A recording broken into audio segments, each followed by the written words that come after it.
Well, I'm live for the second day of A Push Online from A Push Green, right? A little late, I guess. 3 minutes. 3 minutes. Sorry, I was getting some stuff ready. Still not 100% on everything yet, but we're figuring it out. We're figuring it out here together on A Push Green. Like, I gotta figure out if this is the best way for this thing to go. It's like, can't be in my face so much. Maybe see if it would like go just straight like that and like creeps up on me. I don't know what's going on. I don't know if maybe I should read the directions. Oh, maybe that's it. Oh, no. Is that it? Eh. Put that down right there. Ah, that's pretty good. Sounds good at least. All right. Let's see here. Get this all set up.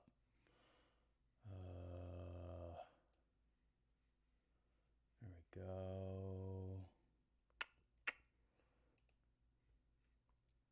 I'm going to bring up my PowerPoint here.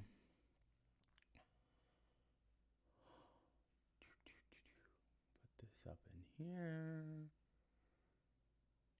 Let's do pop out the chat. Take this thing and put it down there. All right.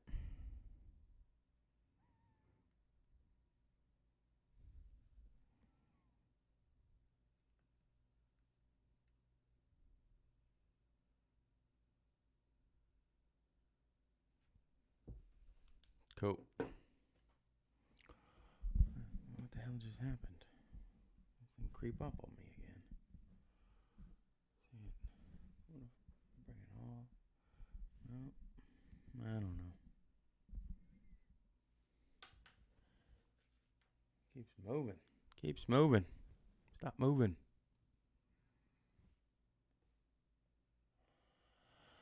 Yeah. All right. Let's see. Let's get to our PowerPoint. Get that thing up. Chapter 1. What?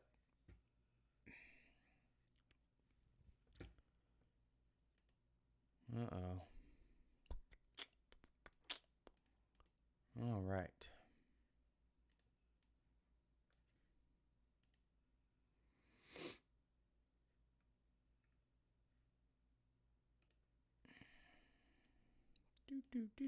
Do.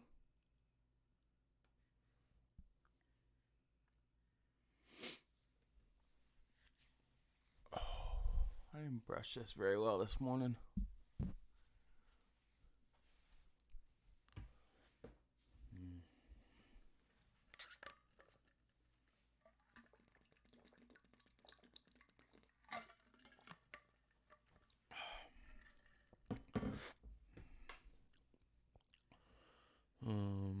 I'll be back.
All right, I'm back. Oh, that shouldn't be on now. There we go. Clicked on the wrong one. There we go. Good morning, Alex. Good morning, Alex. Yes, I just live streamed the whole day for all 6 periods. For right now, I might change it up and because I don't have a 4th period, so I might stop and just do like 1 through 3, and then 5, 6, 7. I don't know. Haven't decided that yet. But for right now, I'm just gonna stream all day long. So I mean that's the plan.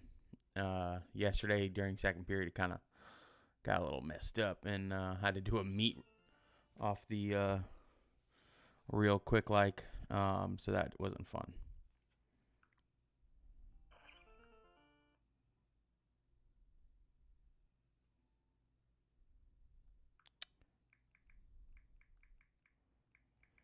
I had to order my wife a new charger. She lost it over the weekend.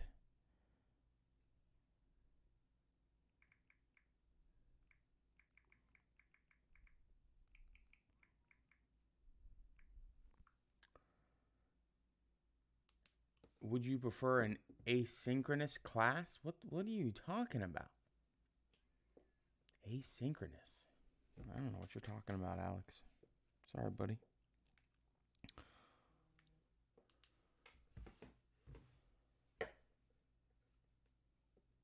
I don't know what that means.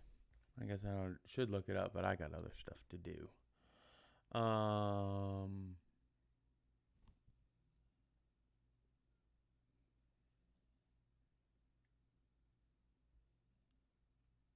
No, I wouldn't. No, we have to do live instruction, so it has to be live. I can't film it. I can film parts of it and present it. Like I could be like, okay, this is. I could present a part on, if I wanted to talk about a very specific subject, and then record it and play it to everybody. Yeah, I know. It's okay. It's everybody's still on summer mode, I'm pretty much sure. But no, I have to be live at least 20 minutes to 30 minutes. Every teacher has to be live 20 to 30 minutes a day, every class period. So I can record a part while I'm in class. Like if I wanted to play me talking about a certain subject over the top of me sitting here, I can do that. But I can't just play a recording and then be like, oh, you guys do the work that I tell you to. I can't do that. We will get in trouble. Yeah. So, I mean, yeah, that would be easier. Or it would be easier for me just to do my lesson for all 160 students at the same time and not have to do the same lesson 6 times a day. But, life ain't perfect.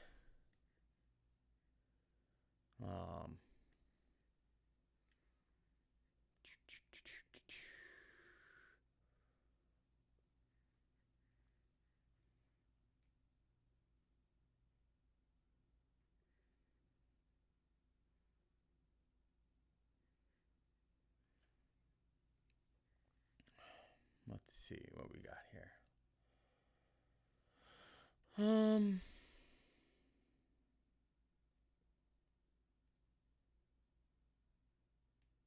No, I'm not. No, I'm fine being live. That's fine for me. It's not a big deal. I'm live every day. If I'm in class, I'm live. You know what I mean? I'm there. It's not the worst thing in the world. There's, I have a job and, that's good. And I think we'll be okay. It just, it's not fun sitting here by yourself all day long. And I mean, I got Spencer down here, but other than that, it's a lot different. You don't become a teacher to be isolated, right? You don't become a teacher if you don't like people. That would not be a smart career move. Like, I don't know how people sit at a computer all day long. I don't know how you do it. Like, hats off to you. I couldn't do it.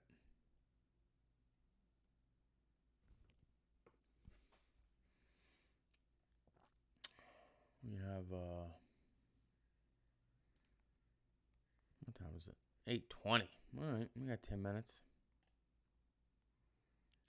So let's go here. First hour. Talk myself through what I'm doing. I don't need that. I'll leave that up.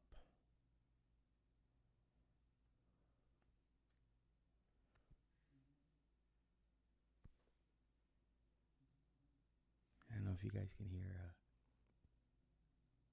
Spencer's like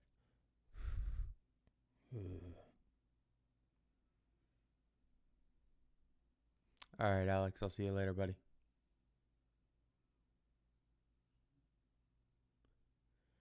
If we're real quiet, we can hear him.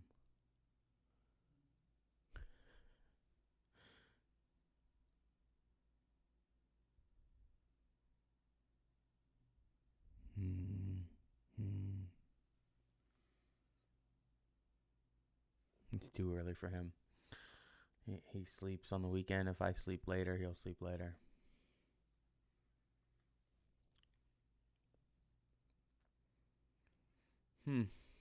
Okay. We got this. We'll start class. We got the attendance right here.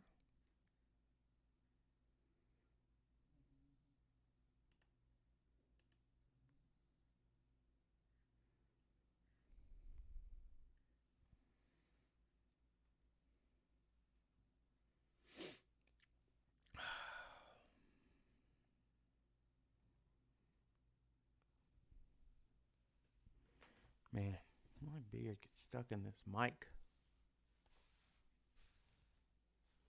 It's like in the...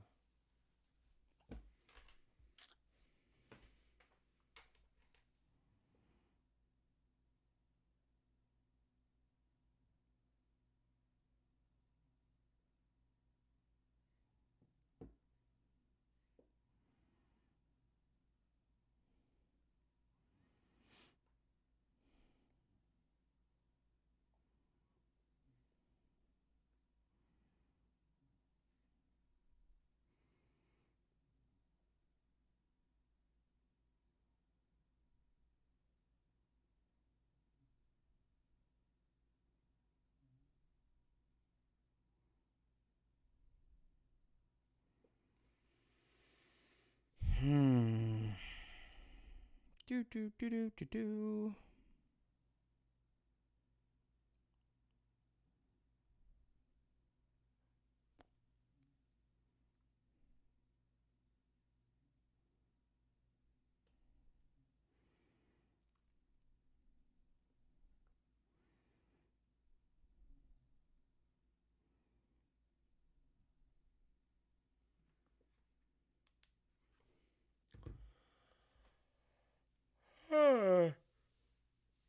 I need some coffee.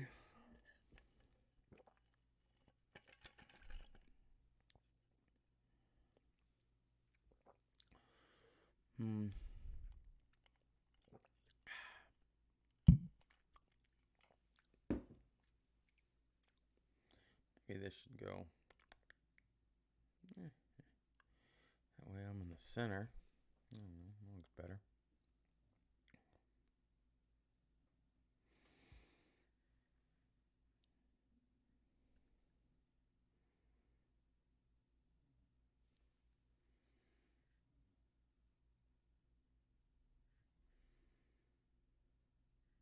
Hmm. 8:24. 6 minutes.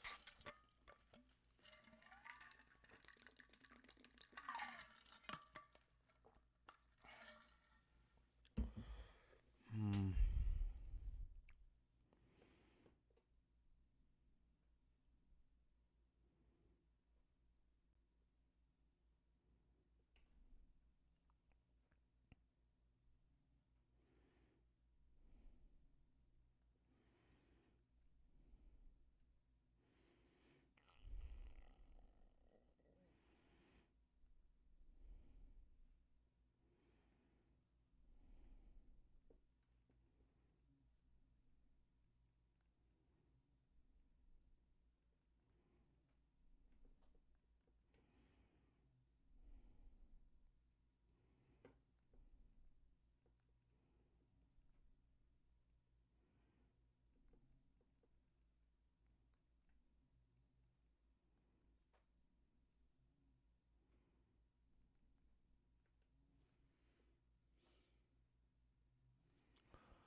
Hope everybody had a great night last night. Yeah. What time? I don't know why I just started talking, but I did. But hopefully some people got started on their first week packet. Sent that meme out. Hopefully you guys got it. Get started. It's a good amount of work. If you follow me on Instagram, you could see my old students making comments about it.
Three minutes. We got 9 people in here. Good morning, Kaylin. Sorry, I didn't see that.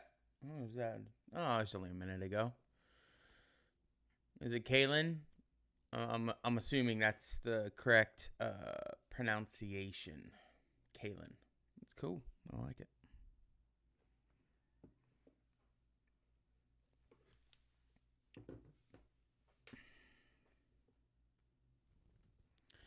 Yeah, we'll get started here a couple minutes because we start at 8:30. All right. Everybody should be making their way in. Hopefully, everybody did their reading last night for the RCQ this morning.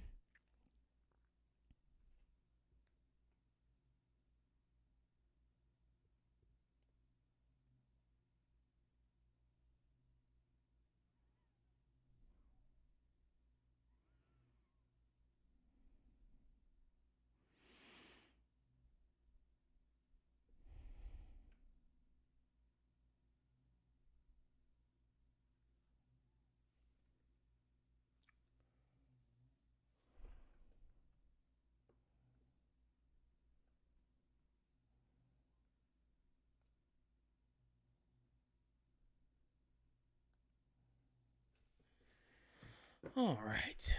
Let's see. We're going to start this off. Good morning. Good morning. Good morning. We got 17 people in here. Good morning, Tatum. Welcome, welcome. Second day of A Push. Hopefully, everybody had a good night's sleep and is ready to go, right, for your second day of junior year. All right. This time next year, you'll be starting your senior year. Oh, man. Think about that. Good morning, Hunter. Good morning. Good morning.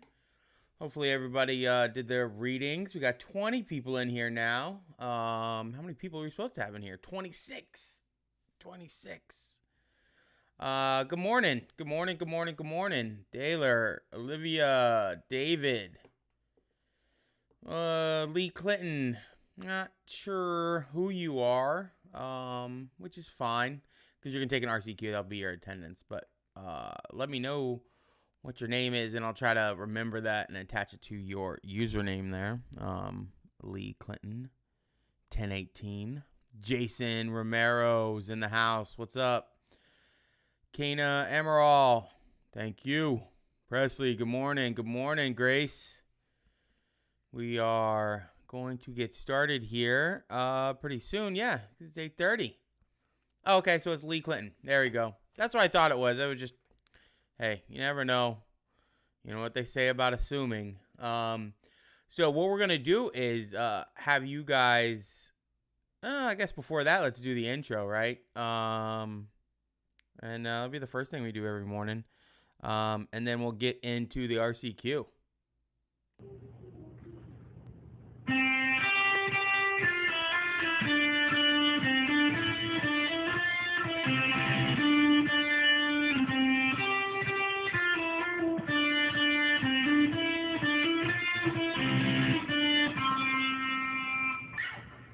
I don't think I played that for you guys yesterday. I think we got a little, just got ahead of ourselves and I forgot to play it.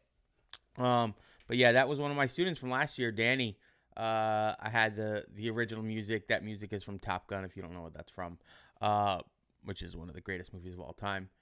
Oh, did I play it at the end? Okay, cool. I couldn't remember, but that was Danny. So what I'm going to have you guys do is if you go to your Google Classroom, and I just assigned your RCQ 11 to 14. If you'll open that up and you add a Google Doc. So at the bottom, you'll hit Add Google Doc.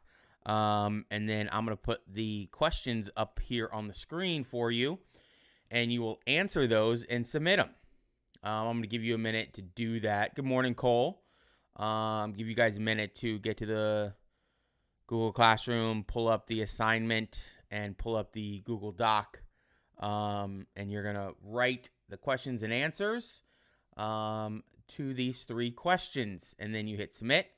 And then that's it. That'll be your that'll be the attendance for the day as well. And so I'll post the questions here in a minute.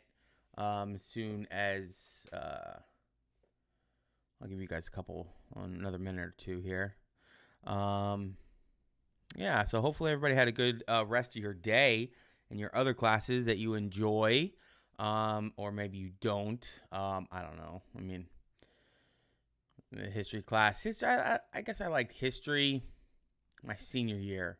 I only had to take 2 classes my senior year. So I took a lot of art classes, took PE. I only had to take, I guess junior year. No, you guys are juniors. What am I talking about? Junior year, I had to take a lot of things. I had to take this marine biology class. Ugh, it was the worst. And algebra 2. Oh, my God. That was with one of my coaches from football. Yeah, Mateen, it should already be up on there on your, under classwork, RCQ 11 to 14. Everybody see that?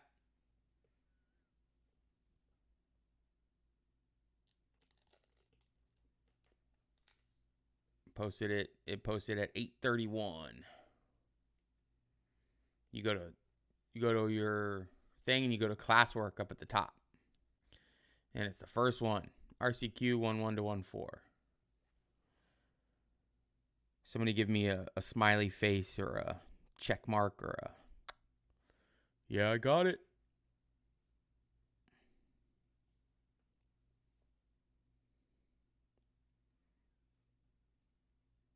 Perfect. All right. Let's go with the questions here. I think it should pop up when I click on this. Yeah, there it is. Oh, no. Here we go. There's your questions. How long ago did humans first settle in North America? What is the oldest mountain range in North America? And what ways did the Native Americans negatively change the landscape? So you guys will write that in to your Google Doc. Answer the questions. It doesn't have to be like full and complete sentences. Really, you can just have, just answer the question. However you just answer it. Make sure it's clearly labeled 1, 2, and 3. And then you'll hit submit, and then that's it. And I'll give you, you have about, what time is it? So it's 8:35. So I'll give you like 3 minutes, 4 minutes. So 8:39, something like that.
Yeah, turn it in, Skylar.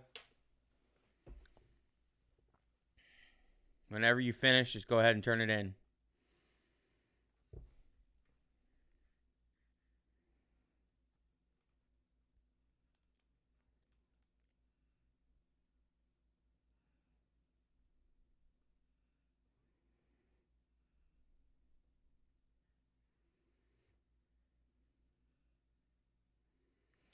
I'm gonna have you guys write the questions for this one. I'm still trying to figure out this whole thing. So yeah, if you could write the questions for me, because you guys will have different questions in the rest of the classes. So that way I know what you're answering. I'm gonna see if there's another way I can do it, but for right now, that's what we're gonna have to do.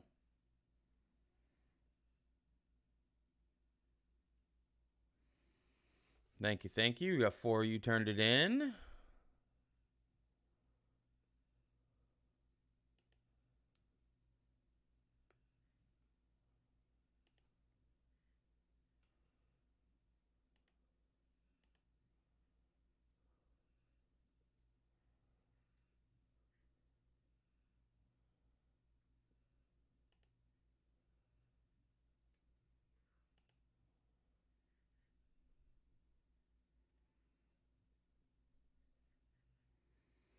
All right, all right. You guys should be turning it in. We should be finishing up.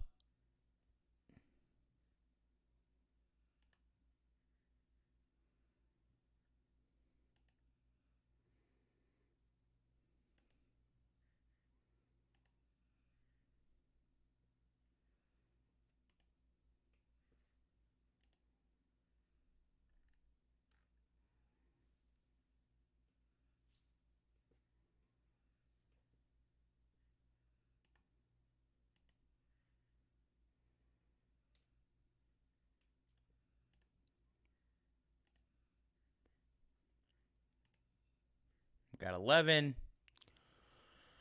Turned in. 16 more to go. 18 turned in.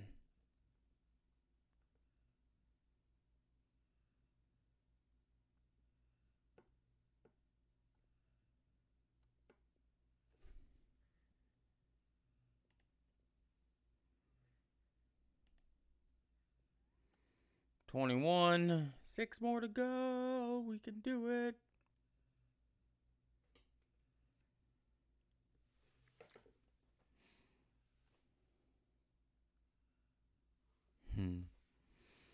Five left.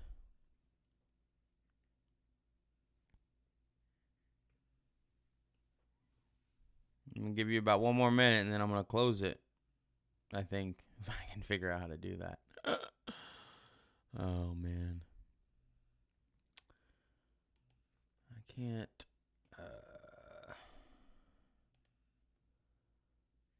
How do I do that? I don't know.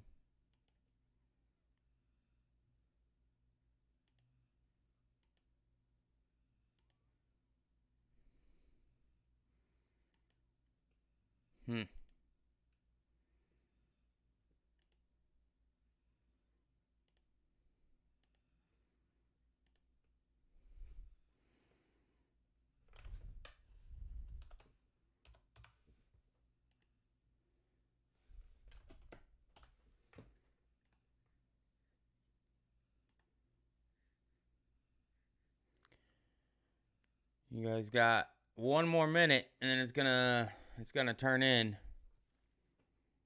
8:42. It's gonna do at 8:43. I think that's the only way I can close it.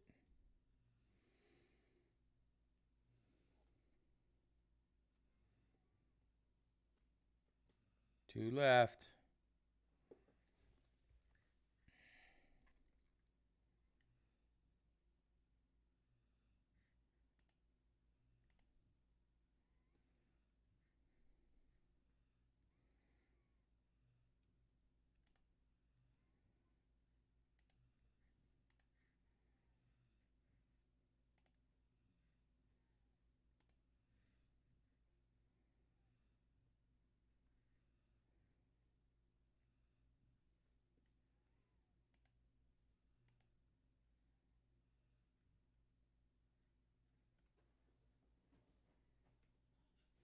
All right. What, did two people not do it? Who didn't do it? Let's see.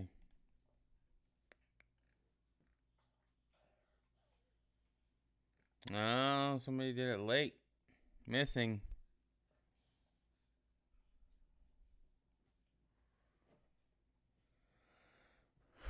Well, if you did it late, I'll tell you.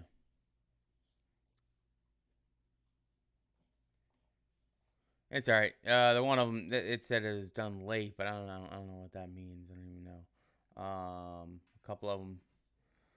But yeah, so you got one person who didn't get it done. Might want to send me a message on remind of why that happened or whatever. I'm not gonna call you out on here. So yeah.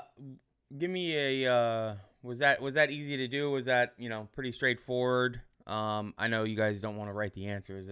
I get that part, but I'm trying to figure out a better way so that way when I'm grading it, I can just go through and grade it. So I'm trying to figure it out without giving you guys multiple choice, because then everybody will just cheat really, really easy. So we'll go through it with that way, and we'll figure it out. But if that didn't work, let me know. If that was like way too hard, I thought that would be pretty straightforward. Okay, thank you, Hunter. Yeah, I mean, just click on it, and yes, I'm gonna try and get it so you guys don't have to write the questions, which will make it a lot easier. And okay, thank you guys. Yeah, just so normally what we would do is You know, we have them in class, and we have about six questions apiece for each class. But the problem is writing. I can't write that many questions and have it different for each class. So normally we would have 6 or 7 questions as an RCQ, and you would just answer them if we did it in class, and then we would grade them. We would actually switch them around and grade them. We're not going to do that. So, we can't do that. So this is the only way that I could figure out how to do it. But every class has different questions. So I can't write, 42 questions for one, a couple sections of book. There's not enough questions in there for that. So we're just going to do 3, and then they're going to be 3 points apiece. So they're 9 points total. So hopefully you did well on this one. This one really is, pretty much everybody's going to get a 9. This is just, we'll see. I don't know if you got it completely wrong. I'm going to be pretty lenient on this one. But do you guys want to go over the packet again, like instructions? Because I know people had questions before about it, and kind of just like, okay, let's do that here.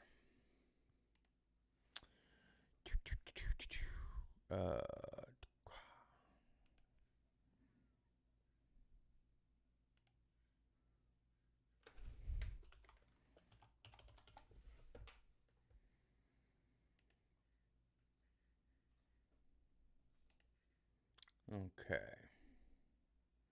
I'll make this bigger. Can everybody see that? Is that fine for you guys to be able to read and know where we're at? I think it should be.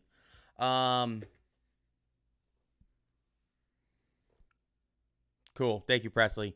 So, real quick on here, the first one, you're just going to rank them. You're just give me 2 to 3 sentences ranking first 1 through 10. Okay? Give me specific support, not like Marco Polo because he had like a cool game in the pool that we started playing because of him. I want specific reasons why this person would be number 1 in your view, right? You need to defend it with a couple sentences. That's it. Not a big deal. Sorry that these came out Marco Polo's on 2 separate lines. Oh well. And the Caravelle, like, why is the Caravelle so good? What were the reasons why that would be in your top 10, something like that. And so obviously you're not going to, you don't have to give this back to me. You would just say number 1, because these are all labeled number 1 and then number 2. So number 1, and then you could do it digital, or you could handwrite it and take pictures of it. It's up to you. And then just go through your top 10 that way. So I think that one's pretty self-explanatory. Number 2, I had some questions on. So the expansion map. So you're literally just going to draw, like, let me get a piece of paper here and just kind of give you a short. And I like drawing maps, but I'm still not the best in the world at it. But this is about what it looked like.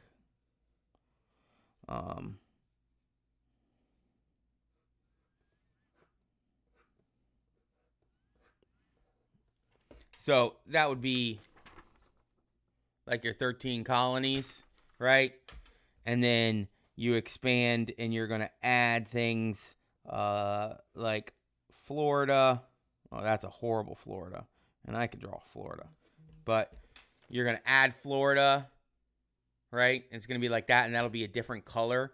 And so as the country expands westward, okay, you're just going to keep adding that expansion and talk about what they are. So each label of the expansions, and just explain each. Like, you're just going to create a key / legend.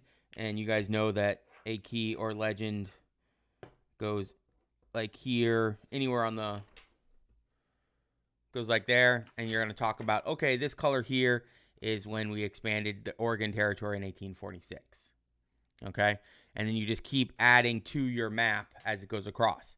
Now, if you can do that digital, like if you have a drawing program and you can do it there, awesome. Do it that way. Sounds great. If you just want to do it on a piece of paper, like I just did, that's great too.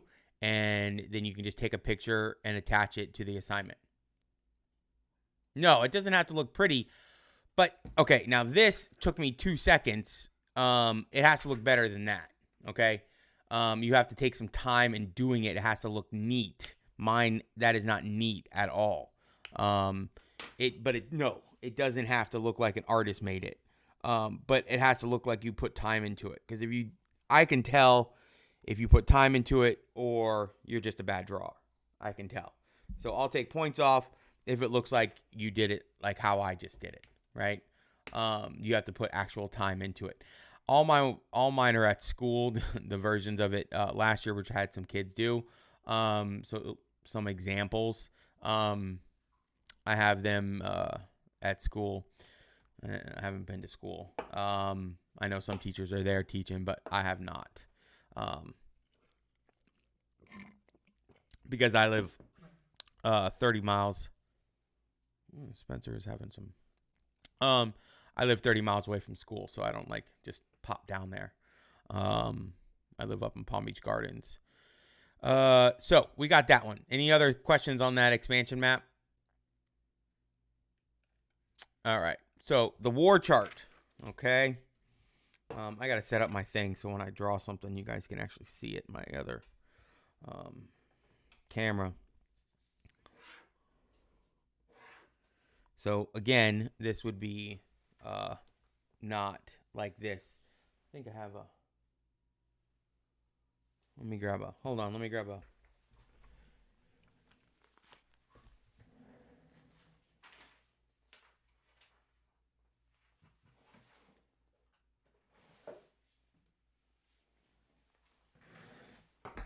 I see it. A ruler. So if you're going to hand draw your war chart,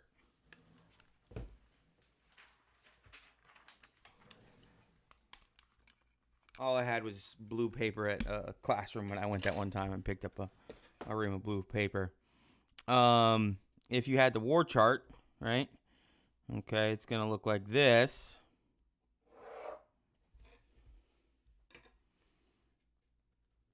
And your headings, right? So I'm just going to put a couple in here.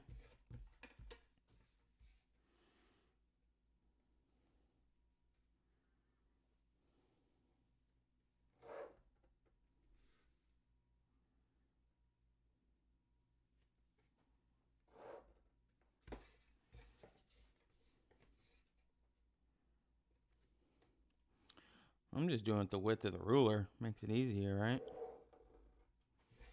So if you did this, your headings across the top, you would put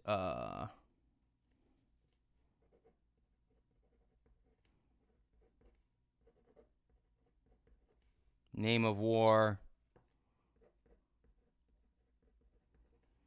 years and location,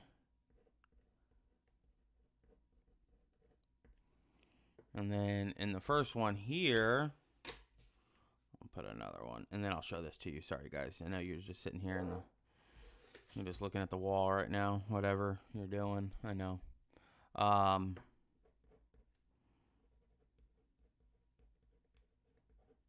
American Revolution, right? And then you would put, so it would look like, I know you guys can see that. Name of war, American Revolution, years and location, and then you would start putting in the years and location of the American Revolution, and you would just go all the way across. Like that, answering all these headings. Name of war, years and location, causes, most important people, how did the war end, significance of the war. All right. Oh, Olivia, sorry, just saw your question. You just have to list it. You really don't need to explain what it is, what's happening in that expansion. Just list it. So does anybody have any questions on that U.S. war chart? It's pretty straightforward, right? You can do that digital or by hand as long as it's neat and I can actually read it. No questions? All right, let's keep going. United States map assignment, okay? So this one, you have the map on the back. You can print it off, color it in, and if it's, if it's really good, you bring it into class when we actually go to class, and I'll put up on the wall, right? But yeah, you just color in all these things and make sure you follow the directions. Labels should be always horizontal, all right? Yeah, that's fine. It just all has to be submitted at the same time. And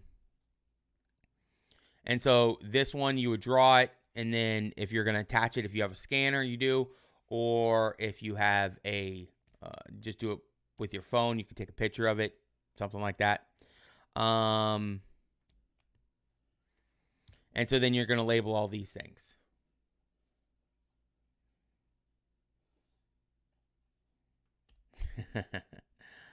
Lewis telling you to make sure it looks pretty. And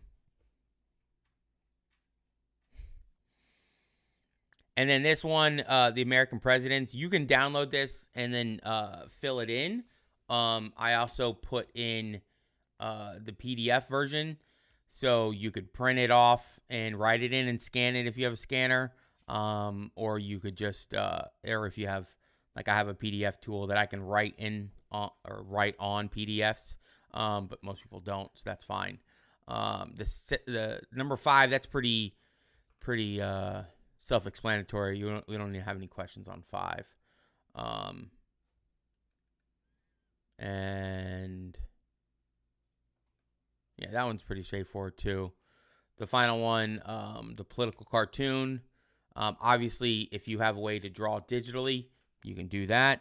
Or if you are just going to draw on a piece of paper, scan it, take a picture, whatever you want on that. Any other questions for the first week packet?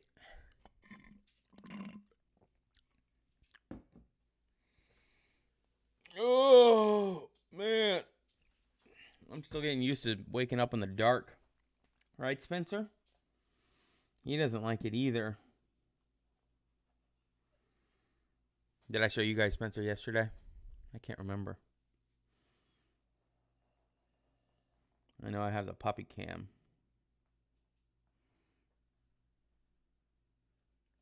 Oh, okay, cool. He doesn't like getting up so early either. All right, so we'll move on and we'll start chapter 1. You guys ready? All right, let's get started, Spence. There we go.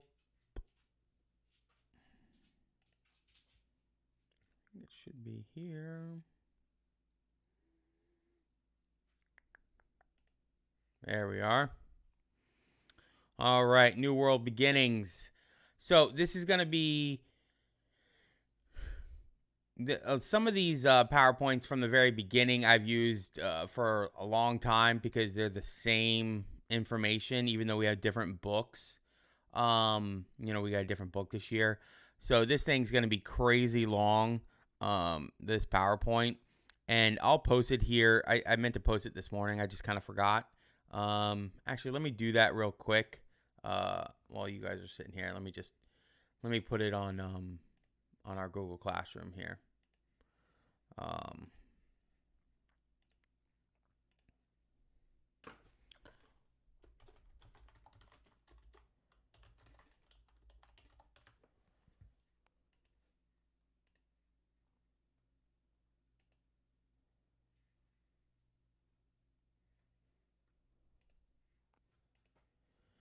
Because you really want, if you want to go back and look at it, you can on your own time.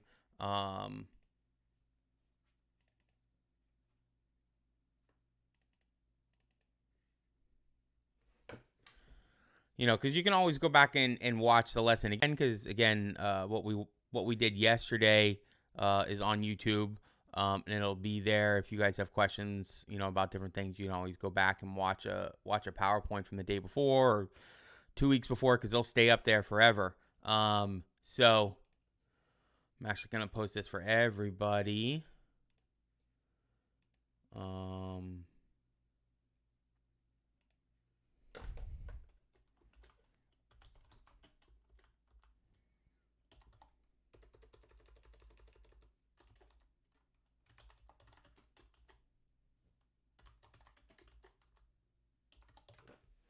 There we go. So this will be up there if you guys want to look at it later. So if you feel like I'm going too fast, I probably am. But it's just going to be, this one is really, really long. Not all of them are going to be this long. I believe this one has 108 slides. So there's no way we're going through all these like in detail.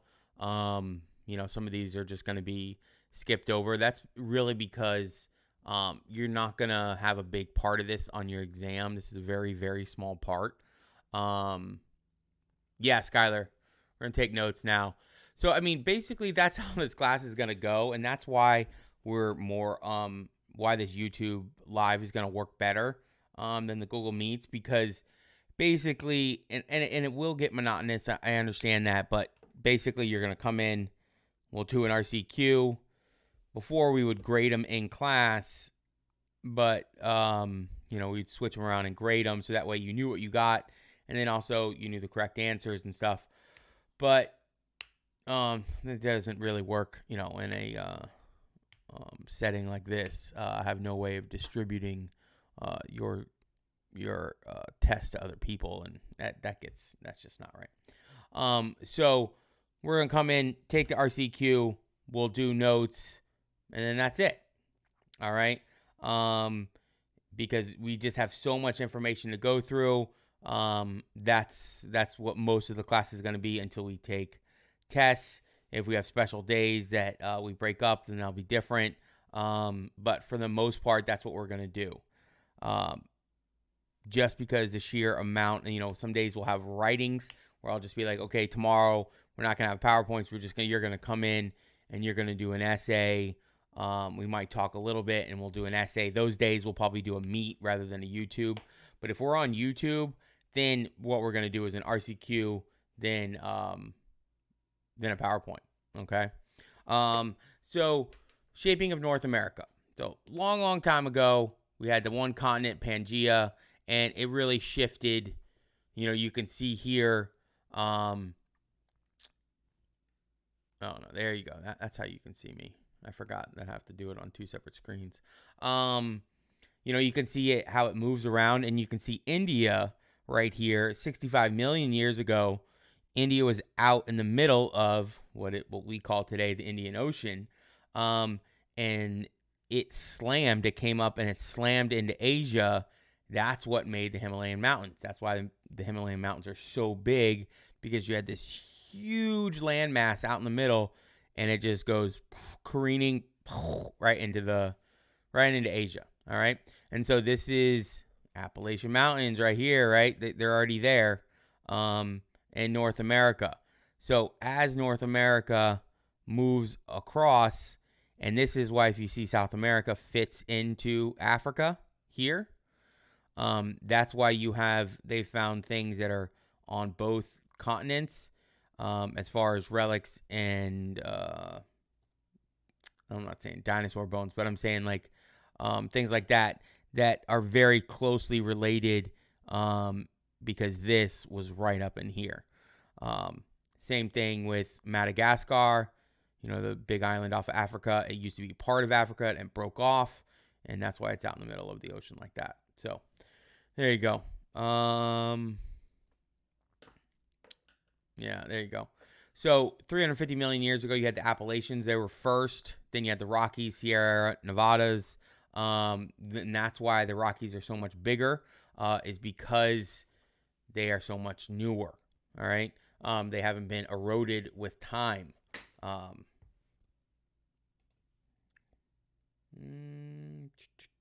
What are we going to talk about in here?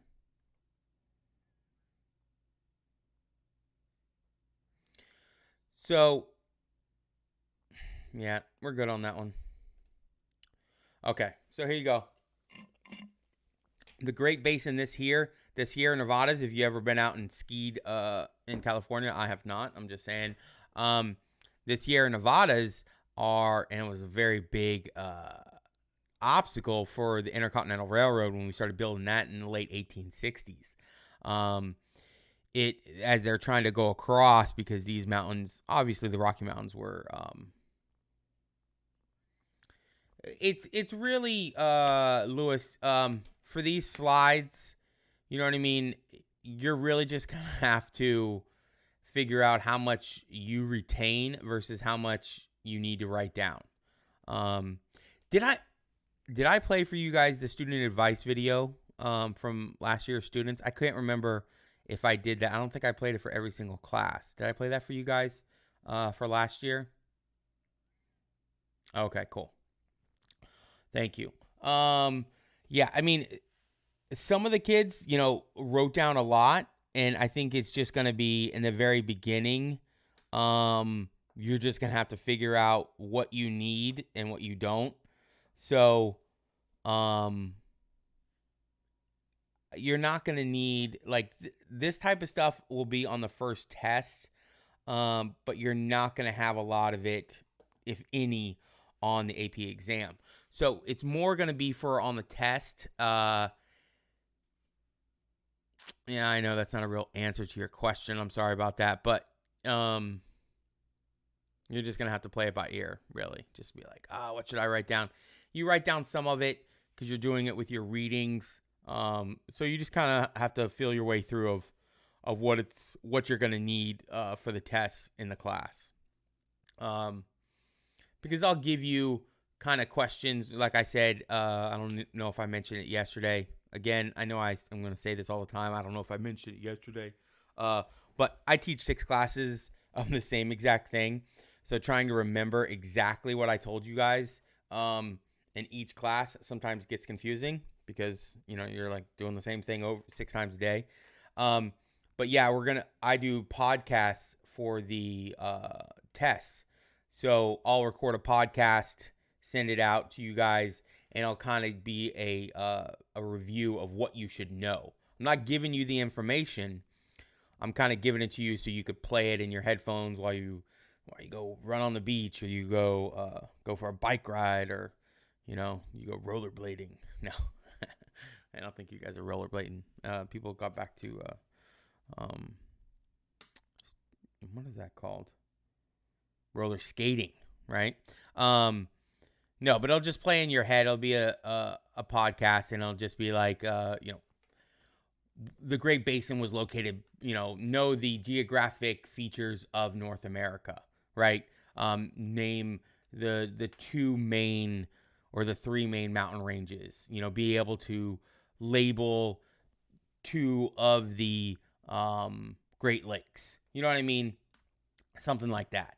And I'll give you that to you. So it will help you. And as you get through the school year, you'll kind of figure out what you need to write down. So hopefully that answered your question. I know that took a while, but you had the Great Ice Age was pretty funny because it really came down, and on the next slide you're gonna see it. And about 10,000 years ago, they retreated, and as they retreated, the ice kind of dug. That's what dug the Great Lakes. As the ice retreated, it kind of ground into the ground, and it dug rivers and lakes. And that's why we have, all the rivers and lakes that we have. And when it did that, okay, so you can see here, and maximum extent of the ice sheets was in white. So all of this area was covered in ice, all right? But the big one was land exposed by fall and sea level. So remember, all the water that's on Earth has always been here, right? It's always been here. All the water, seawater, it's on Earth. It's all been here the entire time. It just, the water cycle. I know you guys remember that from elementary school, right? So basically, we're all drinking, my water right here. it's probably dinosaur pee at one time, because it's the same water. Dinosaurs drank it at one time. And it keeps getting recycled. So it'd be nice to our water supply. But if you look at this brown, where the water receded, okay, this is going to be very important because you're going to have ice and land. This is going to be dry between Alaska and what is today over here, present day Russia, right? So we're going to get to what that was called. But what's also very interesting is if you look at Florida down here, okay, see how this brown is what Florida looked like. Okay, this is what the coastline of the United States looked like 10,000 years ago. And one way that we know that, and that's why if you go fishing off of the West Coast, you have to go so far out in a fishing boat to get to deep water because the land slopes very, very slowly all the way out there. Whereas on the East Coast, especially down here, if you're a fisherman or somebody who fishes, you go a couple miles offshore and it just goes straight down. And you can get out in 100 feet deep water very, very quickly. Whereas on the West Coast, you can go 30 miles before you get to 100 foot deep water. And so what they found out here, there's caves underneath the water where people were living, and they found pottery that's under 10, 12 feet of water back in a cave. So all that land was exposed during the Ice Age, and people were living out there. And so as the floodwaters, and this is what we're worried about when, if any of these, it's the opposite of this. If these ice sheets melt too much, then we'll have rising sea levels. It's happening down in Miami. To some extent, is it a natural phenomenon or is it caused by humans? That's up for debate. Obviously that's the big bait in the science community. But this is not debatable. This happened, and so yeah. Now we have what do we got here on this one? Okay, so that 10,000 years ago, if we go back, that is, or I think on the next one I have it. Okay, yeah, I got it here. This was in your book. So they melted into massive glaciers, okay? And all the sea levels lowered. Then it was flooded when everything started melting again, all right? So, but let's go back. And this is called Beringia, and this is the land bridge, 25,000 to 12,000 BC. So for thousands of years, this was open. You could walk from Asia into Alaska and therefore down into the Americas, all right?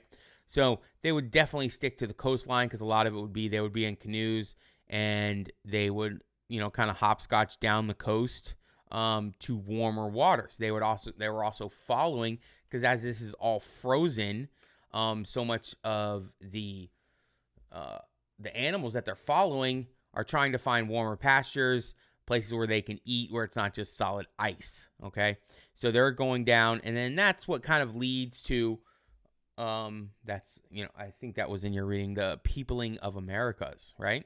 So getting people into North and South America. Now, as that melted, you're going to have, they're all going to be trapped in North and South America. So not that they were going to leave anyways, because, if you walked all the way down to South America, you're not going to turn around and be like, that's kind of cool. Let me walk back to Asia. People don't do that. This isn't vacation now. So they got trapped here. And so then they made a life here, and then but then you're going to have these different tribes over the thousands of years that people are here, and they're going to form different tribes in North and South America.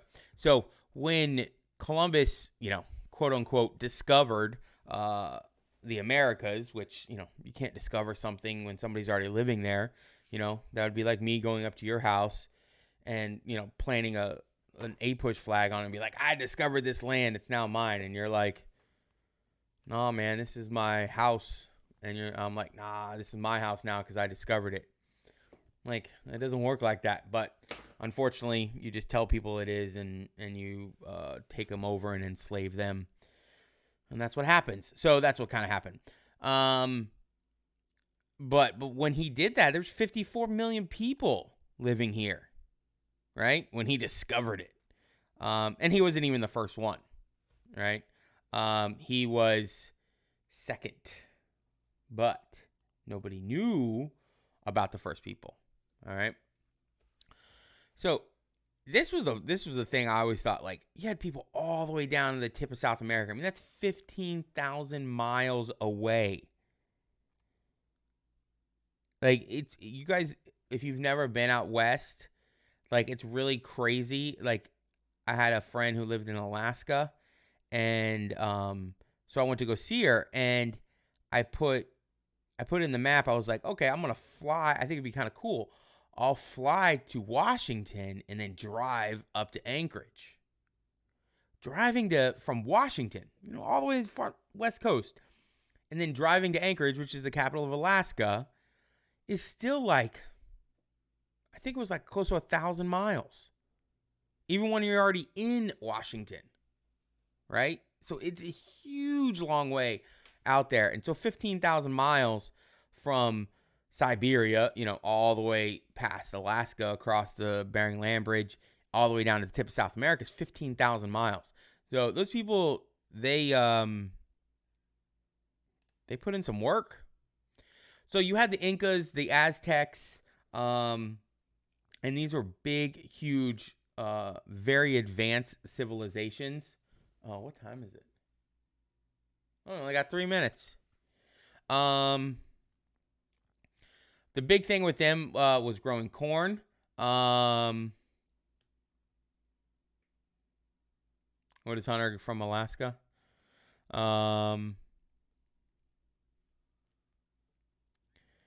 Yeah, so the one thing about especially the Aztecs, they were very skilled in mathematics. I do not understand how they got all this things, but they didn't even have things like the wheel. So I mean, they're like doing, calculus and all this other stuff, and at the same time, they haven't even invented a wheel. Oh, that's cool, Hunter. I think Alaska's second in population, second lowest. It's like in the 700,000s, something like that. It's I don't know if I can handle the dark, man. That would be hard. Not getting light for a long period of time, right? But the Aztecs, man, their human sacrifices, they were efficient in human sacrifices. So what they would do is they believed that if there was a drought, if there was, a bug or bacteria that attacked their crops, that it was the gods punishing them. So what they would do is they would send people out, and they would gather people up, bring them in, and then start sacrificing them. They would do crazy things, like they had these huge sacrificial buildings that they built. They would put them on top of it. They would rip people's hearts out while they were living. I mean, you're talking thousands a day. And what they would do is they would keep sacrificing until it stopped, until, whatever it was, when it's drought, when it rained. And so then they're like, okay, that's how many people the gods wanted us to kill. And so we're like, and so, I mean, it kind of makes sense, for them. They're like, hey, we kill people, and then all of a sudden it started raining, right? And so the god was like, that's how many people I want you to kill now. And so then, but if they started killing people and then the first day it started raining, well, guess what? A lot of people's lives were saved, because then they're like, okay, that's how many he wants this time. So that's what they would do. And so the sacrificing for the Aztecs was out of control. So, yeah, I think they were good. 9:20. We'll see you guys tomorrow. Make sure you do your readings for RCQ tomorrow, 1/4 to 1/8. And I will see you guys later. Have a great day. And make sure you, I don't know, have fun or something. Peace.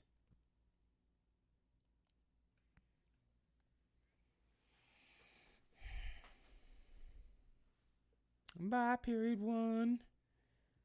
Hello, period 2. All right, Grace. We'll see ya. See ya, Hunter. All right. What are we going to do here? Let's get...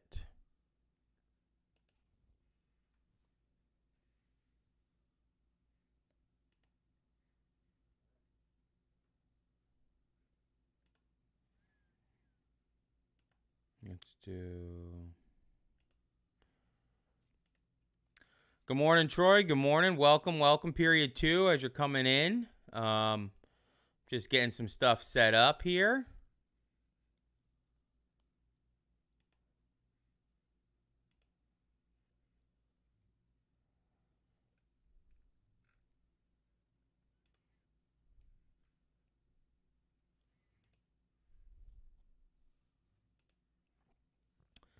Good morning, Nick. Good morning.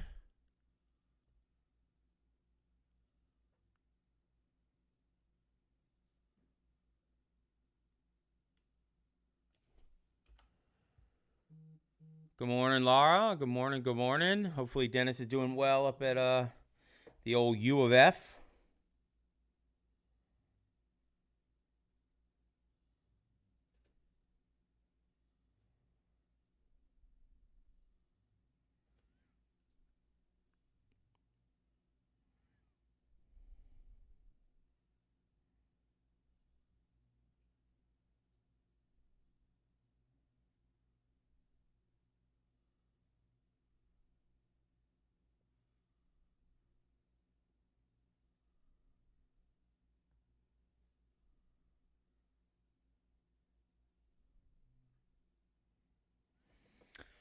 Sorry about that. It was an email from a student. I don't know what's good, Paul. I guess class is good. I was so tired yesterday when I got done. Oh my gosh. Well, that's good to hear, Laura. Yeah. Man, I was dead tired yesterday after class. I get a break, for fourth period, but I'm glad it's not like last year. Last year I taught 1 through 6 straight, so it was, yeah, it got pretty crazy. Yeah, 7 hours sitting in front of a screen. Hey, Abby, it's it gets tiring. I'll tell you that. I'm tired looking at Spencer. He's over here sleeping. I'm like, man, I'm lucky. Yeah. What time is it? So 9:23. Okay, cool. We still got a couple more minutes. Stretch it out. Oh. Oh.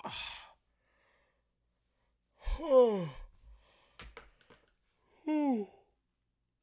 Oh. Hopefully you guys did your readings for the RCQ.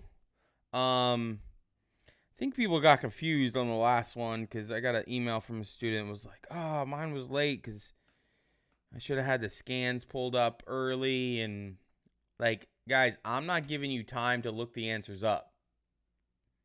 Like, so the RCQs, I mean, I can't stop you from looking in the book, obviously. I can't even see you. But you're just supposed to answer them. You're supposed to have read it already, and then you answer it for the RCQs. Because when we go back to school, you're not going to have something in front of you. It's going to be, that's why it's a quiz. It's called a reading comprehension quiz. All right? So, you're not supposed to have your books. You're not supposed to be looking it up. But I can't stop you. Good morning, Emily. Vivian, I'm gonna post the RCQ here in a minute. For you guys, and then I will tell you when it's going to be due. And as soon as class starts, we'll start class with the intro, I guess. Nah, we don't have to do that every time. We'll just do that one day a week on like Mondays.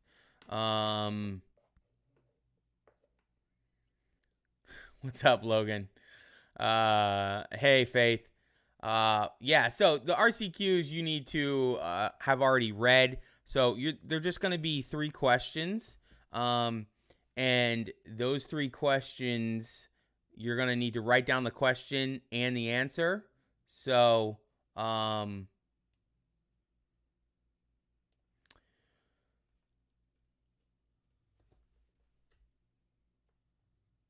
thank you, Cole. Thank you.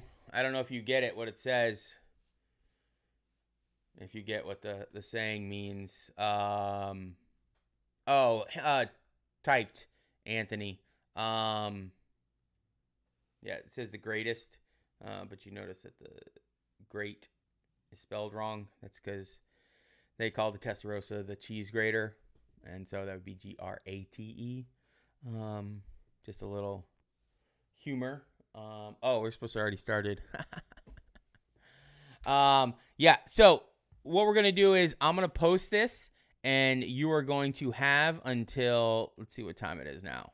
It is 9:26. I'm going to post this at 9:27. And then you're going to have 3 minutes. So 9:33 is when it will be due. And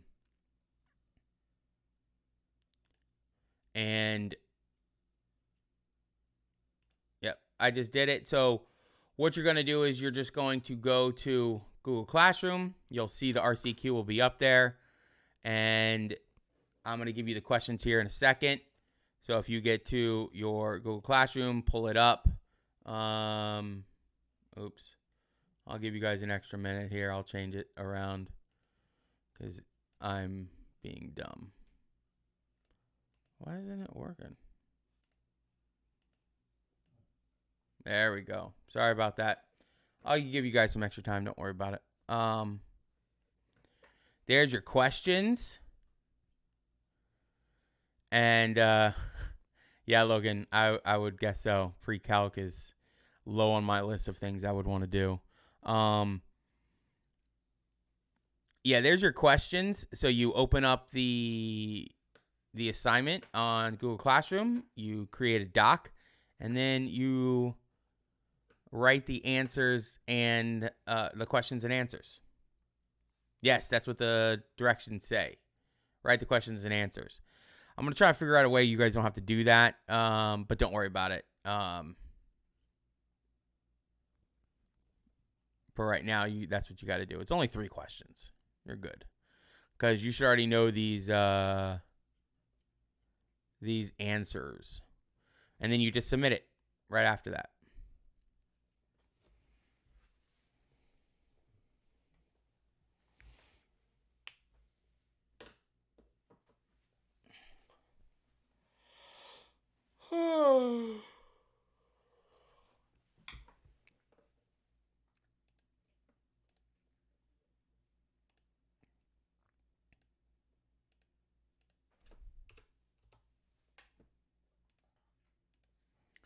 I gave you guys a couple extra minutes there to turn it in. So let's do it 9:35. You got 6 minutes. It's plenty of time to do that.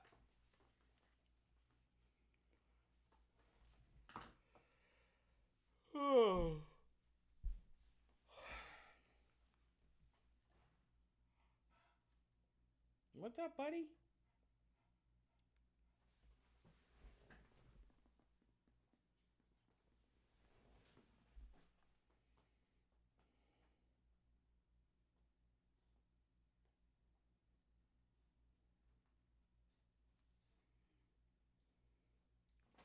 Oh, I said it as PM. That's funny.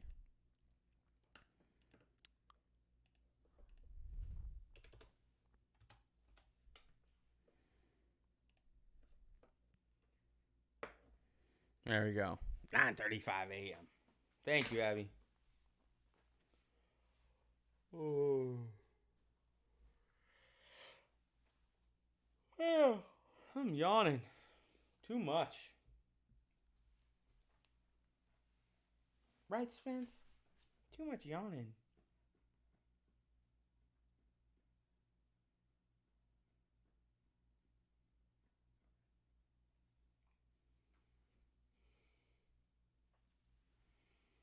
So as soon as you guys finish, you can turn it in. Just hit click and turn in. I know you guys are frantically looking through the pages trying to find the answers.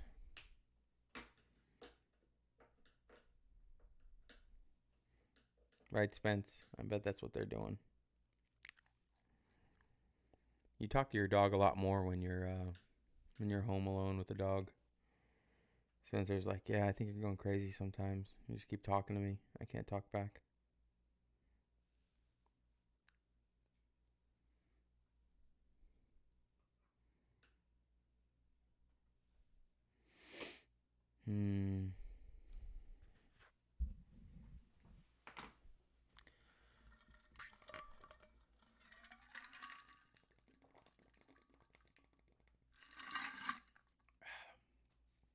Stay in spool. Oh, that's a car club joke. I don't have the car club logo on this one. I have it somewhere.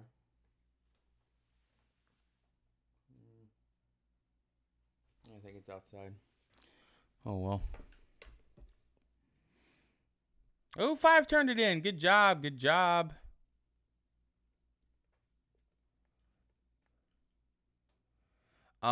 Emily, I'm going to go over the week 1 packet. Well, that's good, Laura. For the week 1 packet, we're going to, I'll kind of go over it again and answer some more questions. I'm sure I had a bunch of questions from people last night. So I'll just go over it again and make sure everybody knows exactly what is asked of you before you turn it in. You got 3 minutes. You turn these in. Oh, okay, Faith. Yeah, the chapter questions, those aren't due until those are not going to be due until we take the test for chapter 1. So that's how the chapter questions are going to work. You're going to keep those until because I know it doesn't matter now because you turn them in digital, so you would still have them. But I want to keep kind of things the same as virtual as when we go back to class. Because when we get back to class, I don't know, I still might do them virtual. So, but we're just going to do it. You turn them in, because sometimes we're going to take a test on chapters 1, 2, and 3 together. And so then you'll turn in all chapters 1, 2, and 3 together questions. And then, so we'll do, say we'll do chapters 7 and 8 together, and then you turn in chapters 7 and 8 together. Yeah, that's what I would do, Faith, was do them as you're reading, definitely. I know a lot of people ask me that, so if you asked me that yesterday, and I know somebody asked me, like, if I would do that. You got 1 minute here, and then it is going away.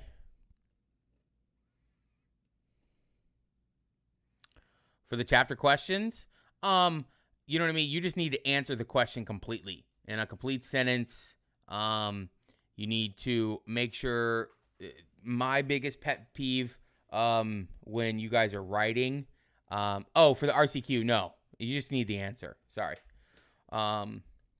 You just need the answer. No, you stop when you get to 1-8. So if you read to it, that means you read up to it. Hold on, let me see. Okay, we're good here. Let me take this off screen. Oh, well, 7 people. Oh, how many people didn't do it?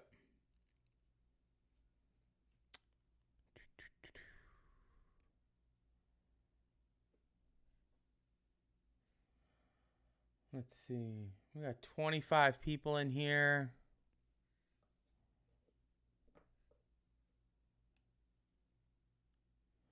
We're supposed to have 27 students.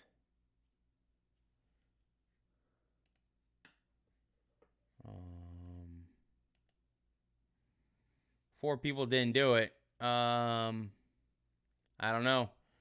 Let's see. Let me see who didn't do it. I'm not gonna call you out or something, but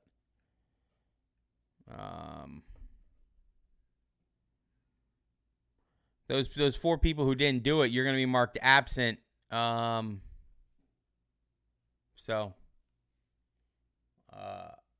we gotta figure that out. Yeah, I was thinking about it yesterday too. We had that weird thing that happened with this class where we stopped in the middle of it. Yeah, I'm not worried about the turned in late. Yeah, it might have been, right on the edge. So, yeah, don't worry about it. But if you don't turn in the RCQ for that day, then you're gonna be marked absent.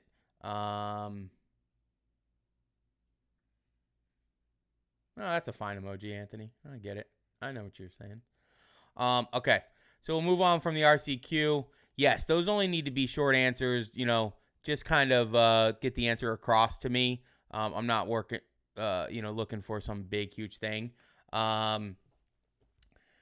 But the questions, the chapter questions, need to be full and complete sentences. And my biggest pet peeve is pronouns.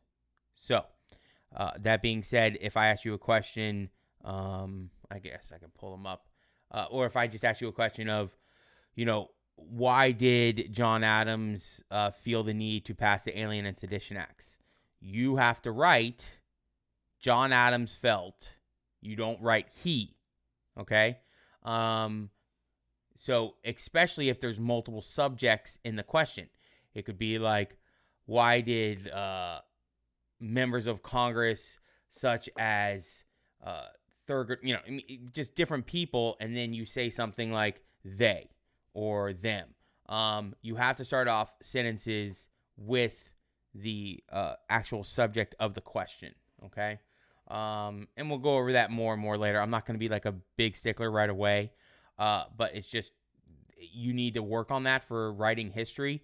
You need to use the subjects of the question and not use pronouns for them, especially if there's multiple subjects. If we were in school regularly and missed an RCQ, we would have to make it up? No. No, you wouldn't. You don't have to make up RCQs, even if you miss them. If you're absent, you don't make them up. They don't count against you. I'll put them in as just excused, but the problem is when you miss a lot, then the other ones start being worth more. So if you mess up on a couple and you've missed some, then it's gonna count against you pretty heavily. So try not to do that. So what we're gonna do first here is we're gonna go through your packet, and you guys, it should be up on your screen now. And if anybody has some questions on it, right, I'll just kind of go through. I know some people did. Everybody should be able to see that right there. It's in front of me. No, you got to see me. So this first one is pretty easy. You know what I mean? You're just going to write them. Okay, let's start this over. If you are going to write it digitally, right? You're just going to make a Google Doc or a Word, whatever you want. And you're just going to write these out. And this is going to be, they just need to make sure that they're labeled. Like this is number 1. This is number 2, right? And then you're going to go through and do your rankings. Number 1, number 2, number 3, all the way to number 10. All right? Yeah, most of it's supposed to be searched. Yeah. Yes, correct. Because only this first part are you going to be able to see in your book. You know what I mean? You can find those in your first chapter of your book. So this one you're just going to do number 1, and then you're going to rank your 1 through 10, okay?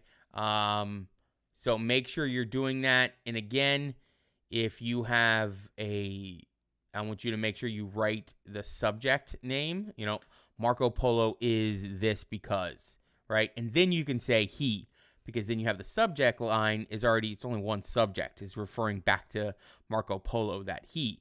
But if you say Marco Polo and Francisco Pizarro were great discoverers, and who the heck is he? Right? You still would have to say his name again because you have two subjects in that sentence. So you can't use a pronoun to refer to when you have two subjects. All right?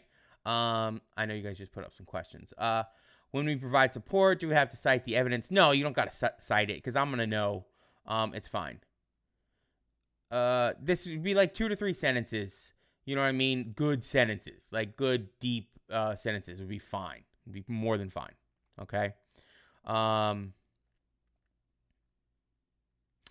it's all opinion, Faith. I mean, there's definitely one right answer for the most important thing. But it's not like you're gonna lose points for it. Yeah, you get to pick which 10 to rank, Laura.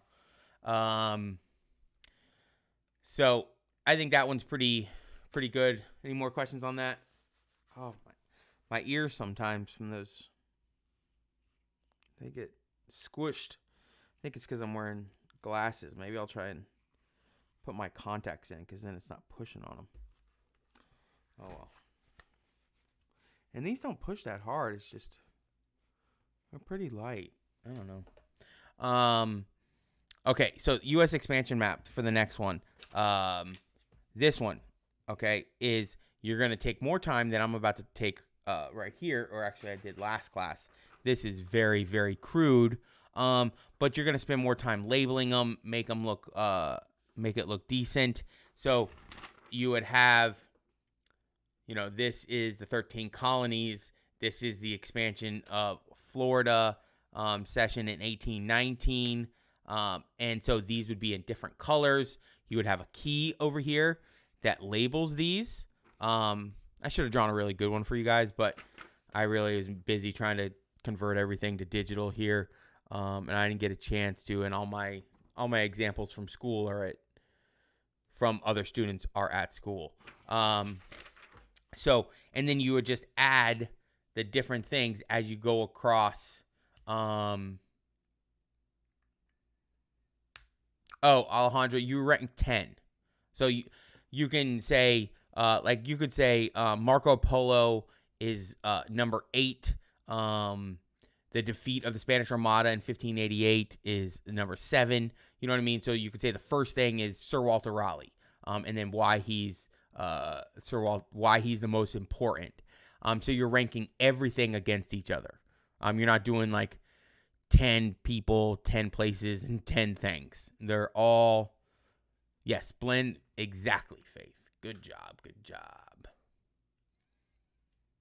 Yeah, you rank all of them.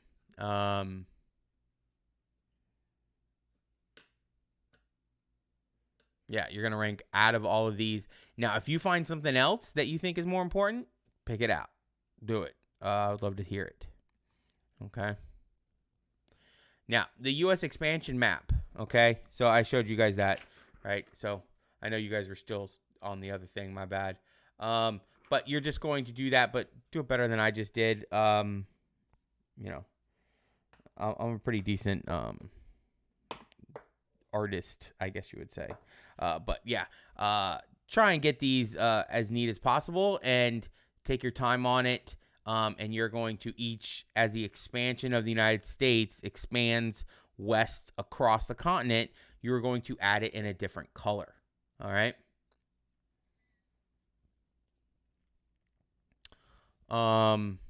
Faith, you're just going to so this one, you're going to draw 13 colonies and say green, right? And then you'll add more things to it here in a different color. And then you'll add annexation of Texas, down here in another color. And then you'll put all of that on the key. So which color is what? All right. So if you did the annexation of Texas where we add Texas, and you're doing that in purple, then you're going to do a little purple annexation of Texas, right? You're going to put it right there. All right.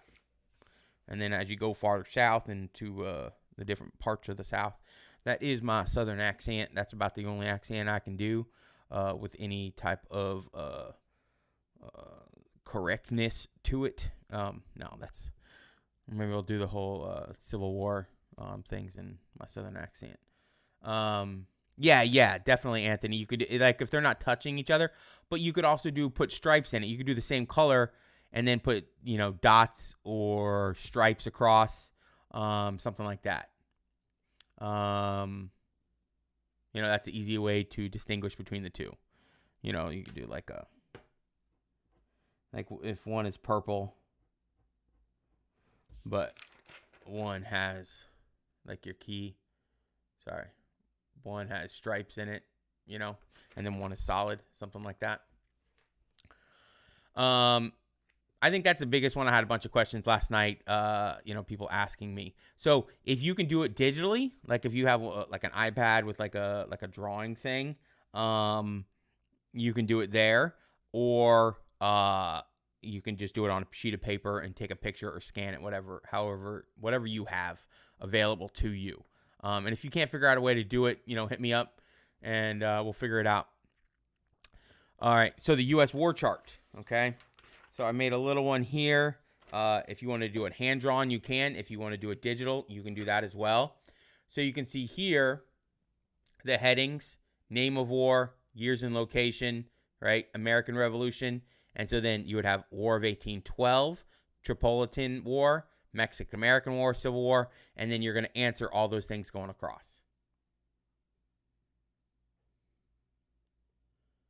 Cole, you can do the whole thing on paper and scan it all in. No problem, right? No problem at all. If that's easier for you, just to write it all out, and you got a scanner at home, you can just scan it in and upload the assignment. No problem. But that's what you got for the war chart. Or you can do it digital, right? Make a table in Microsoft Word or Google Docs, whatever it is. No, they don't need to have to be full sentences. You just need to make sure you answer the things. Most important people, more like bullets, right? For those. They don't have to be full sentences. Correct. Next one, the map assignment. Okay. That one's pretty straightforward. You can print this. Again, if you can do it digitally, that's up to you. If you can color this in digitally using paint, you could do that. I would think that would take a lot longer if you don't have a printer, or whatever you want to do, digital or. But if you make it really nice, I'll put it on the wall. Right when we get back to the classroom, right? We'll do some cool art on the walls. So you make sure you label all of these things and just make sure you follow the directions in there. American presidents, pretty straightforward. Who the president was, what years did they serve, and what party were they a part of. All right? All the way through. Part 2, Mount Rushmore. Who you're going to put on there, who you're going to add to it. If you guys follow me on Instagram, you could have seen I posted that thing about the first week packet yesterday, and one of my students from last year, she goes, FYI, Teddy Roosevelt is on Mount Rushmore, because that's who she put, who she wanted to add to Mount Rushmore. It was pretty funny. I made fun of her for that a couple of times. I was like, you didn't even look it up. You just said, it was a good choice. Teddy Roosevelt's obviously a good choice. And she was like, yeah, that's what I thought. It was a really good choice. And I'm like, I know, but he's already on there. So don't do that. Put somebody who's not on there. Hey, buddy.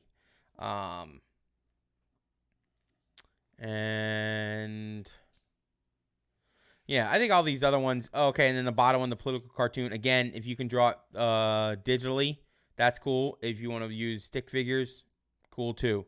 Okay. But just take your time and base your political cartoon on one of these. I love saying the Treaty of Tordesillas. That's like one of the Spanish words I can kind of say. Tordesillas. Tordesillas. I think I'm saying it right. I don't know. That's how I say it. And just make sure it's neat and it looks good. There, if it's really good, we'll put it up on the wall and everybody can see it. Too bad I don't have like a wall, maybe I don't know. We'll try and do something. We got your the Parents' Day coming up here. I think it's next week, something like that, Monday or Tuesday. I'm like, oh my gosh. So that's it. Anybody any other questions on that? Any questions at all?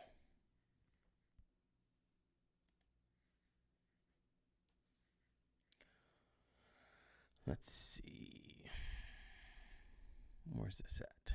Boop. Get rid of that. PowerPoint. Here we go.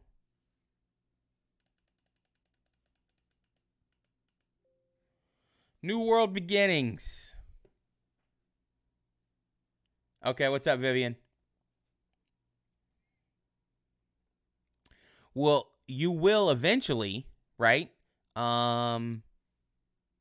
So when you go to, let me see here. Hold on a second.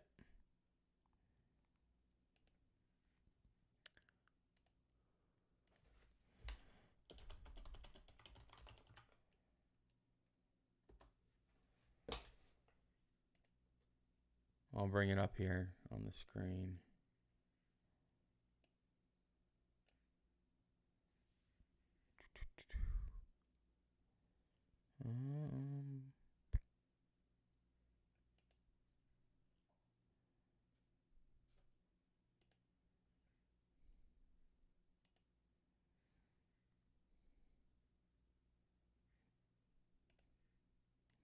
So if this is your map and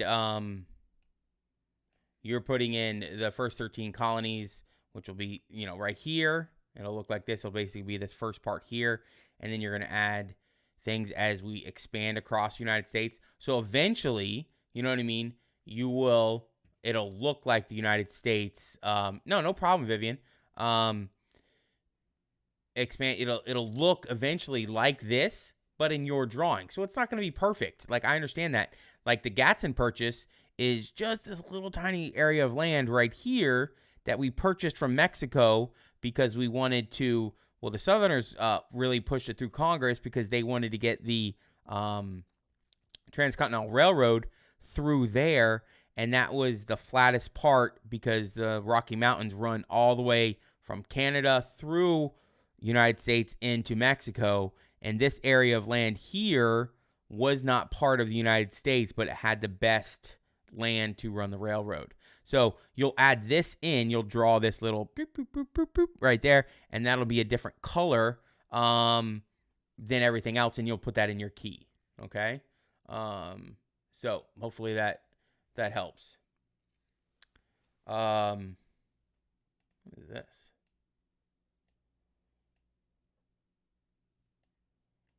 Oh, that's weird, that little thing up there. I don't know what that is.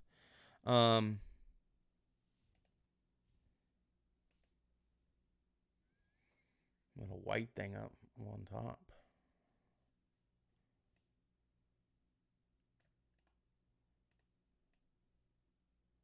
That's funny. All right. So before we get started on this, because I know we had we had to switch real quick to a Google Meets yesterday, and that got confusing. So if that ever happens and you notice that, again, you notice that the YouTube stops working, go over to Google Classroom and check that and see if I created a Meet.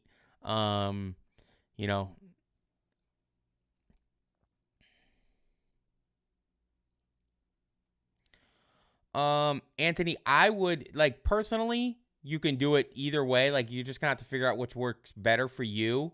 You could take notes while you're reading, and then if I add things to it then you could, like, kind of fill them in. Or, you know what I mean? I would answer the questions on the chapter questions as I'm doing the reading, and then I would take some notes from my lectures. That's what I would do, but maybe it doesn't work for you. But that was going to lead up to my question. to you guys was, did I play the student advice video for you guys from my students from last year? Can't remember if I did or not, because we had that whole Zoom thing. You guys give me a yes or no. Okay. Let's play that first, and then you guys can get rid of this PowerPoint on here. I don't know what that is. Oh. Okay, there we go. All right, here's the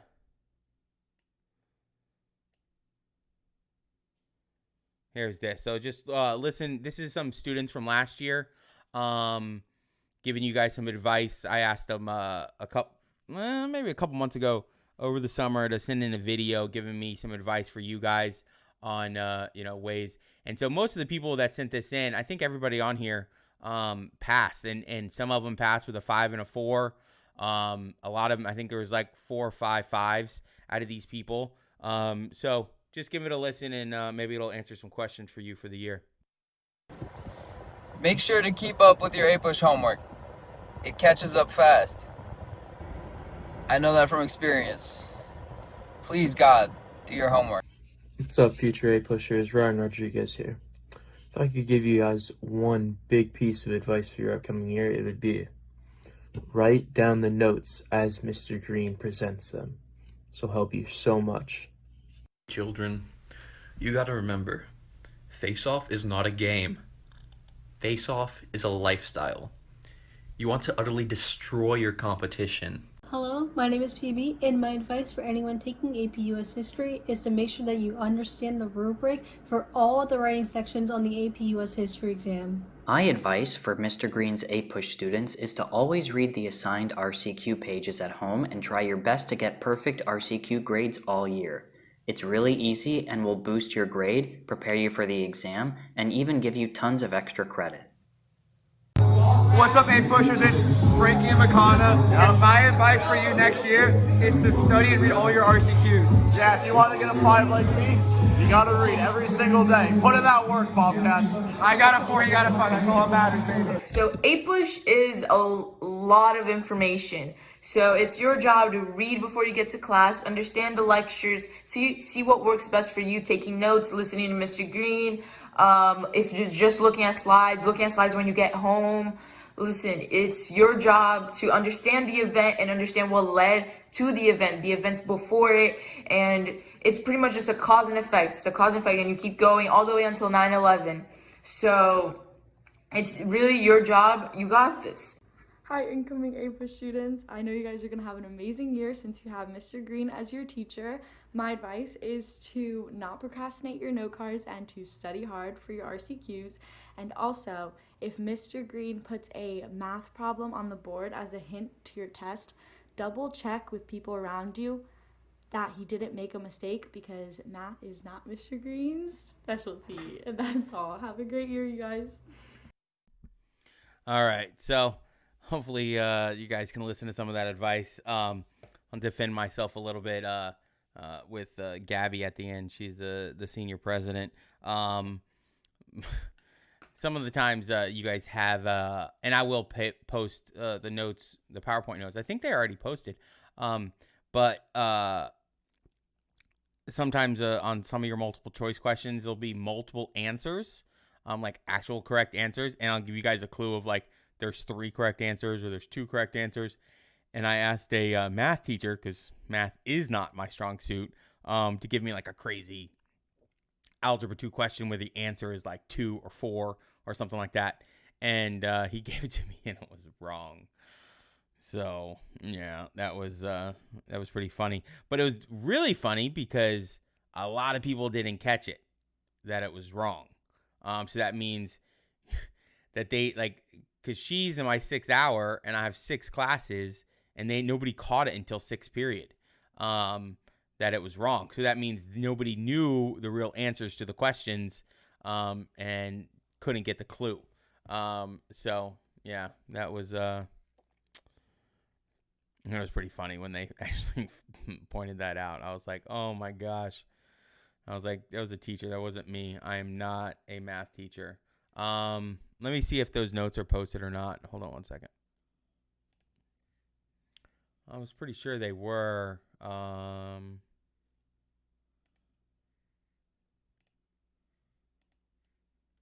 Yeah, they're in there.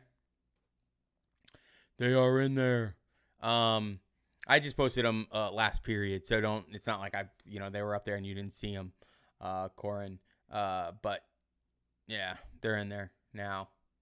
I'll post them. I'll post all the PowerPoints. Okay, all the PowerPoints will be posted. These lectures will be posted. So if you didn't catch something, if I go too fast, because a lot of times I'll go too fast, but this first week is going to be a little more. I got 15 minutes. Usually, we do PowerPoints for like 20 to 25 minutes of the class. Obviously, we're trying to get everything, get all the procedures in place and things like that. So yeah, what else we got? Let's just start on this. All right, so New World beginnings. All right, you had the supercontinent Pangaea, right? This is what it looked like, Pangaea. It was this big, huge continent that was in the center of the country, and as the continents broke off from each other, they formed, all the way up to what is present day. And I think the most interesting thing about this whole thing is India, right? So India breaks off. Okay, you can see it's way down here. It breaks off, and then Asia's here, and then Asia kind of wraps around. But then India comes up and slams into Asia, and at a pretty good speed for a big, huge continent, basically. And that's what created the Himalayan mountains. That's why the Himalayan mountains are so big, right? Because of India speeding across at probably, 0.000000000001 miles per hour, right?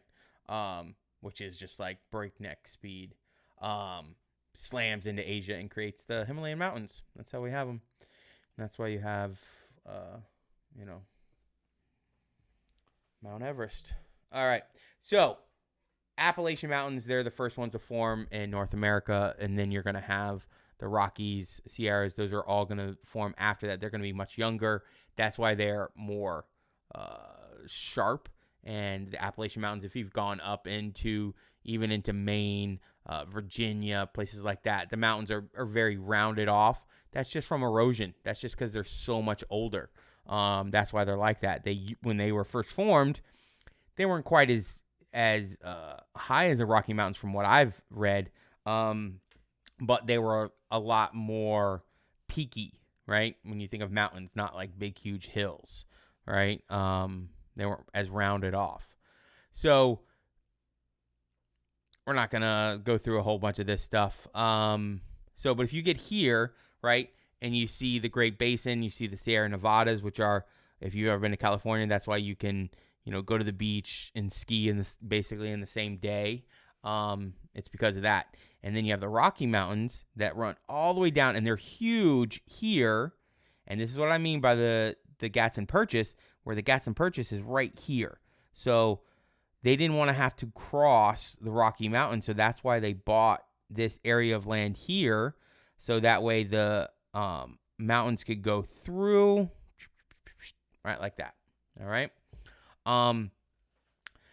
But this is what the Rocky Mountains were here. Yeah, then we're good on that one. So here we go. 2 million years ago, we had an ice age. All right. And it came down, didn't come all the way down North America, but it was it's supposed to be a smiley face, right? Or is it like a I don't know. That's like it's not a frown. Maybe it's a wink. It's a wink smiley face, something like that. So if you look at this, all this in white was ice, the glaciers, okay? So if you know your Europe, Over in here, you have parts of Germany and obviously the Scandinavian countries, and this is Great Britain. Scandinavian countries up here, Finland, Sweden, Norway, all right here. I almost said Norwegian country. I know it's Norway. And then obviously Russia. Okay, so these was all ice. And why that is significant. Okay, Priscilla. Why that's significant is because what it does is, all the water on Earth has been here forever, right? Now, we're polluting more and more water, right? But all the water that is on Earth has always been here, and you just have the water cycle. Remember from elementary school, the water cycle, gas, clouds, rain, lakes, rivers, oceans. And so as this froze up, it's going to take water from the ocean, right? And so then the ocean levels drop, right? So if you look at all the brown around the edges of all these, I'm almost out of water, speaking of. I'm going to get some water in between second and third. But all this brown, this is all land. Look at that. Can you imagine if you could go around Indonesia and Thailand and like Thailand would be landlocked, right? I mean, Thailand, not landlocked, but all this, you have to come all the way out here to get to water. And what's important about this one is look at Florida. So Florida was way wider than it is now. And that's why if you're a fisherman or you go on a boat, you go off the coast here, right? And the farther south you get, the deeper it gets quicker. It gets very deep, very quick. But if you go to the West Coast, which you can see here, the West Coast, you got to go 30, 40 miles off the coast just to get to water that you can fish in, like deeper water, like 100-foot water. And that's because that's just the way the land is underneath. And during the Ice Age, they found in caves down there, they found like pottery and different evidence of humans being in those caves, but that's under 12 feet of water right now. So as these ice sheets melted, obviously the water filled back up, and that's why we have our why Florida looks the way it does right now, not this brown area here. Okay. And then most important is this. Okay. And we'll get to this in a second. This is the Bering Land Bridge. And this is going to connect Asia and what is present day Alaska. All right. So it's called the land bridge. And what it did was, once it moved over, and you had that dry land, people are like, this is some new area, so much more room for activities, right? And so they're moving across this land bridge, and as they start going down, because it's still frozen, it's all glaciers, and so they're following the herds of animals moving down the coast of North America, all the way down to South America, all the way to the bottom, and then they're like, finally get to the bottom, and they're like, all right, I guess this is it. And then they just stop, right? And then they spread out from there.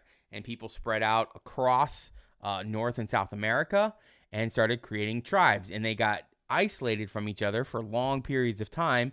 So that's why you're going to have people that look different, have different customs, that just developed differently because they were isolated from each other in both North and South America. So when Christopher Columbus discovered the Americas, which, he didn't discover them because, we'll read about that. I don't think you guys read about that yet. But he didn't discover it. He was second. Just the Western people didn't know about it. And you can't discover something when there's already somebody living there, right? That would be like if I walked up to your house and be like, I discovered this land. And I planted an A-push flag there, and I'm like, this is my house now. And you're like, nah, man, this is mine. Like, my parents own it. And I'm like, nah, I discovered it. Get off my land. And it's not going to work. But unfortunately, it did work for him because he brought an army, he brought guns, and he just took over the people. So that's what, his version of discovery was. was just taking the land from the people who had owned it for thousands of years. I think that's why people started tearing down the Christopher Columbus statues across the United States, which, you know what I mean? He was definitely not a good person, but he was important in what he did, even though it's kind of funny because he didn't even know he did it. That's what's even better. But here we go. So this is the Bering Land. What time we got? 10, 11? Okay, we got 4 minutes. Perfect. We'll finish this up. Routes of the first Americans. Yeah, Faith. Basically just because they could. You know what I mean?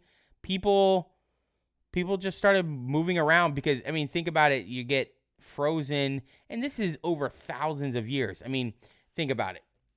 And I know it's so hard. It's hard for me. You know what I mean? And, you know, I'm over twice your guys' age.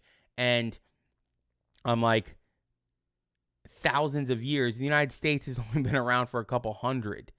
And we're talking about thousands of years that you have this glaciers that create this bridge between these two continents. And so you have people in over thousands of years, people are like, hey, look at this. We got more land over here. Because back then they're like, oh my God, the next clan over is, they're 300 miles from us. Like, we got to get some more space, right? So they would keep moving down the coast. And as the animals moved, because they're like, hey, we can move, there's less pressure on us for competition from other animals, for the really scarce food that we have there to begin with, because it's all glacier. And so they start moving, and the people are like, hey, the animals are moving, that's our source of food. So they start following the animals as well. And so then they move and they find different areas that they like, and they go all the way down. I don't know why you would stop in the desert, but, I guess to each their own. And then some people just kept going. They're like, they had the kids in the back seat going, Mom, are we there yet? And the dad's like, shut up, I know where I'm going. And he keeps going, he's going past Colombia, present day Colombia. And then he goes all the way down to the tip. And then they get to the bottom and he's like, all right, this is where we're going to stop. Right. But, that's how they got across. There's motion outside. It's probably my mailman. Got to keep it on lockdown around here. So in 1492, when Columbus, discovered this area, there's 54 million people living here. How do you discover a land with 54 million people already living there? Because he discovered it for the Western world, right? He didn't discover it for everybody, but he discovered it for the Western world. So, what time is it? 10:13. All right. Yeah, you guys can look at that. So basically what we're going to do, with as far as notes are concerned, I had a question. Yeah, you got to watch out for those porch pirates. That's true. That's why I have 2 cameras on the front of my house. Also because a year and a half ago my car got stolen. And so I put it up the day after that happened, in the middle of the night. That was quite a shock. I'll explain that at another time. But yeah, the way we do it with these PowerPoints is, we'll go through them. Sometimes I won't get through them all. And you'll have to go through and look at them yourself. And then sometimes, because everything's going to be recorded, I might get through it in one class, because one class might, I don't know you guys, like some classes are a little bit more talkative in that they're asking more questions, so it takes a little bit longer, which there's nothing wrong with that. Yeah, Dana, I would keep a notebook, write down the notes, and just make sure that you're putting down, especially important things. I mean, I would write notes, because as you're writing things, even if you don't look at them again, when you write something down, it goes into your brain a little bit better. So that's 10:15, guys. I don't want to keep you longer than you have to be here, but it was a good second class, a lot better than yesterday with our interruption. So, Yes, the RCQ is 1-4 to 1-8 tomorrow. Nope, not yet. You have the Abby. I do not have the ebook as of yet. So you still have the scans of chapter 1 in there. So go ahead and you can read through those tonight, and you guys can move on to your third period class of the second day of the school year, right? So enjoy your day too as well, Troy, and I will see you guys tomorrow. Thank you, Abby. Thank you, Cole. Yes, yes. Emily, high five, air fives to everybody as you're leaving the room, right? We'll see ya. Bye-bye. Priscilla Becerra. I like that name. It's fun. It's fun to say. What's up, Alex? How you doing, buddy?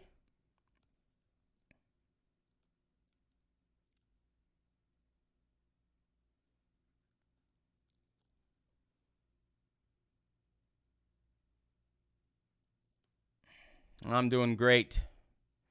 If I was doing any better, it'd be illegal. Yeah, I mean, obviously I'd rather be in class than doing this, but, I'll take what I got. And hopefully your classes are doing well for your senior year. I know this isn't probably how you wanted your senior year to go, but that's what happens. What time is it? 10:17. I got to go get some water real quick. I'll see you, Alex, all right? I'll be right back.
I'm back.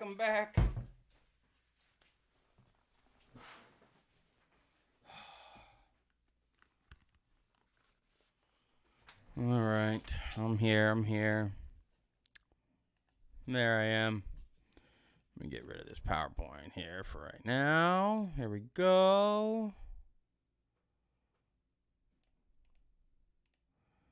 I gotta figure out like the hotkeys for this thing so I can just like make this bigger by like pressing a button, but I haven't figured them out yet.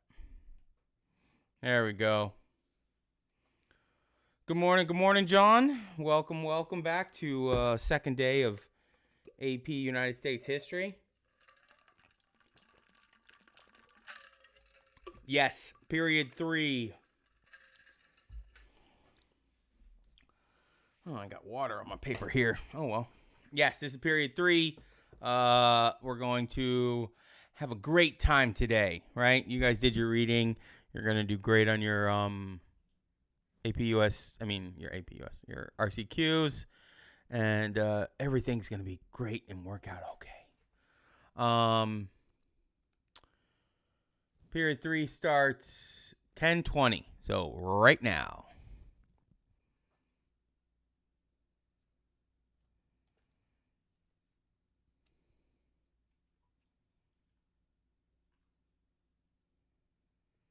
We'll talk about that, Sarah. Yeah, I'm for faux show. Yeah, you don't have to worry about saying here. Don't worry about that because we're going to take the RCQ, and that'll be your attendance for the day.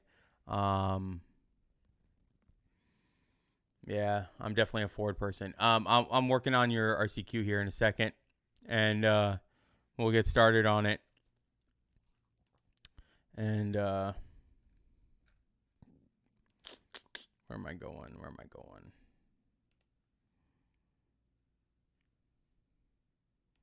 Oh, this is what I'm doing. Yeah, so we're gonna do the RCQ here in a second, and I'm gonna give you a certain amount of time to finish it up, and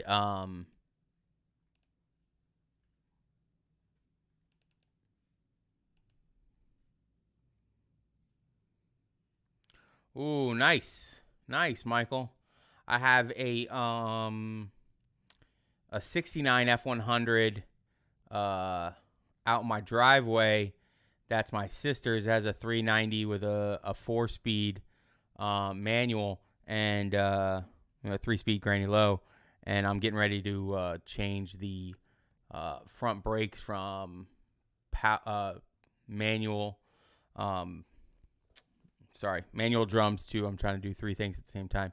Manual drums to power discs. We got all the brand new stuff for it, so it should be fun. Marie, RCQs are reading comprehension checks or quizzes. Cool, Michael. Yeah, you just have to join the car club. We do some cool stuff.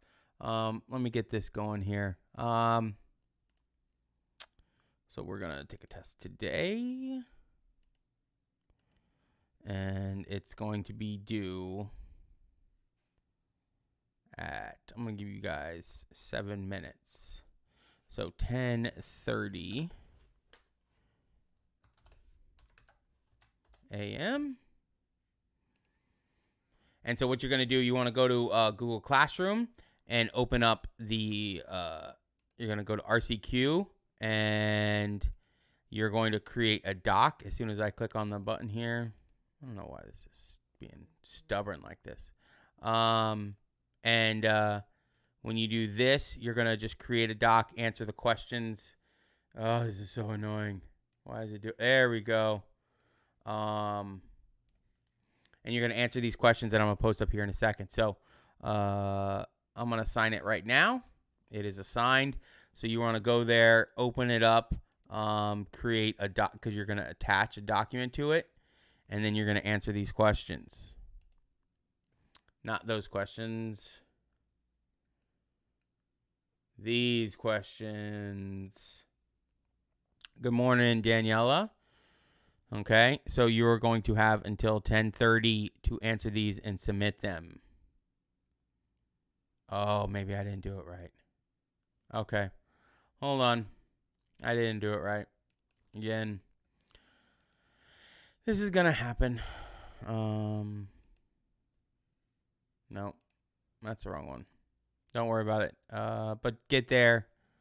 I'm going to take that off the board here. There we go. Okay. I did it the wrong. I put it for the wrong class.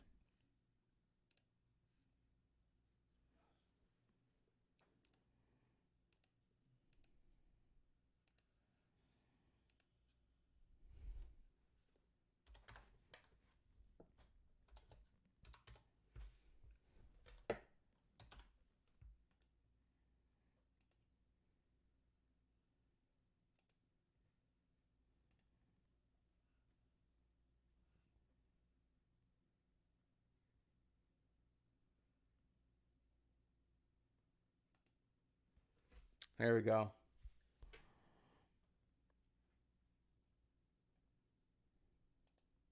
There's your questions. It should be up there now. It's short. They don't even need to be full sentences. Just short answers. It's just real short, just to get the answer across. That's all you're doing. Yeah, there it is. It's in there now. So create a document, a doc. You're going to attach it, answer the questions. Good job, good job. Read the directions, Michael.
Oh, we got one person turned it in. Good job, good job. You guys have another 5 minutes to finish that up. I'm giving you guys a little bit more time, the first day, because you got to figure it out and stuff. But when we get into the meat of this, you're gonna have to do this very, very quickly. It's not gonna stay up there for long, but you're fine right now.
You got 3 minutes.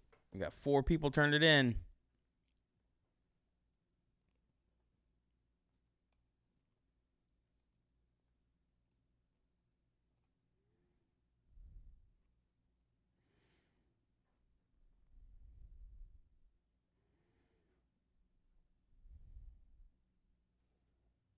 We're up to 8.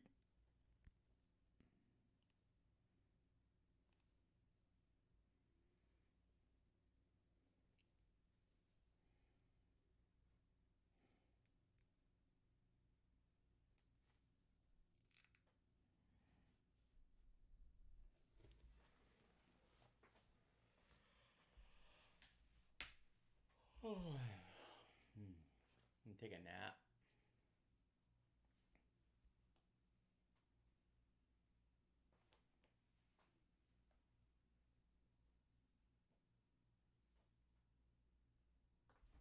It's right on my face.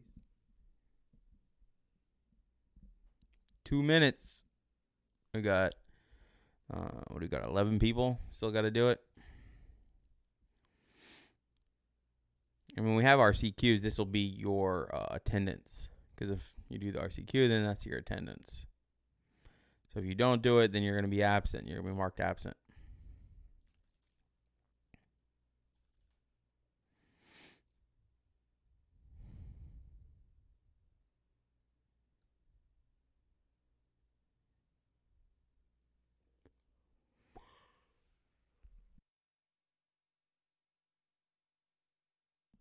Might want to yawn in your ear.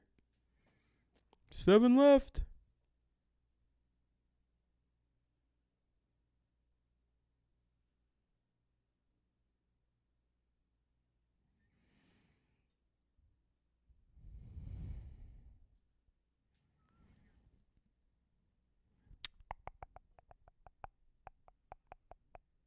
Okay, Reese.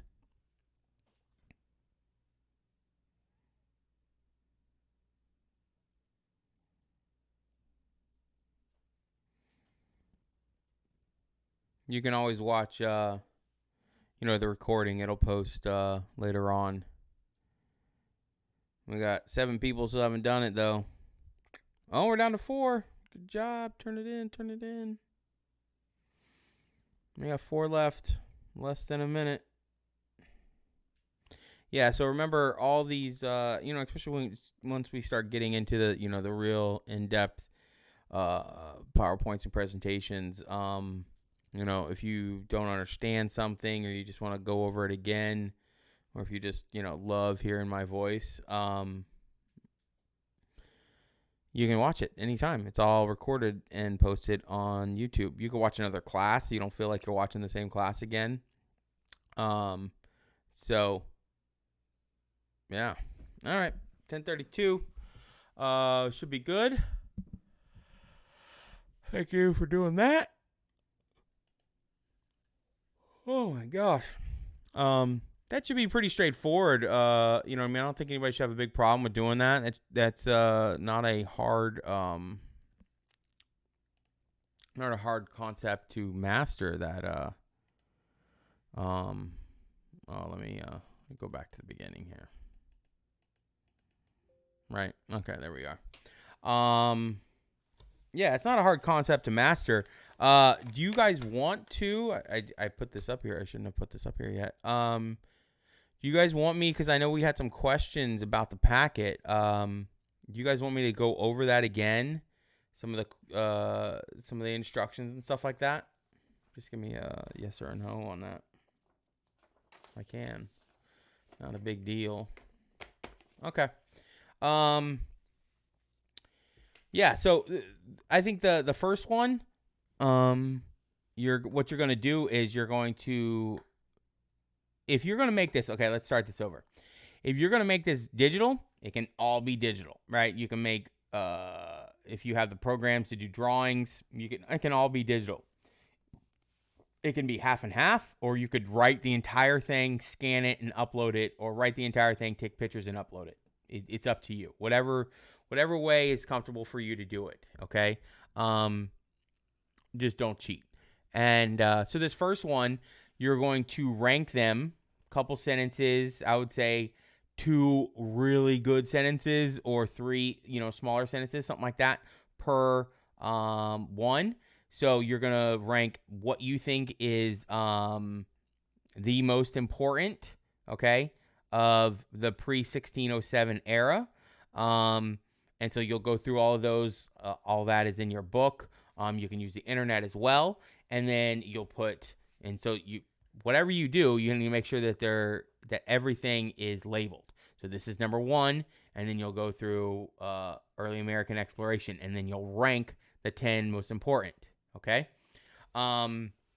So whichever one you think is most important. Now, the biggest thing, and I'm not going to take points off now, but I eventually will, is if you're using too many pronouns. All right. And I know this is an English class, but in writing, especially historical writing, you need to be able to write and have people know who you are talking about. So if you have 2 subjects, for instance, you could say, if you're talking about Federalists versus Anti-Federalists, okay? If you said John Adams was a staunch Federalist, while Thomas Jefferson was more of an anti-federalist, but you can't do that, okay? Because you have two subjects in the same sentence. You can't use a singular pronoun if you have two subjects prior to that in the same sentence, or even in the next sentence. You couldn't say, both Francisco Pizarro and Hernando Cortez were conquistadors. He did this, right? So period, he did this. Who's he? You have two subjects, you can't do it. So what I'm asking you is every time you write, you're talking about somebody, especially at the beginning of any sentence, has to be, the actual name of the person or the thing. You cannot use pronouns when you're talking about multiple subjects, all right? And especially if I just say, Marco Polo is credited for where did he, spend 20 years of his life. You're not going to say he did this. You're going to say Marco Polo spent 20 years of his life in China, blah, blah, blah, blah. Okay? So that's the difference. That's the biggest thing that you need to work on because the sooner and I know some people are going to have big problems with that because it's every year.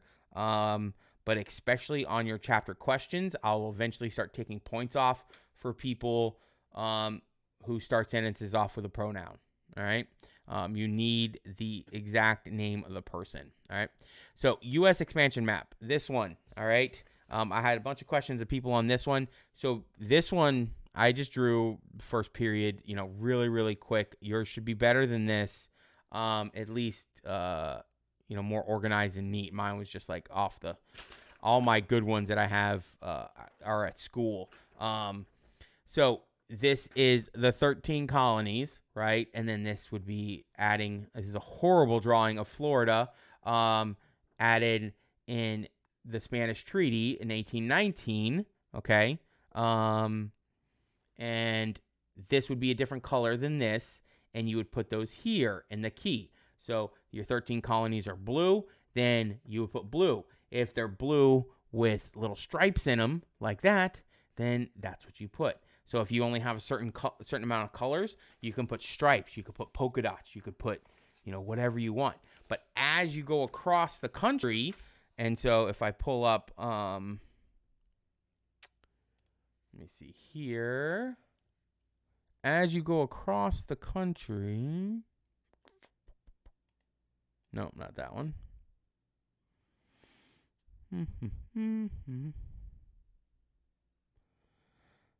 Oh, I don't have it. I got rid of it, I guess.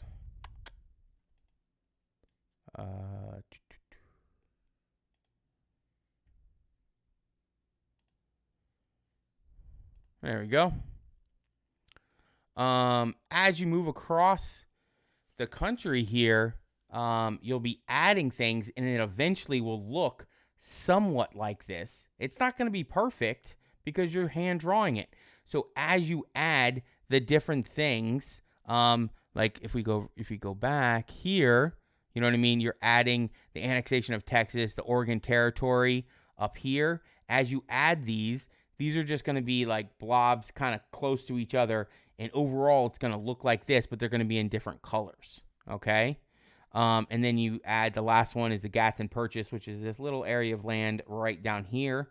And you're going to add that in. All right? Does anybody have any questions on that? Any questions? Okay. Next. The war chart. Okay? If you were going to hand draw it, it's going to look something like this.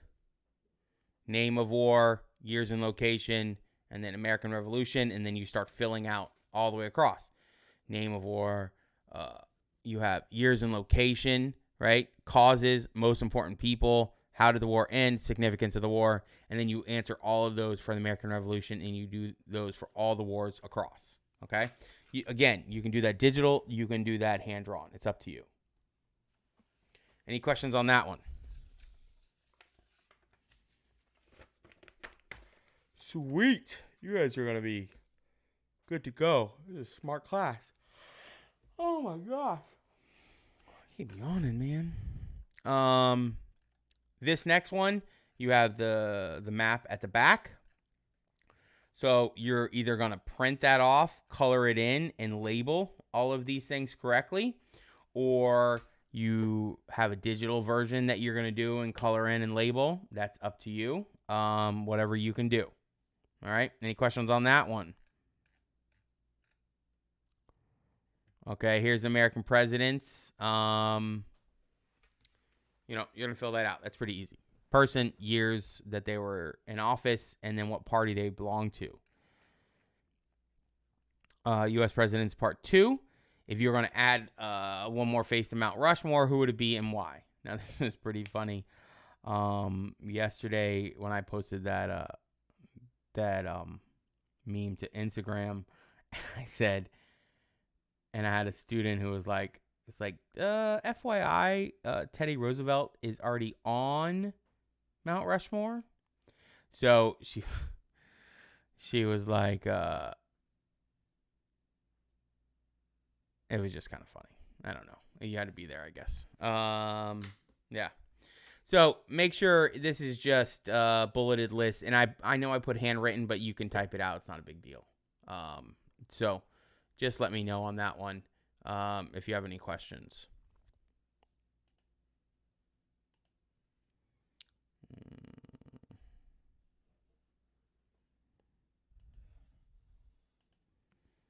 One second here. I'm just looking.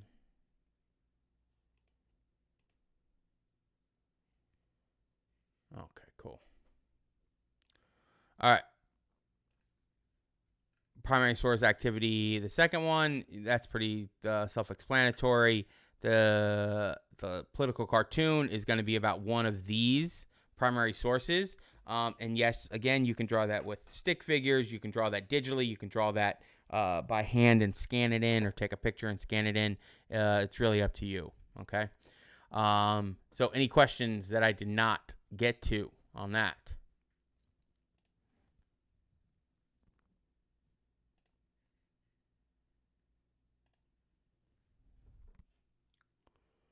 No questions. Cool. What time is it? What do we got here? 10:42. Oh, good. We got. Oh my god. 28 minutes. I'm giving my ears a rest here for a second. These things are pushing on them.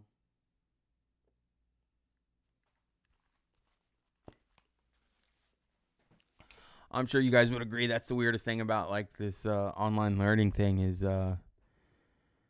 really like the silence, right? Because in a class it's not that weird because, you know, you're just kind of quiet. You're like in between something and people are quiet because you can like, you know, whisper to your buddy and or talk to somebody if teacher's, you know, doing different things. But, you know, when you take a 20-second break in between two separate things that you're going over, it's kind of weird because everything's just dead silent.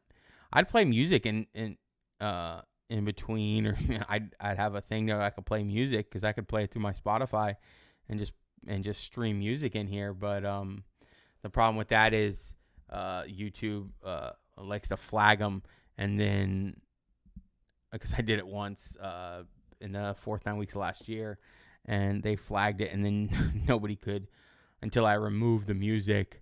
Nobody could rewatch the stream, so I'm not going to do that because they would do it every time.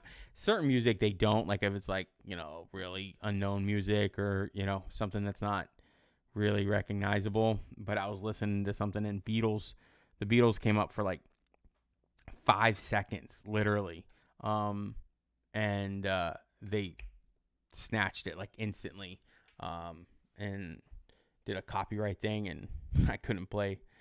Nobody could watch it. They deleted the entire stream.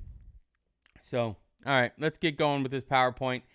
So the thing with the PowerPoints are normally when we get going with them, we'll do an RCQ, we'll do a PowerPoint, and this one's really, really long. I've already posted it on Google Classroom, so you'll always have access to it. All the PowerPoints, I'll post them.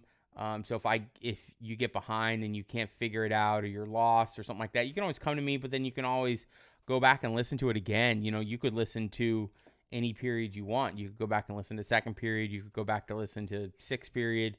That way it seems like you're not hearing the same thing again. But, as far as taking notes, you know what I mean? You guys, it's really going to be up to you. You're going to have to figure out what's best for you. I know we watched that video yesterday with the advice from students and Ryan Rodriguez, who, he got a 5. I guess maybe shouldn't have said his whole name, but oh well, he's fine with it. He got a 5, and he wrote him down all the time. So it's really going to be up to you and what you want to do, and you definitely, I would definitely write the answers to the chapter questions as you're doing your reading. That's the most efficient way of doing it. And then when you get to the notes, you can take some notes from the PowerPoint. Some people do, some people don't. But I can tell you what, the people that did a lot better in the class than the people who just sat there and listened.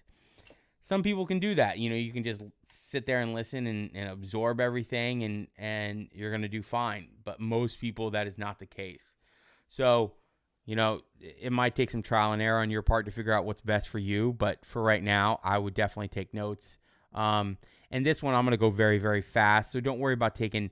This is a very general chapter 1. So it's not going to be, this isn't vital to this course. Okay. This is a very small part. So you do have Pangea, 240 million years ago, big, huge continent. And I always think the most interesting part of this is if you look at India, in the 4 different pictures, India breaks off, right? And then it slams up into Asia, and that's what creates the Himalayan mountains.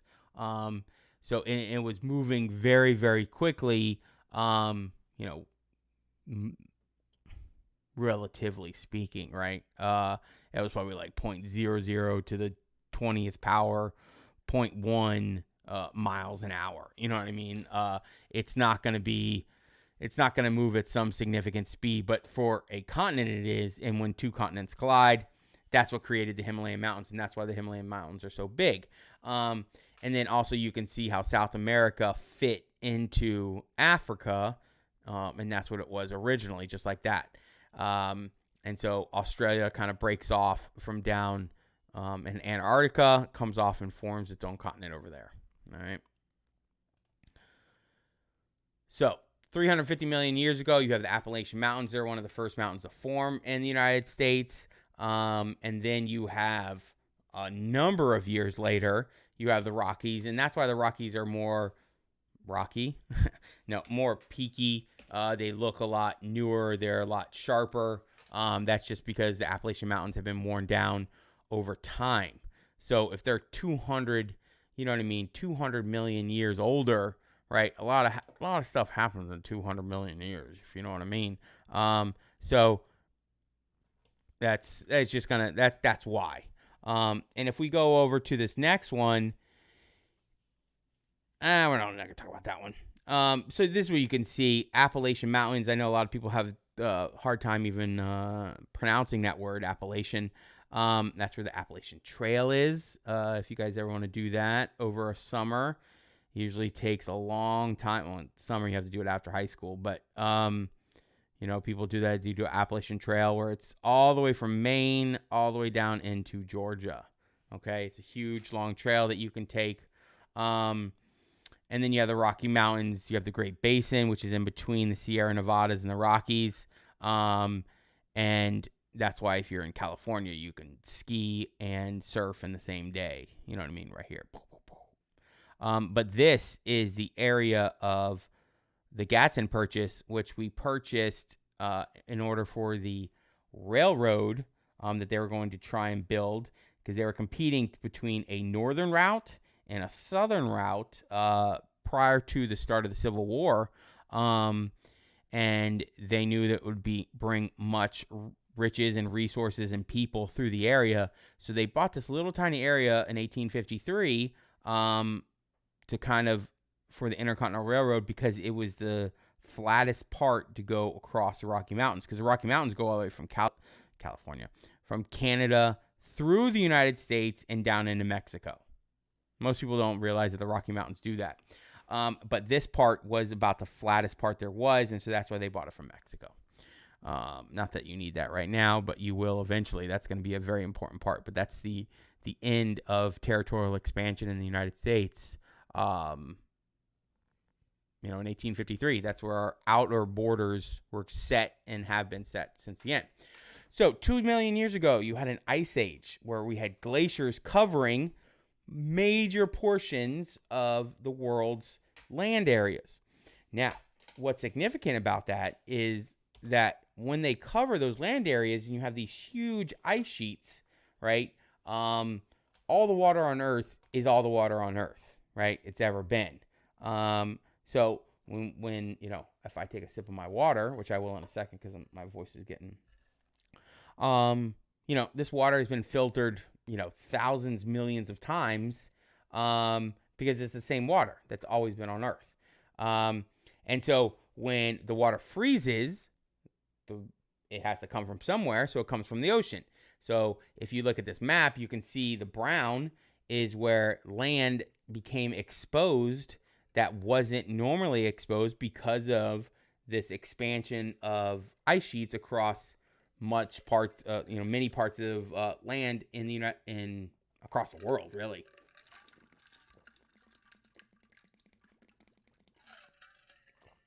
So what's significant about it is Florida. You can look at Florida, you see the brown, especially on the west coast of Florida, is pretty significant. So you have land, extra land all the way out here, and we know that humans were living out here because if you go out there off of Tampa and in those areas, there's caves that have evidence of humans. They have shards of ceramics and things like that, and it became a nice area where people were living. But once the ice started melting, then it would melt, and then you have the current land edges, the coastline where it is, okay? So when it melted, it pulled back all the glaciers from down here, which created a lot of the Great Lakes and some of the rivers in the northern part of the country. But most significant of this glaciers was what it did here, okay? And this is a bad map to show it because you can't really see it, but it's going to connect present day Alaska with Russia. Okay, let's go here. So it connected these two, right? So you could walk across. And so what happened is, this is over thousands and thousands and thousands of years. Okay, this is not like happening overnight or even in 100 or 200 or 300 years. Okay, it's a long period of time that people following the animals, because as this froze over, animals are like, hey, we want some more some more grazing ground or more hunting ground. And so the grazers, your vegetarians, they're not vegetarians, but you know what I'm saying, would move across the land bridge in Beringia. They would move across, herbivores. That's what I was trying to say. I don't know why I said vegetarians. That was pretty funny. The herbivores and the carnivores would follow the herbivores because that's what they're hunting. And so then the people would be following all of them. And because it's just like, if you have something that's walled off, people, will stay away. But even if it's just like something random and it kind of opens up, people just spread out, It's just a human nature. And so people spread out, and they took this is the journey and a half, over thousands of years, all the way down through South America, into Central America. They went all the way to the East Coast over here. And then they went down into South America, all the way to the tip, right, of South America. And once they got down there, then they're like, I guess we're done, right? You had Dad in the car driving down, and kids in the back like, are we there yet? And it's like, no, we have 14,000 miles to go. Because from all the way up here, it's 15,000 miles. It was. And then they spread out because there's a lot of room, and they became different cultures, different tribes, because they were so spread out over a long, long period of time. So they had different customs, different religions, all different things. different ways of life. I don't know why you would stop in the desert and you wouldn't like keep going, but people, different strokes for different folks. Make sure we're doing good all in time. Yeah, we got 15 minutes. Okay. Let's see. Yeah, so when Christopher Columbus came, he discovered America. There was already 54 million people here. Can't really discover something when there's already 54 million people. Now, you're discovering it, you're bringing to light this area of the world to Western civilization in Europe, right? That's what, when they say discovered, because you can't discover something when there's already somebody living there.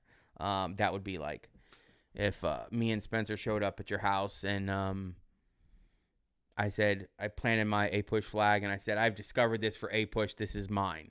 And you're like, no, man, this is my parents' house. Like, we live here. And I'm like, nope, I discovered it. It's mine. And that wouldn't work because, it's your house. But when you do that back then, all they had to do was just say, well, we're going to take over. And they had the guns. They had the more people. And so they took over the land. And that's what Christopher Columbus did. And, was it right? No. But, that's what he did. But he never even knew that he did it. That's what's the kind of funny thing. But more, you had these civilizations, the Aztecs and the Incas, right? So the Aztecs were very important. They had great knowledge of mathematics. They were doing like algebra 2. They were doing all kinds of crazy stuff. And if you've ever seen some of those videos, where the Quetzalcoatl, I think that's what it's called. It's the animal that they worship.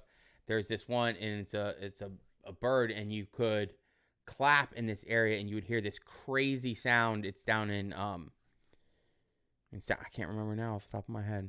Oh well, but they were really good at mathematics and architecture, and so what they would do is they built these huge elaborate cities. They were very big into human sacrifice, and their human sacrifices were just a torrent of killing people, chopping off their heads, and ripping out their hearts, right?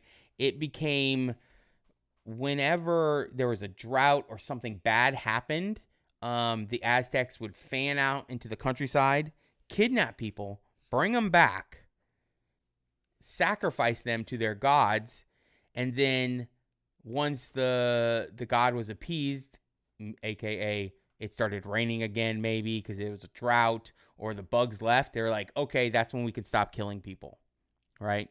Because he's satisfied now.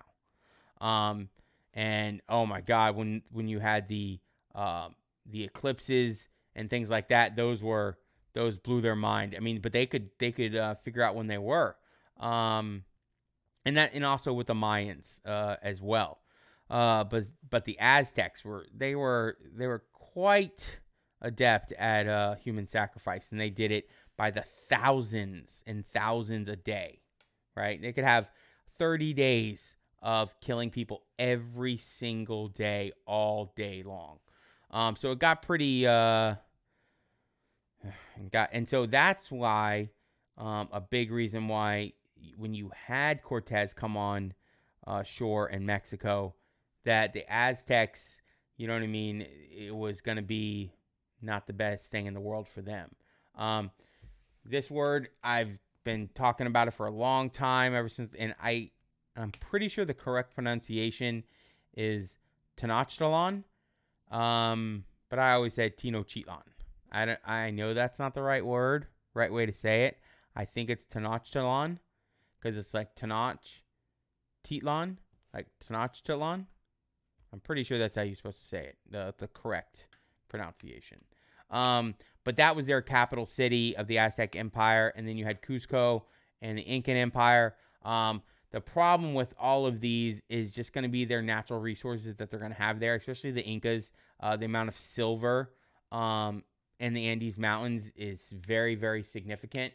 So the Aztec Empire became, a very big point for the Spanish to conquer eventually.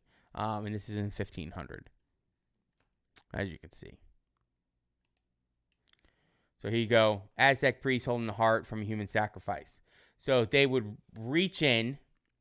They'd put you on this basically like a big stump. They would hold you down. Your chest would be open, and they would cut you open and reach in through your stomach, like right underneath your rib cage, grab your heart and rip it out while you were still alive. So I know that's not the best mental image at 11 o'clock in the morning, but, they got very, very skilled at human sacrifice for these reasons. All right. 5000 BC, you had hunter-gatherers in Mexico, and this is where they're going to develop corn from maize, and this is going to really develop the entire North and South America was turning wild grass into corn. All right. Corn became a staple crop. Obviously it still is. You have the corn syrup, corn popcorn, you have corn chips, corn pops, corn, corn is everywhere now. And it has been like that for a long time because it has so many uses and it's so easily grown. So you can see the areas of early Americans. Some of them were hunter-gatherers. They didn't do any farming. They just gathered things, fished, hunted, and then others were big, big farmers, okay? And so that was in the green. So that's when you're going to have a mix between all of them.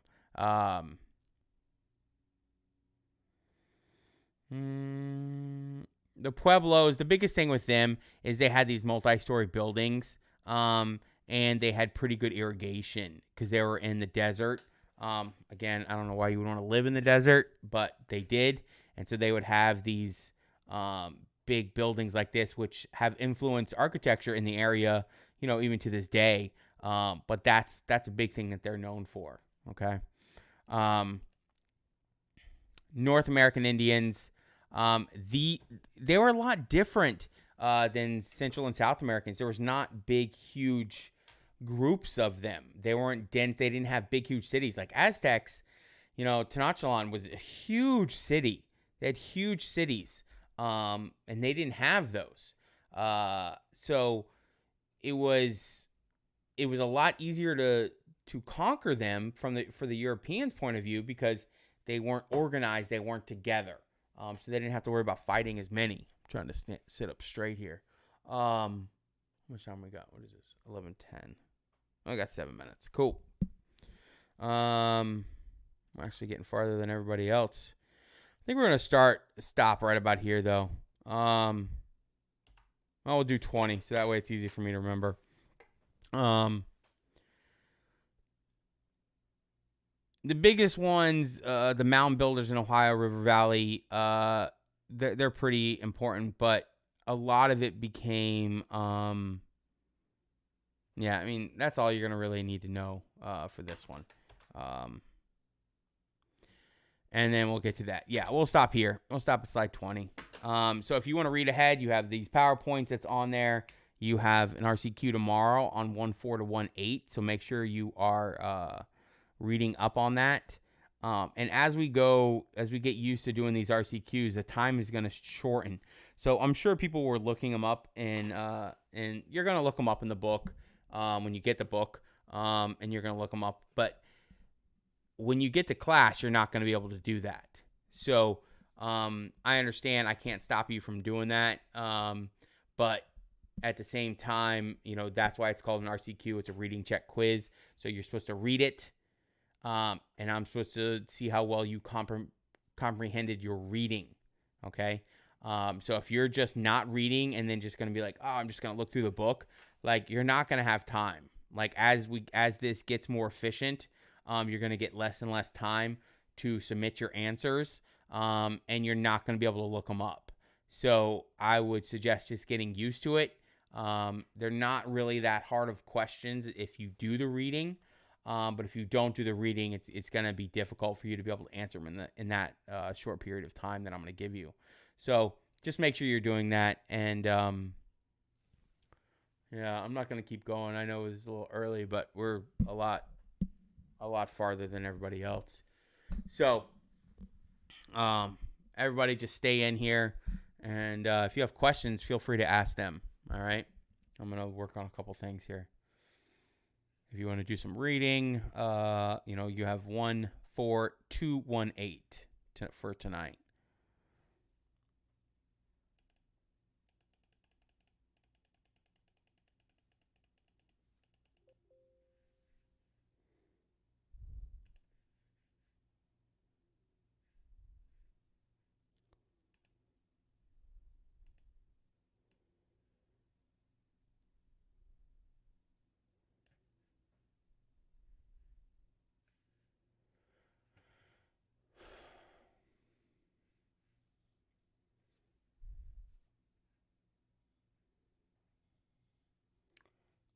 No, they stayed up they didn't try to conquer, going farther south.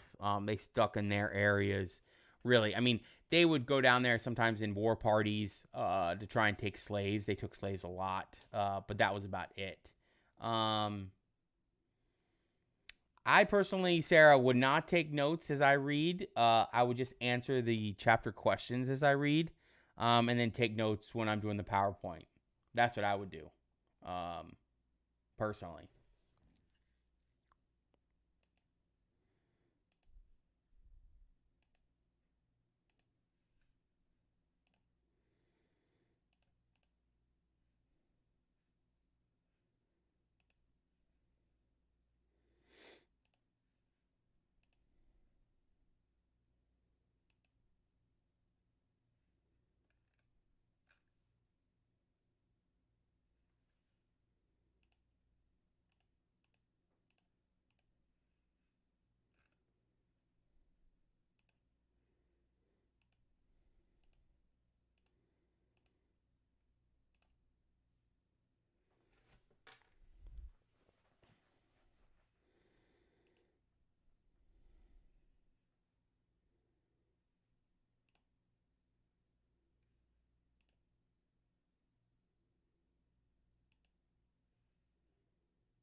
Oh.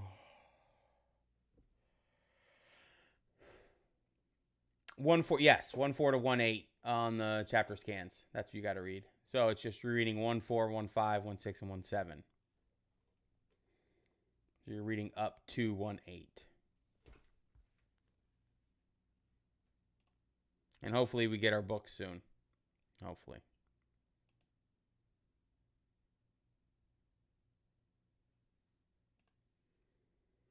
And you guys will at least get the digital copies, and then we'll get the hardbacks. Hopefully when we get to school.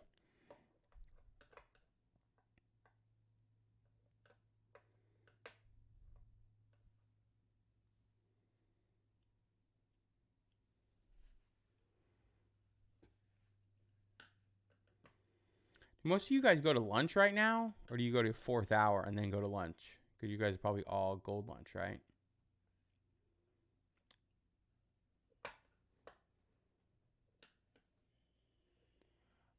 Marie, yeah, you can do mix and match. It doesn't matter.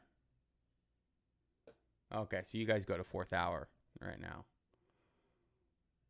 Okay, so you do have some people have blue. I know last year it was mostly juniors didn't have blue lunch last year. But maybe it's different than this year with all the I know it's going to be real different when we get back to class. I don't know. I mean, get back to school. I don't know what that's going to look like. But yeah, I guess I have gold lunch. I have gold lunch, but it doesn't really matter because I don't have a 4th period. I teach 1, 2, 3, and then 5, 6, 7. So you guys are good to go. Have a great day. It was a good class, and make sure you do your reading for your RCQ. And I'll see you tomorrow.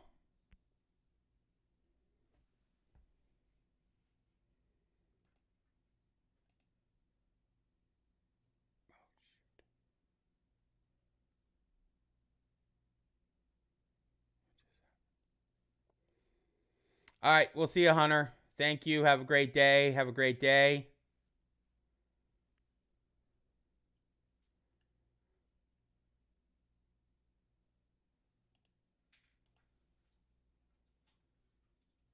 Bye-bye, Sam. We'll see you later.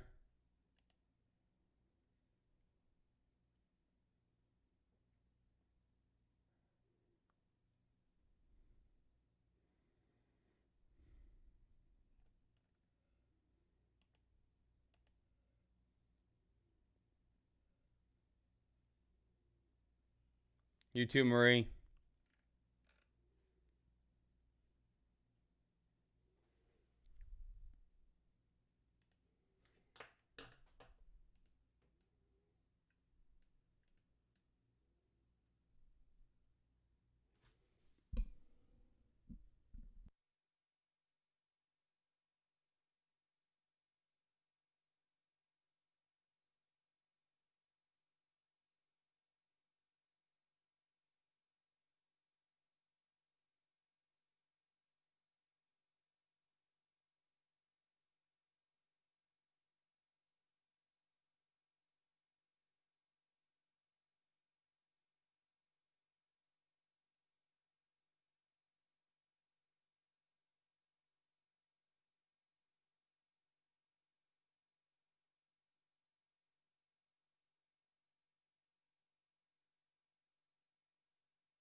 What's up, Andre?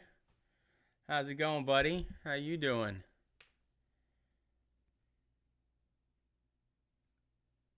You have a good summer?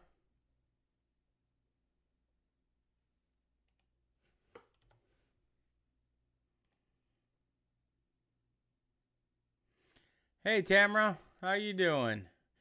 Yeah, summer was boring probably for most people. You know what I mean? You can't do that much. Yeah. Well, weddings can be fun. I don't know how it can be that fun of a wedding in these anti-social times. Tamara, I hope you had a great summer. Well, as great of a summer as you can, right? Can't be that awesome of a summer.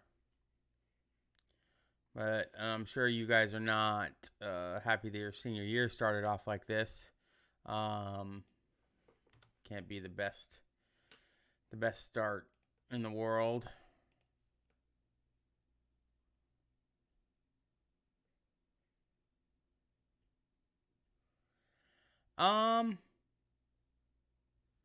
It's whatever other people. I mean, I'm not gonna say, it's above my pay grade. I don't know. The problem is I don't know how they're gonna do the social distancing in school. It really depends on how that's gonna work. Sorry, I just got this new stand for my mic, and I'm still trying to figure the whole thing out. Get it in location. Yeah, I don't know, man. It's one of those things where I don't know how you can't put that many kids in a classroom, and basically every classroom is gonna have. I mean, how do you put 6 feet apart in a classroom of 28, 29 kids, right? Yeah, you would. Oh, you're definitely gonna have to wear masks the entire time. That's for certain, faux show. I'll give this guy. I'm grading RCQs as we talk here. I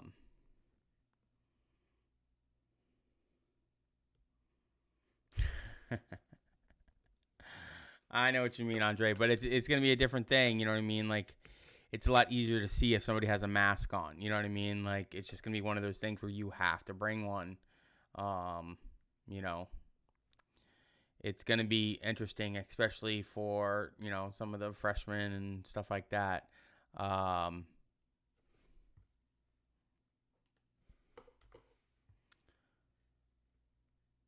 I don't know how it's gonna happen. I don't know how it's gonna be for teachers. Like, I don't know what I'm gonna have to do. As far as a mask, because masks really don't work with this beard. I can wear like a full gator thing, but I don't know. I'm gonna have to see how that's gonna work too.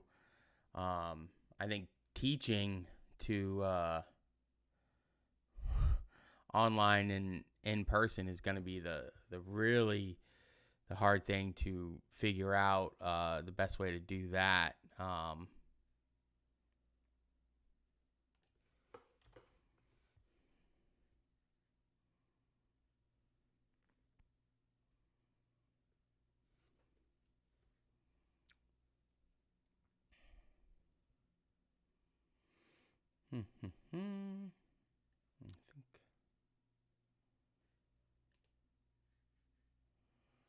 think that's it. I think it worked.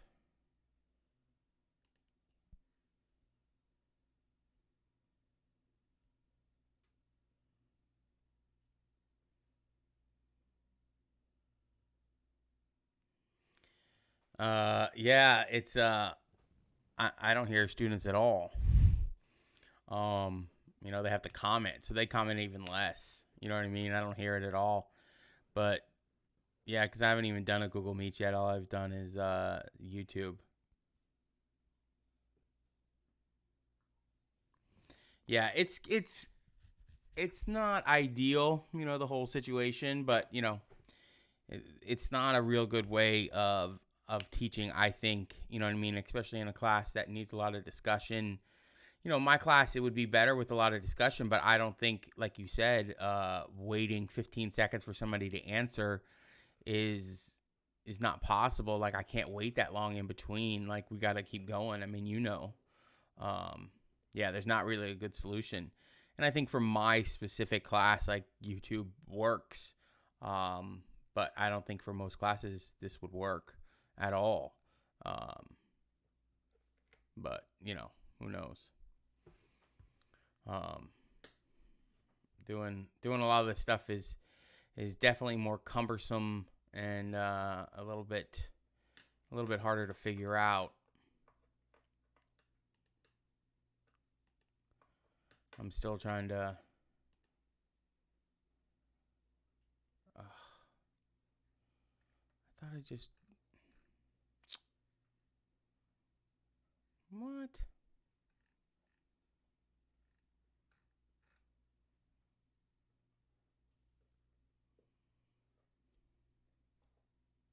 All right, Andre. No problem. Everybody spells it wrong. Not a big deal.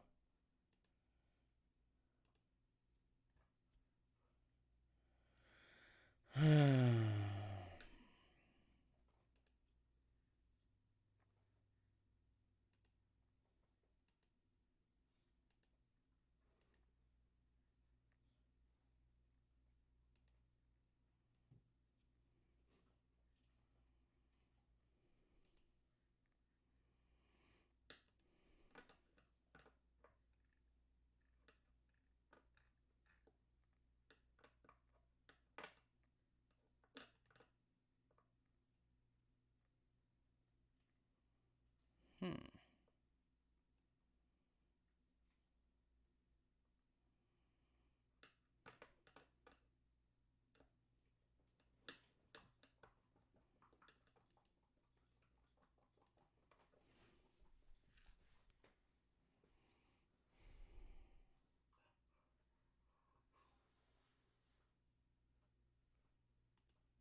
Hmm.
Yep.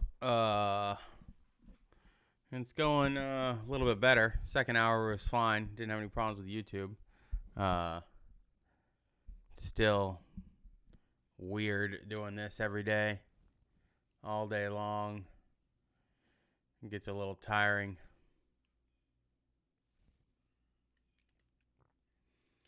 You got any a bunch of homework?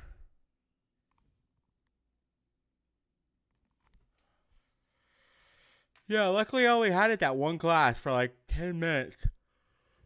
Oh, other than that, I'm fine. But man, yesterday I was so tired at the end of the day. Holy crap. That was crazy. I was like, it was not fun. 12:41. Period 5 starts. Yeah, 12:41. So they won't be coming in here. Probably there's somebody in here, you know.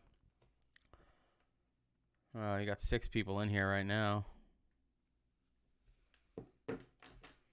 I'm probably from my 5th hour. Oh! Like I said, man.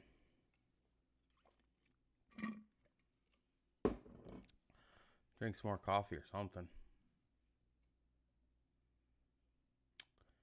Yeah, we're at Columbus. You know, well, we are. Yeah, we're pretty much there.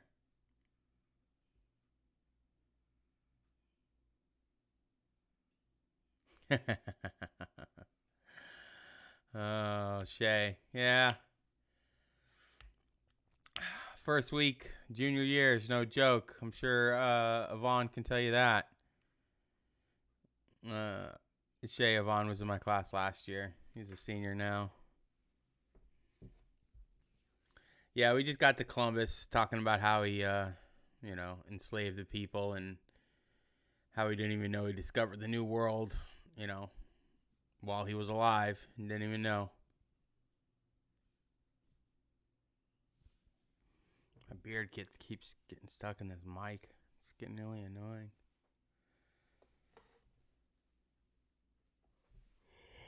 Oh.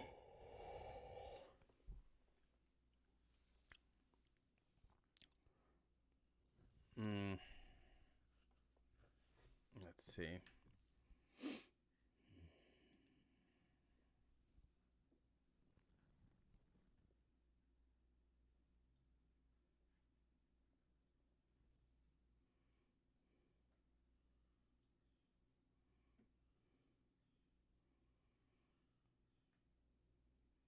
Oh. Yeah, they're not exactly sure where he landed. They know that he landed somewhere in the Bahamas, and then they know the second place he landed for sure. I'm not exactly sure where that was, but I know. Yeah, they know he went to like his second place. They know where the second place was. I'm not, from what I've read, they haven't been able to pinpoint exactly where he landed first in the Bahamas, but it was somewhere around there. But I mean, he thought Cuba was Japan. So,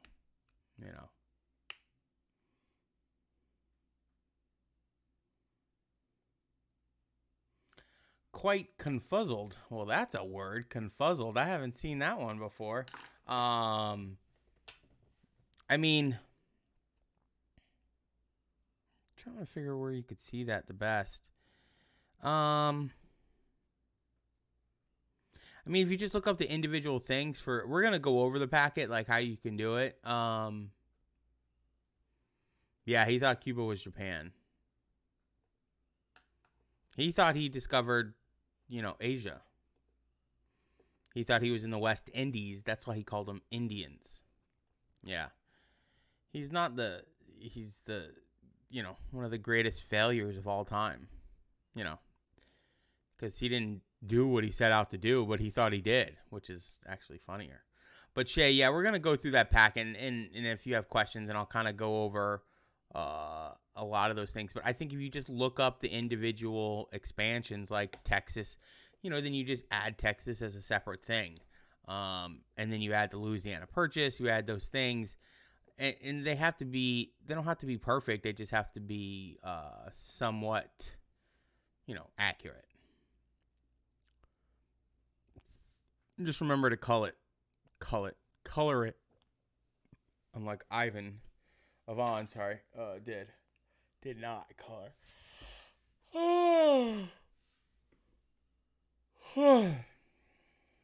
What up, Will? Yeah, Avon's my boy. I can do that. He's vice president of the car club.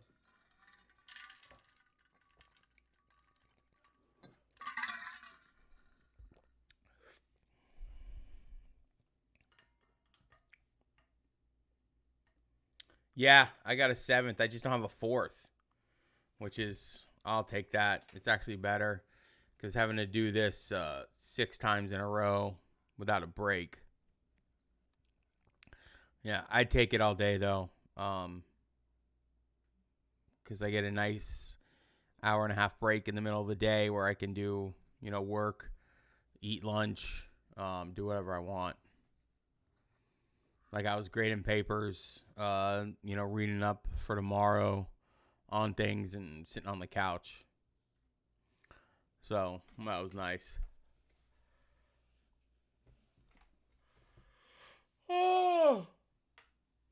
Oh man. I haven't yawned this much in a long time. I'll turn off the music in my background. I think I was listening to some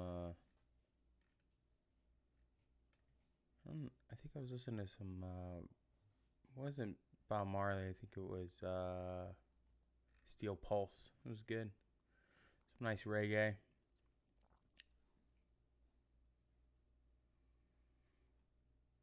Yeah, they should.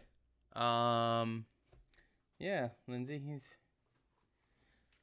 Spencer, they want to see you. Hold on. Where'd he go? Oh, here it is.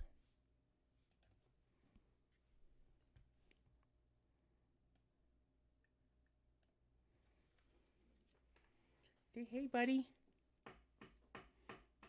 Oh, what is that?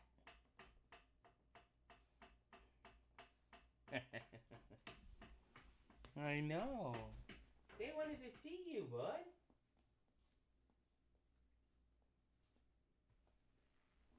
He's just down there chilling.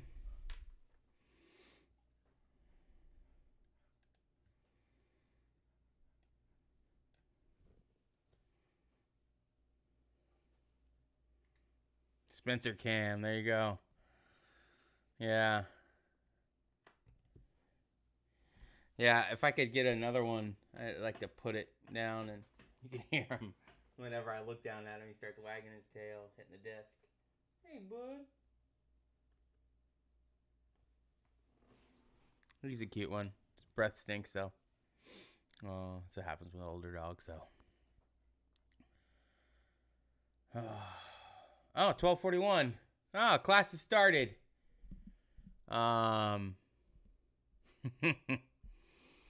Hey, Josh. Hey, Deborah. Yeah, that's the one thing nice. If I had cats up on my desk here, that would get quite annoying very quickly, especially if they started hitting buttons. Hey, Corey. Welcome, everybody, to your second day of A-Push Period 5. We're going to get started here. I think that... Oh, that's not what I wanted to do. Oh, that's not what I wanted to do either. But that was what I wanted to do. Here we go. So if you guys want to pull up... Hey, Ryan. If you guys want to pull up your Google Classroom... we're going to do the RCQ here, and I'm going to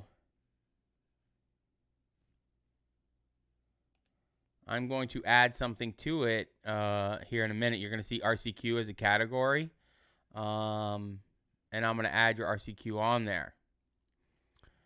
As long as Google Classroom is participating.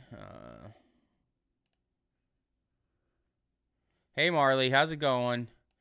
hopefully everybody had a very good first day, and your second day is going okay.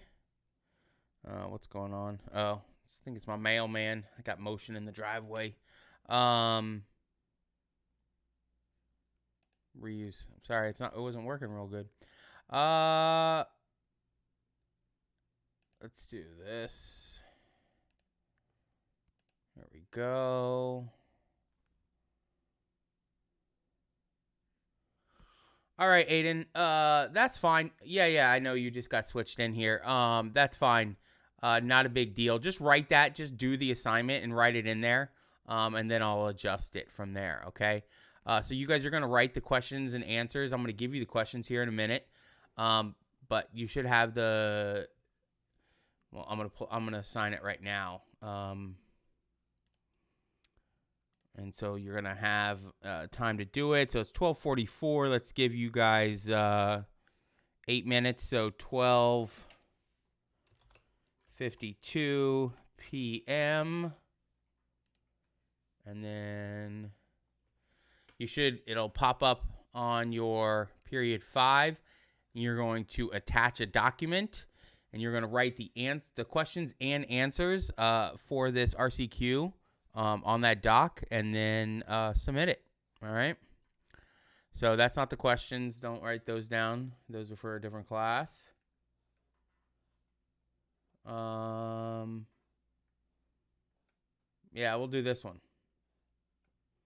If I can get the whole thing on the screen for you, it might be better. There we go. So you can do it. Finish it up. You have until 12:52. To complete this RCQ.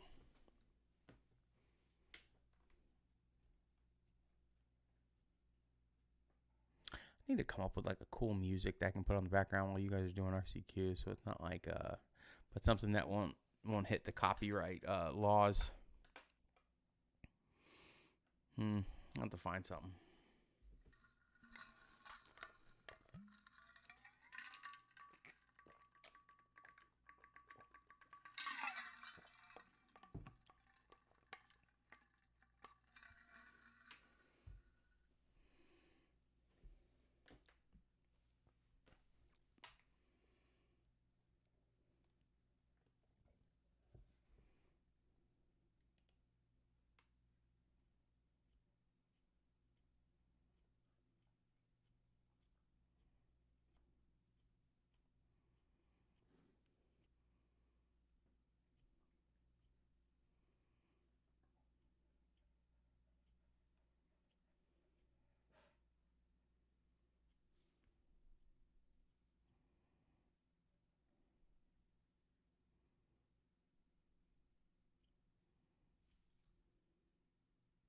No, it doesn't. Thank you, Deborah, for asking that. I forgot to say. It doesn't need to be incomplete sentences. You just need the answers. Good question.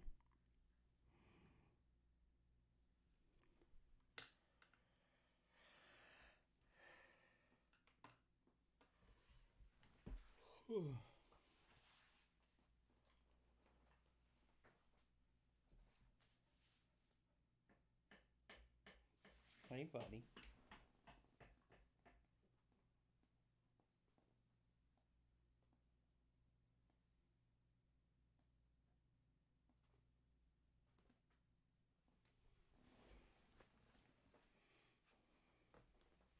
Hey, Paige.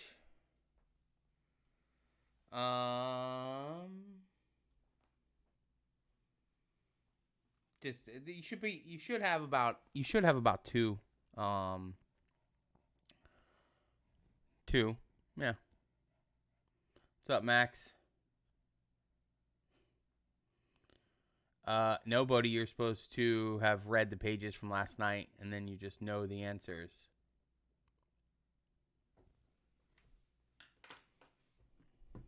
Because in the future, as we get along, you will not have this much time to answer these questions.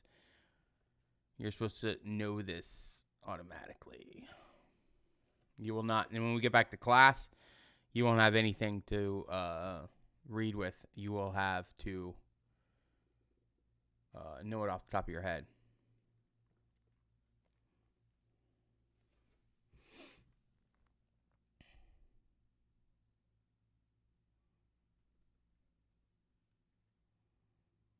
So you got 4 minutes.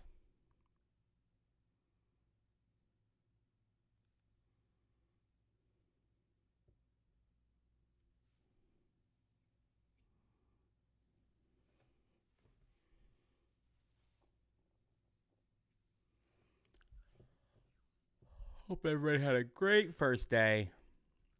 I know mine was pretty good. It turned out all right. I know there was a lot of trouble in a lot of other classes and stuff, but and I know across the county they had a lot of problems with people logging into the portal. So I luckily did not. We got a little bit less than 3 minutes left. We got one person who turned it in. 29 left to go.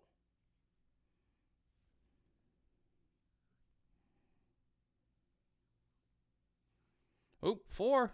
4 people turned it in.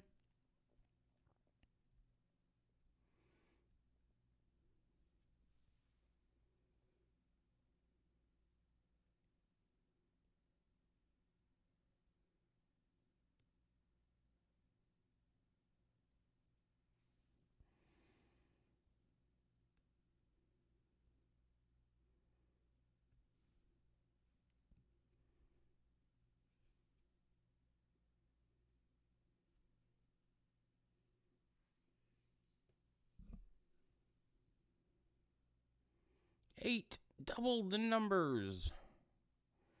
Less than 2 minutes. Better get those things turned in.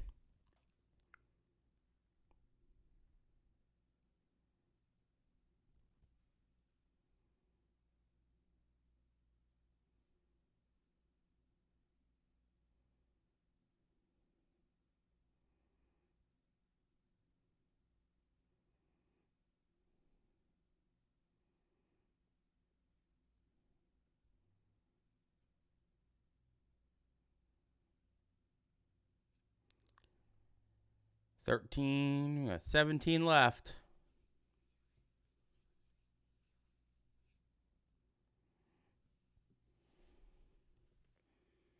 Well, I know some of you guys are texting each other.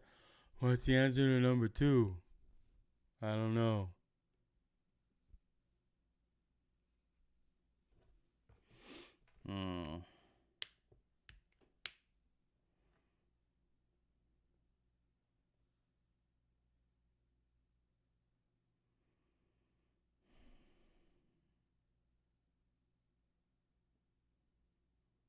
I'm sorry, Lindsay. That's always annoying.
We're about done. I'm pretty sure. I don't know if it is going to let you turn them in still. You let me know. All right, we're going to move on. It should have been pretty straightforward on how to do that. So, that's what we're going to do it from now on for the RCQs. I'll be more flexible in the beginning, but it's going to get, you're going to have to do it fairly quickly when we get, into next week and the week after and stuff. So just make sure that you're paying attention.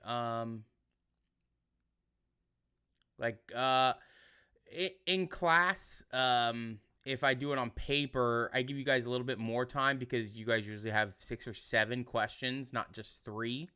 But if you only had 3 questions in class, you would have like 4 minutes to do it once everybody started. It's not a lot of time because if we did it in class on paper, then we would grade it ourselves. That's what we were doing last year. But obviously we are not going to be able to do that even when we do go back. So hold on one second here. But what I was going to do is, I know a lot of you guys had some questions. I got questions emailed last night and on different places.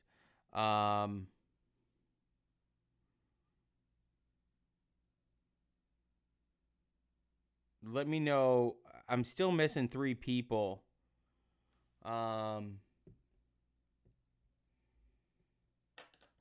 Yeah, I see that, Lindsay. So let's see what it does if it allows you to still turn it in. Let me see if I can edit it to give it a little bit more time if it still allows me to edit.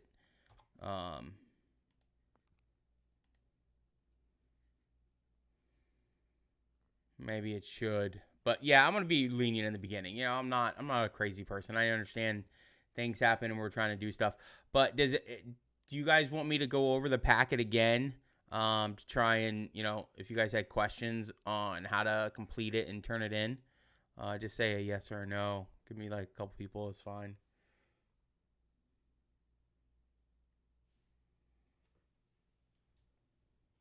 Okay, that's fine.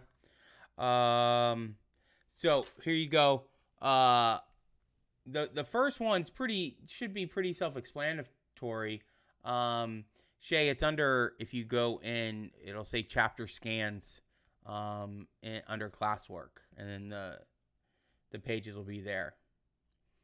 So the first part is pretty easy. You are just giving me support for your top 10 list of things that are most important before 1607. And so you'll just give me the person, give me, 2 really good sentences or 3 pretty decent sized sentences on each person, why you chose that person in the order in which you did. Okay. So you're going to use these, mix them up, whichever one you think is most important out of this whole list, or if you think of something else is more important, then go ahead and do it. And then go from 1 to 10. All right, I think most people had the questions on the expansion map. So basically, this one is pretty crappy. I would definitely like yours to be better. I just have not had time because I'm, trying to get all these things done. To give you an example, and all my good examples were from school. So if you drew, this could be, if you can see it, the New England colonies here. Okay, the first 13 colonies. And then you have a key here, and you would color that. And then as you added, like, say, Florida, all the way down in the Florida cession of 1819, you would have that as a different color. And so it's a bunch of different things tacked on to each other. And so eventually, it'll look pretty similar to the United States, continental United States, being, let me put this up here. Where'd it go? No, I thought I had it. Oh, let me get a. So like this, you know what I mean? You're gonna eventually it'll be somewhat in the shape of that.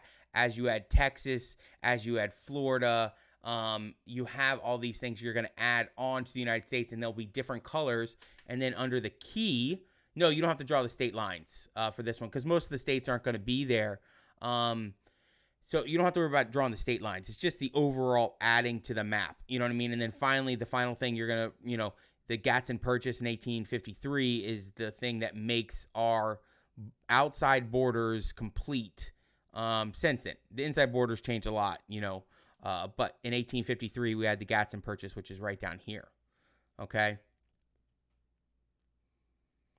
You don't have to really explain it, Haley. All you have to do is just put it in like a key here, and you put the color in. Now, if you don't have a lot of colors and you want to use two of the same colors, that you can do that.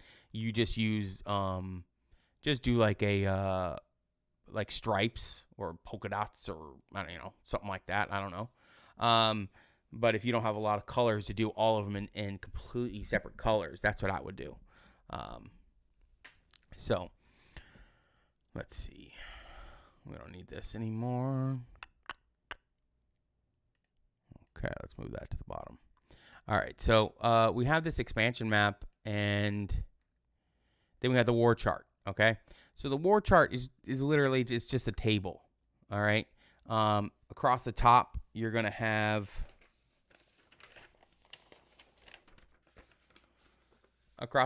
name of the war, years and location, and then you start here, American Revolution.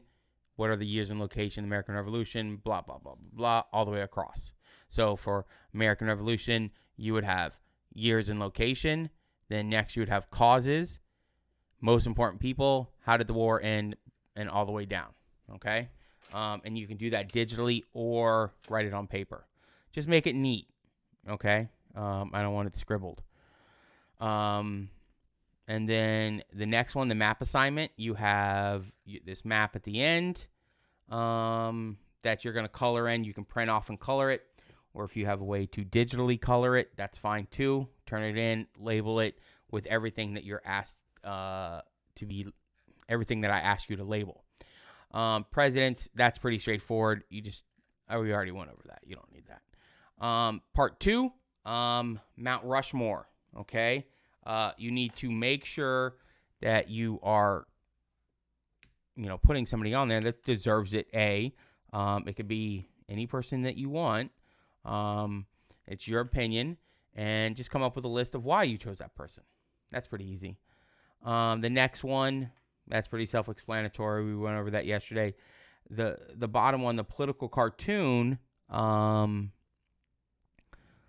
you're going to do that in regards to one of these primary sources, but don't worry about trying to make some grand picture. It can be stick figures, right? If you can draw it, make it good. You know what I mean? I'll put it up. I have Michael's from one of my students from last year. I have it up in my classroom, and I'll probably have it up forever because it's an awesome political cartoon. And yeah, so if you make a good one, I'll put it up, draw it. But if you can't make a good one, do it out of stick figures. It's fine. And that's it. Any other questions on that? And then whatever you have, you'll just put it all together, scan it, save it, however you're doing it, and you'll upload it into that assignment. All right? Yeah, I know. I thought I put it on there. Let me see something. Hold on. Yeah, because when it goes to the Word, when you download it as a Google Doc from Word Doc, it gets all funky. But I thought.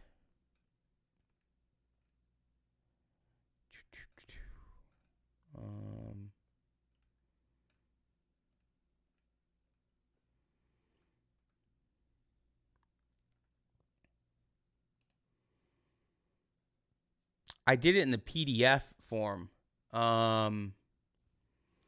If you do the PDF, and you can just, when you download that, it won't change it at all because it'll just be in PDF.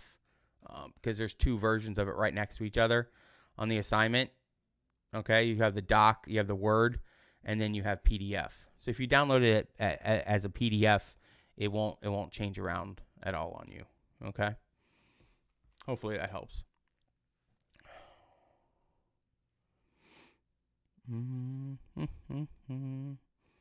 All right, let's go back to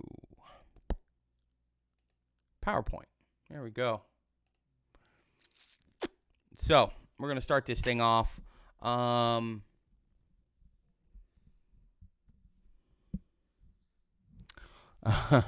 Bodie, I would say, I mean, if you haven't started on it, then, that's going to be a different answer. I would say that this thing is going to take you 3 to 4 hours total, I would say. It depends on how fast you write, how fast you get these things done. But that's what I would say from most of the kids. That's about how long it takes for the whole thing. So I would just do an hour a night at least. If you didn't do anything last night, then kick that up to hour and a half, something like that. But I think that would be a pretty decent. Yeah, I think about a good amount of time. Yeah. All right. New World Beginnings, PowerPoint. Any more other questions? No problem. Answering questions. I know you guys have them, and hopefully I have the answers. Yeah, so you guys are going to take notes. If, you guys had those chapter questions that you could have done while you were reading last night, that's the way I would do it. As I have those chapter questions up there, I would just, have them up, and then as you're doing your reading, you look at a question and you're like, oh, there it is. Boom, boom, boom. Put the answer in. Make sure those are complete sentences, answered completely. Wayne, that's up to you. I personally wouldn't want to take notes on a computer. I would rather write them out, but, and I can type really, really fast. But I like, using arrows and abbreviations a lot for when I take notes. So it really doesn't work that well on a doc for me. But, you guys, I really would take notes, but the way I would do it is I would, because you can always go back and listen to this again. Not that you're going to want to do that all the time. I mean, I know I'm awesome, but I'm not that awesome. You can, though, come back and listen to this whenever because it'll be on YouTube forever. You can do that, too, as well, Sophia. You can answer those.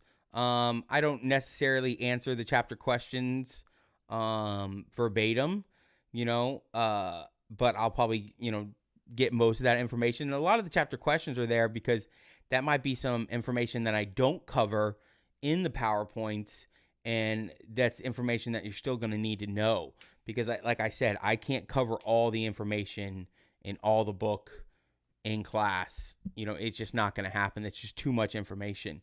So that's what the questions are, just like a supplement to what we're doing in class. So you can, sometimes I do answer them 100%. And I had students have notes out and the questions at the same time last year. And they would answer them. And then, as they're taking notes, they would answer questions. But, what I mean?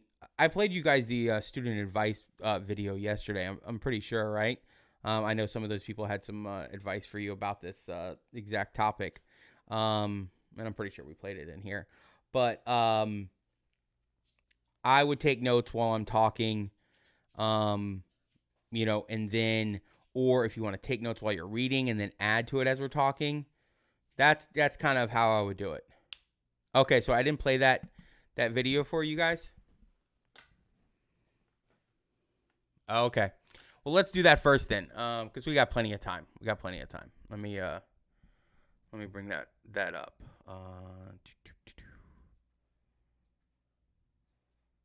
Okay, I got it right here.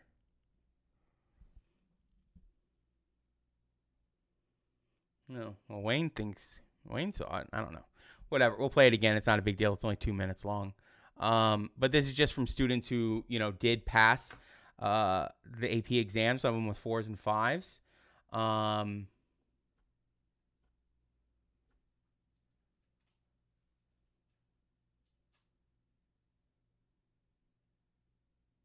Okay, I'll check that, Will. Thank you. Here you go.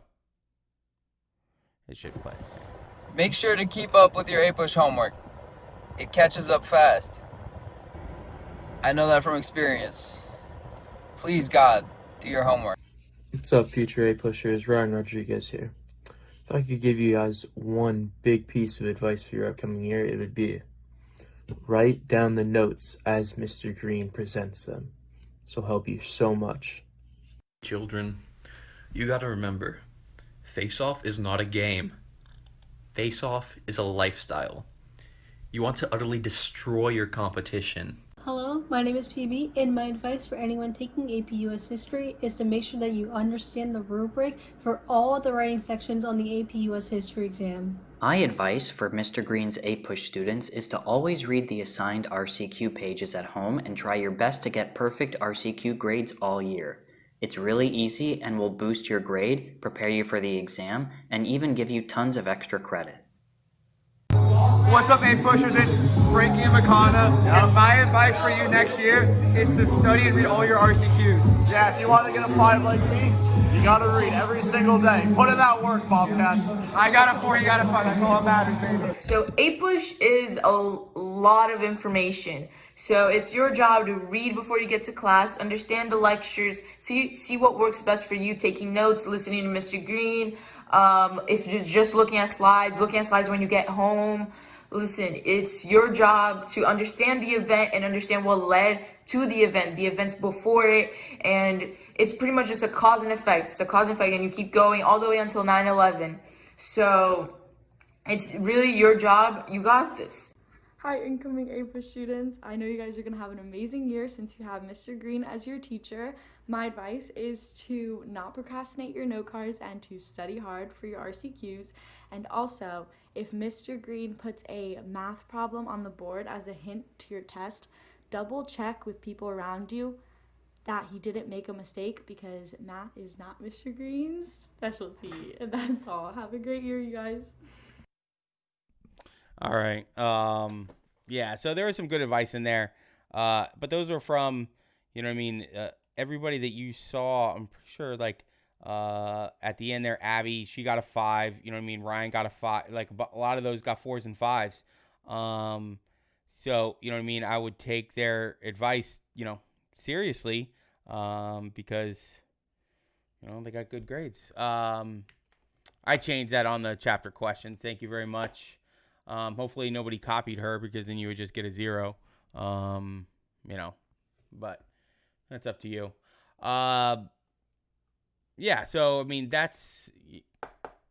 Oh, and to defend myself from Gabby, we usually sometimes make math problems for some of the questions for the multiple choice, because they have, like, multiple answers in the multiple choice. Like, it'll be, like, 2 or 3 answers are correct, and I would give them a clue, like, say, it's 2 or 3. And I asked one of my friends who's a math teacher to give me a math question that ends with the answer being 3. It's like some complicated algebra 2, and they got it wrong. They didn't do it right. It's like the answer wasn't 2. And so it was kind of funny. Nobody picked it up until 6th period, though, that it was wrong, where Abby was. So that's what she's talking about. She's messing with me. Abby's awesome. I think I said Abby. I don't know why I said Abby. It's Gabby. All right.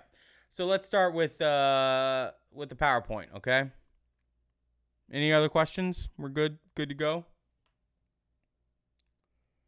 What time is it? Okay, cool. This is a good amount of time. So we have 225 million years ago, you have a thing called Pangea. And this is what it looked like, right? And then as the continents drift away from each other over millions and millions and millions of years, we get to where we're at now, all right?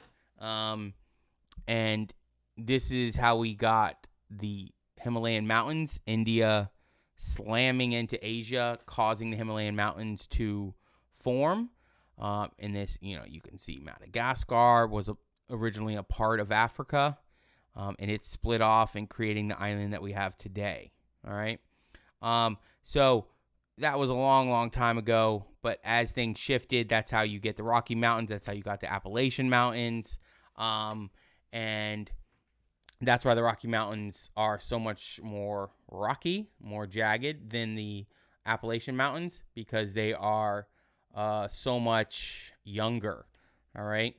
But as we move forward, you can see this is what it looks like. All right. So you have the Rocky Mountains go all the way from, no, you'll never be able to do that, to write everything down. This slideshow has 108 slides in it. I'll move way too fast for you to be able to write everything down. You need to figure out, how to summarize stuff, and then, you can always go back, because this, my PowerPoints will all be online. On top of the videos will be online. So if you need to go back and, you're like, oh, I didn't really understand that slide or something like that, you can either go back and listen to it from another class period, or you could go back, that way it's kind of, I give it a little bit different. I do my presentation or my lecture a little different. It's going to be, slightly changed from period to period. But you could also go back and open up the PowerPoints, because I'll put those available for you as well. But yeah, you can't write them all. It's not going to happen. So you can see the Rocky Mountains. They go all the way from, in the United States, in, present day United States, into present day Canada, and down into Mexico. But there's a little flat area here where the Rocky Mountains are really not as rocky. And that's why we have that Gadsden Purchase. All right. And we'll talk about that in the 1850s, because they wanted the Intercontinental Railroad to go through this area rather than having to go over the Rocky Mountains. And they wanted that first Intercontinental Railroad to go through the South for economic reasons. And we'll get to those later. But you had a great ice age, okay, that started retreating about 10,000 years ago. And that ice age, the big thing you have with it is, so everything that's in white, obviously you can see the key down here. And I'm sorry, this is like, so it looks like it's from like 1990. But it was the best one I could find that kind of, gives you the sense of what was going on. So everything that's in white was big, huge glaciers. And the problem is, when you have water on Earth, that water on Earth is the same water that's always been on Earth, okay? And so you only have a certain amount, and when you freeze some of it, it's got to come from somewhere. So it came from the oceans. And so the oceans that have really low depths to them, they receded back and they became dry land. I mean, like, look at Europe. You have Great Britain and Europe that you could walk from England to France, okay? Same thing here. You could walk between some of these islands in Indonesia. And if you look at Florida, we're a lot wider out here on the West Coast. And that's evident by, they find in caves down under the water, like 10 to 12 feet water, 25 feet deep underwater. They have caves that have things left over from the people who lived in them, like shards of ceramics, different evidence that people lived in these caves when it was dry land. But once all these glaciers melted, then all that water went back into the oceans, the ocean levels rose, and that's where we get to our current coastlines that we have. But the most important part of this was this allowed people to migrate from Asia across the Bering Land Bridge, which is, this was all dry land and ice connecting Russia and Alaska, present-day Russia and Alaska. And then that allowed them to people the Americas, right? That was in your book. So that's what they started doing. They started finding people. They came by boat. They came by land. They were following the herds. First, you have the herbivores that came across. Then you have the carnivores that came across. And then you have the people following both of the animals. Because it's just like, it's animalistic nature that if you have an area you can expand into, people start expanding into.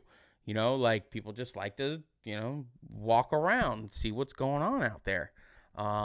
And that's what they do. So on this next slide, you're going to see how they did it. So this is, if you're looking at Earth from, up top, I got a globe over here, but you can see it right there on this. This is the North Pole right here. So this is all of Canada was covered in ice.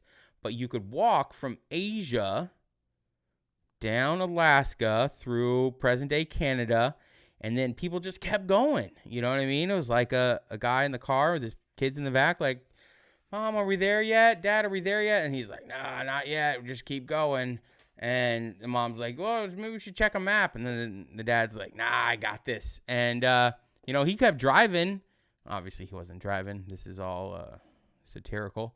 Went all the way down to the tip of South America. And then he's finally got to the bottom, and he's like, all right, we're done. This is where we're going to stop. But some people, peeled off, in search of different areas. They're like, oh, let's go search out this area. I don't know why you would stop in the desert and be like, this is good. There's no water, barely any life. Let's try to make a civilization here. So that happened. But this is all over thousands and thousands and thousands of years. So it's not like this happened in, a couple 100-year time span. So this is a huge undertaking over a long period of time. And you can see again here, this is the coastline as it was when you had the glacier sitting on top. See how much wider the United States was, especially western coast of Florida. I mean, New Orleans, what we think of New Orleans now would not be in water at all. Like New Orleans, the port of New Orleans would be dry, where these hurricanes went through. So, everybody be thinking about those people. Man, that's got to be horrific out there. So when Columbus, quote unquote, discovered America, there was already 54 million people living here.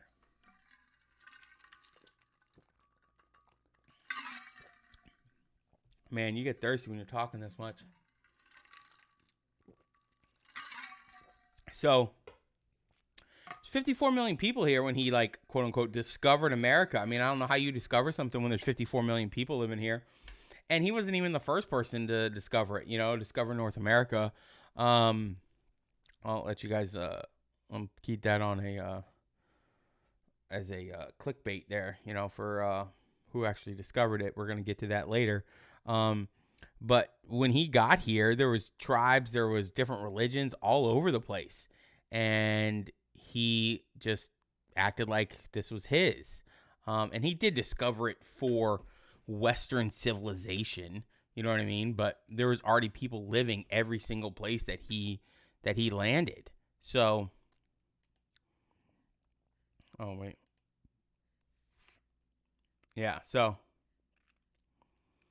and it was controversial. You know what I mean? Most of the people say around 54 million, as much as 110. Some people said 8. But there's a lot of people. And Aztecs were definitely one of the more advanced civilizations. Hold on a second. I gotta turn on my fan.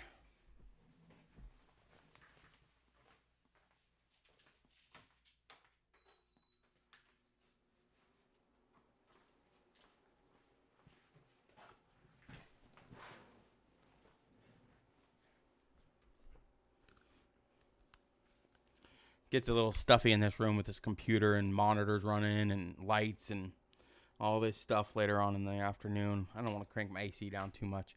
But, like the Aztecs, man, the Aztecs were mathematical geniuses. But then they didn't have a wheel. That's crazy.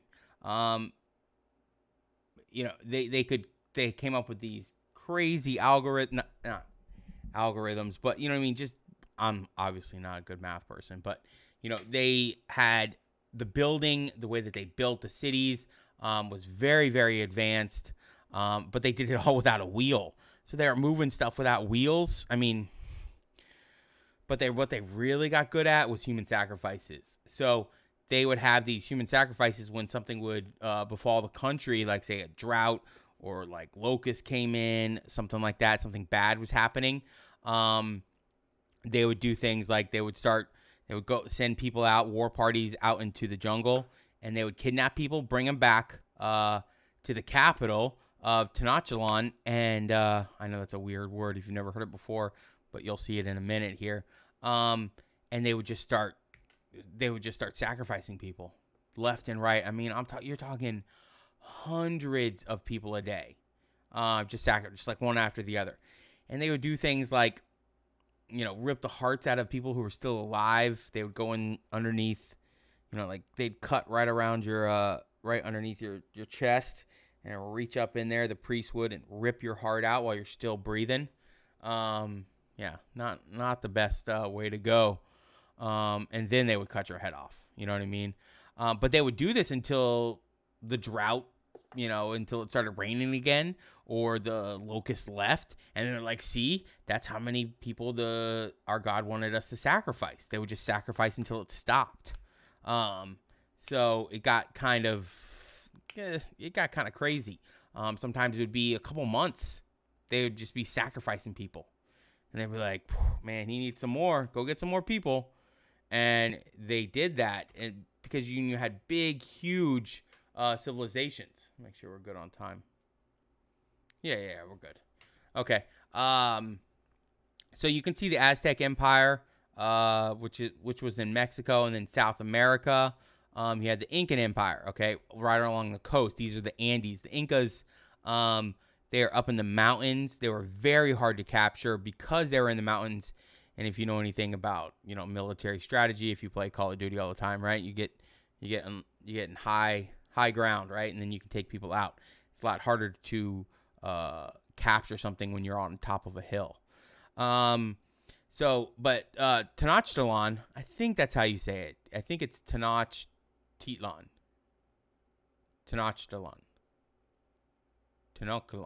I don't know. Whatever.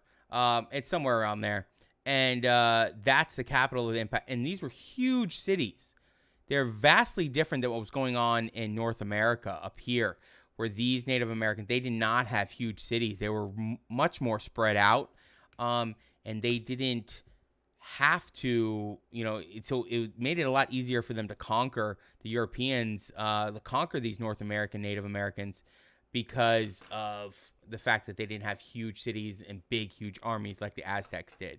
Because the Aztecs love to take over other people. So here's a picture of, or a drawing. If we had a picture from back then, that would be kind of crazy. A drawing of, somebody being sacrificed. He's got a human heart in his hand, holding it up. That's straight savage.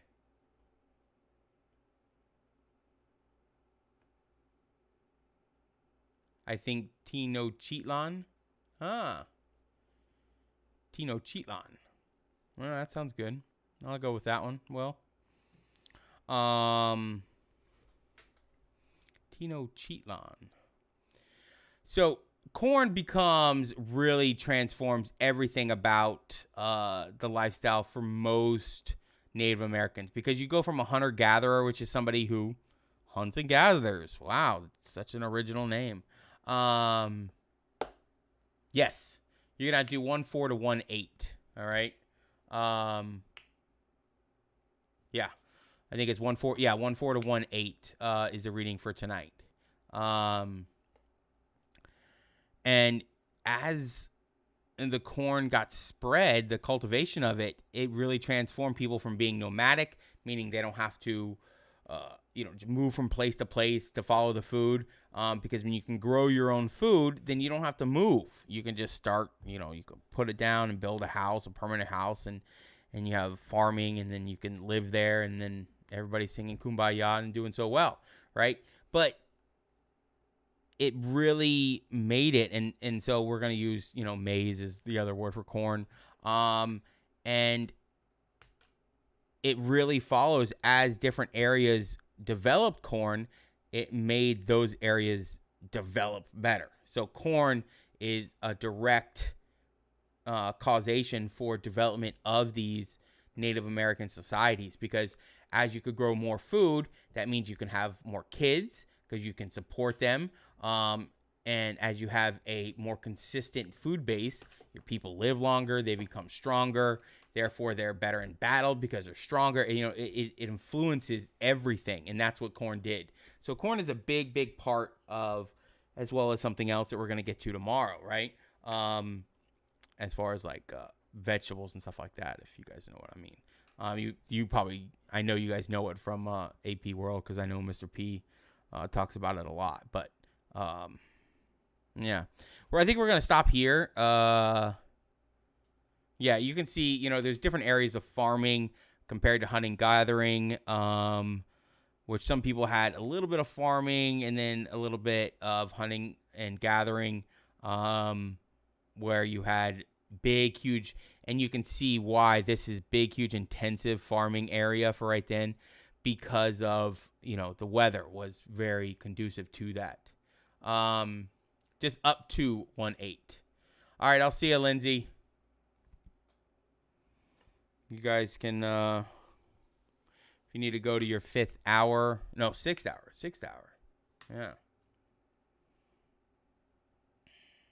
It's 1:29. You got a couple minutes, but this is where we're going to end right about here.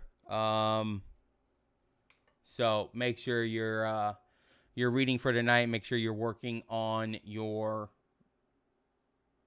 first week packet. All right. You don't want to put it off to the last night. Trust me. Don't do it. Oh, we are done. But I mean, technically, you're supposed to stay in class until 1:31. Yes. Make sure you guys are checking the schedule, because the schedule is up for 2 weeks on Google Classroom. So you need to check that thing. I update that, every week, and you usually will have a schedule for 2 weeks out of what's going to happen in class. Chapter questions are due when we take the test on that chapter. So chapter 1 questions will be due when we take the test for. We're going to take a test on chapters 1, 2, and 3 all at the same time. So, not for a while. But just make sure you're working on them. You don't want to push everything off, because then you're going to get behind, and then you can't study, and then it's going to be. So, yep. All right, everybody. Oh.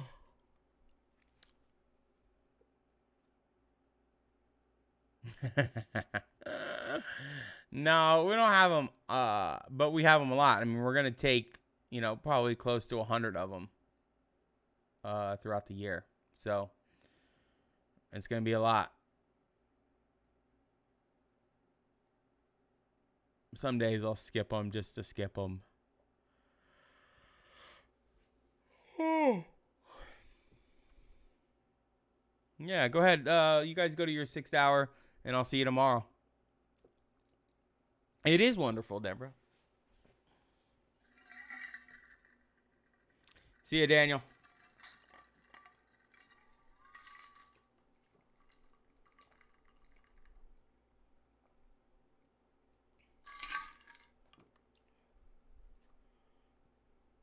You too, Andrew.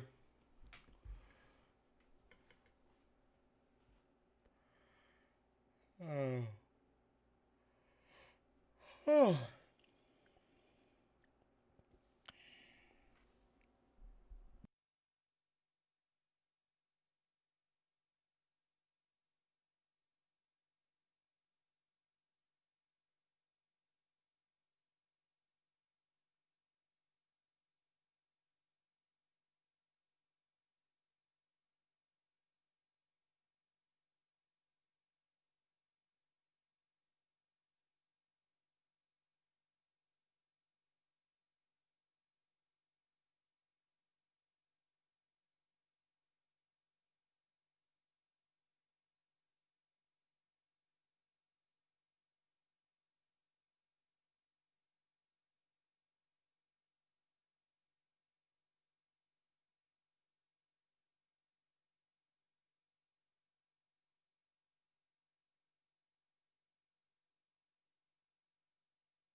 What up, A pushers? How you doing today? Oh, here we go. PowerPoint's up.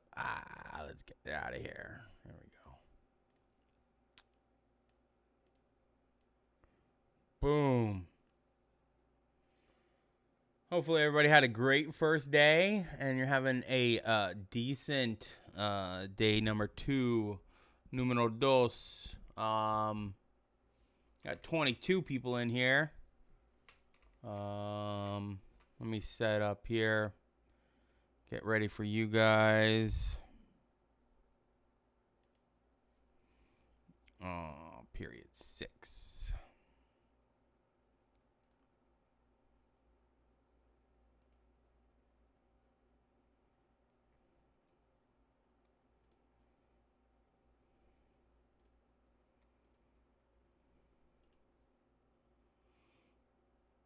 Hello, Marjolin. Hello, Maria. Hey. Oh, that's our normal thing. You would step in my class, Maria. How are you? How are you?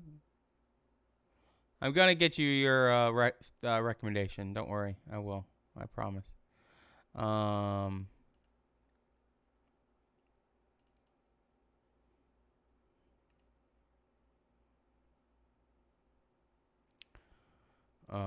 Okay, here we go.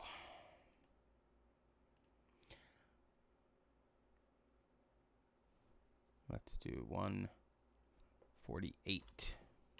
Wait, 1:48 a.m.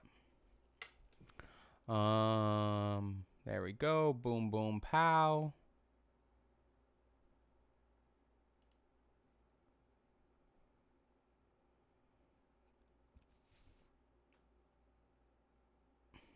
You're welcome, Maria.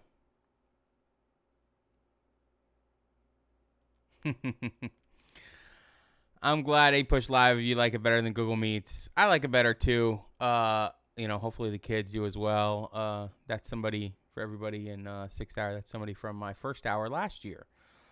Just stopping in to say, what's up? So if you guys want to head over to Google Classroom, we're going to do the RCQ, your first RCQ of the year. It's going to be on there. You're going to have 8-9 minutes to do it. I'm going to post the questions up here in a second for you. And you'll be able to see them. So if you pull that up on Google Classroom, I'm assigning it right now. We're going to go over it today. So don't worry about it. So if you go over to Google Classroom, let's do the RCQ first, and then we'll talk about the packet. We'll talk about the whole packet, and if you have questions or whatever. So here you go. Here's your questions. You're gonna write the questions and the answers on a Google Doc that you're gonna attach to that. I don't know, man. They're on there. They're under classwork, under chapter scans, chapter 1 scans. Right there. I kind of went over that yesterday. So do your best.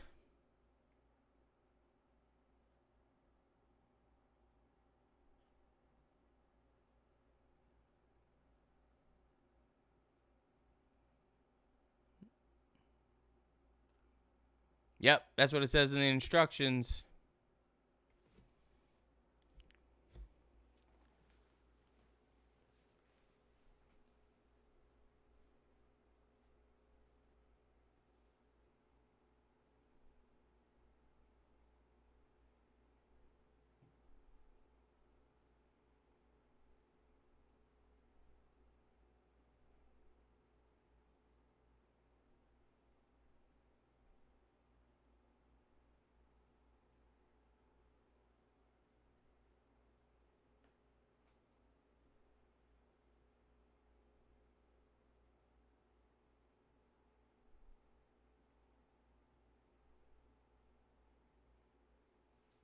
Oh, no problem, John.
Gotta come up with some music I can play in the background when you guys are doing this. I think it's boring. Okay, Sophia. No problem.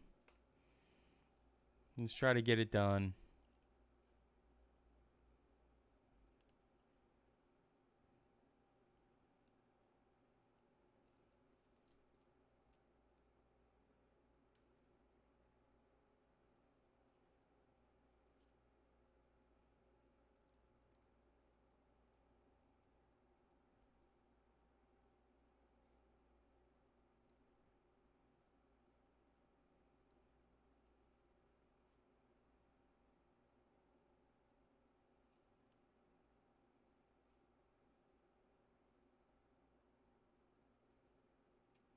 No, you have to, Marjolin, you have to attach a Google Doc to that. That's what it says in the directions. Create a doc to answer the questions I present in class. So you just create a doc, write your answers and the questions in there, and then just submit it. No, you don't have to write incomplete sentences.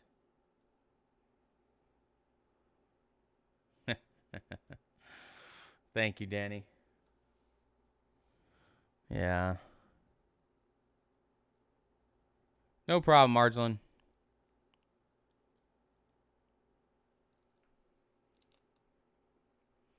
I'm not expecting it to go perfect the first time we do this. It took me forever even to figure out a way to have these RCQs. Because, you know, it's I gotta force you guys to read somehow. Danny knows about that.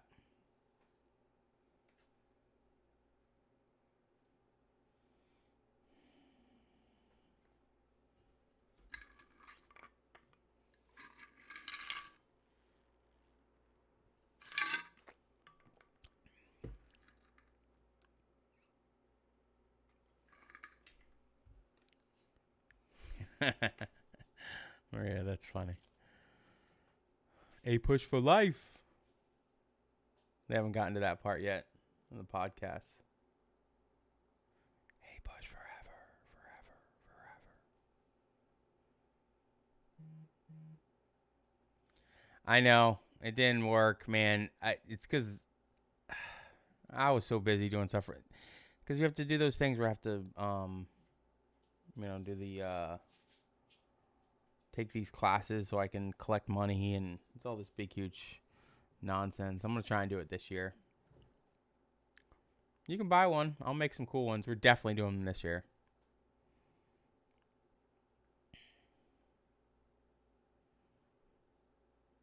Maybe I'll make one that says A Push alumni. And you can only buy that if you were in it last year. That way you get something special.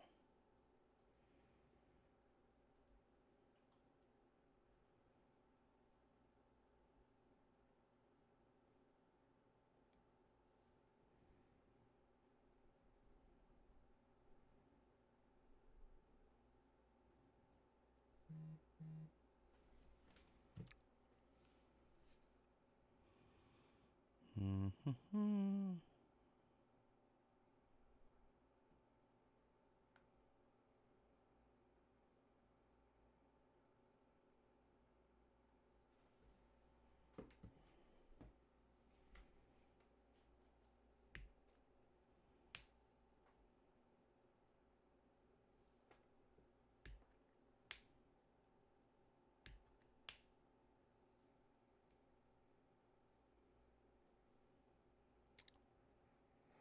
You got a couple minutes left on these RCQs, and then we're going to move on.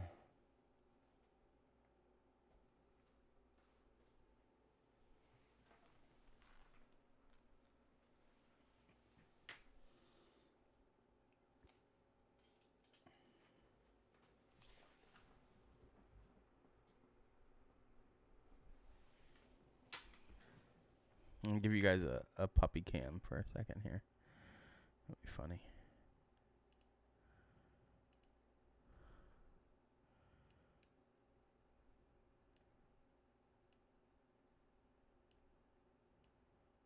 I don't know if you can see Spencer. There he is. He's just sleeping. Ha.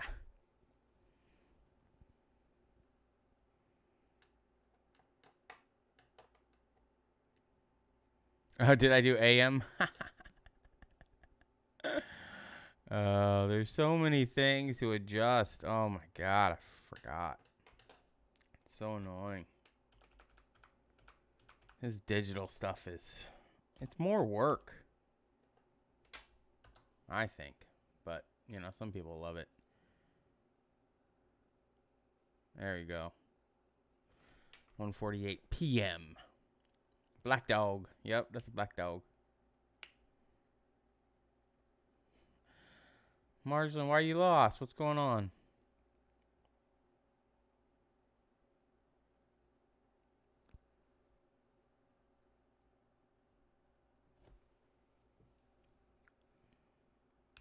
Yep, just like the Led Zeppelin song. Exactly, Danny.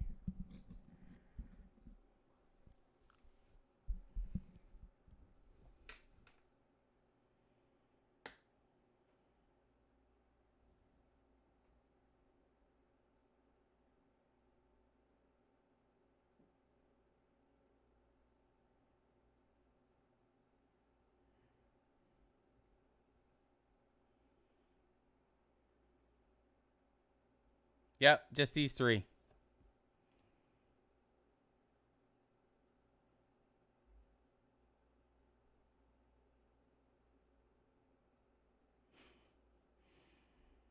Okay, Danny. We got 18 people in to turn this in.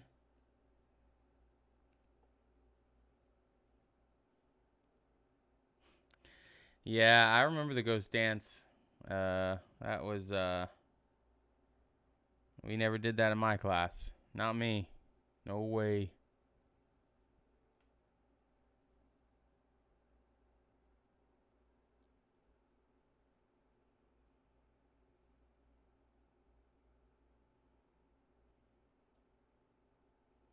I'm going to go over the packet here in a second, John, and I'll answer that while everybody's, you know, yesterday it keep coming and going.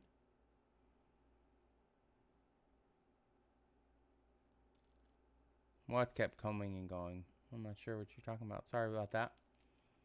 We need to write it out in pen and pencil. Can we just use a doc? You can do a doc. I'm pretty sure.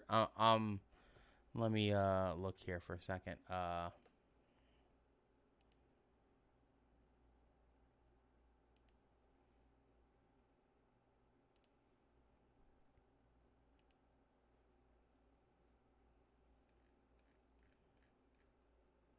Yeah, you can write that out. You can use a doc on that. All right, Danny, I'll see you later. All right, guys, we're gonna have to move on here.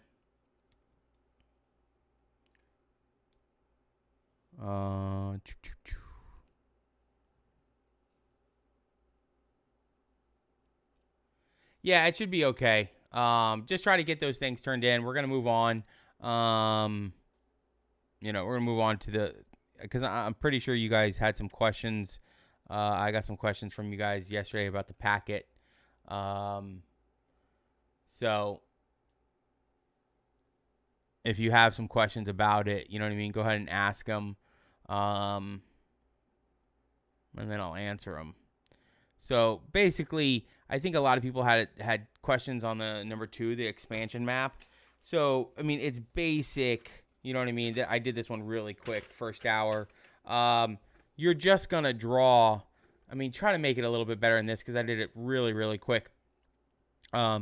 You're going to draw the first, you know, these are the first colonies. And then as the different areas, they have the Louisiana Purchase, the Florida Cession, annexation of Texas, and then eventually you're going to have what's supposed to look like the continental United States.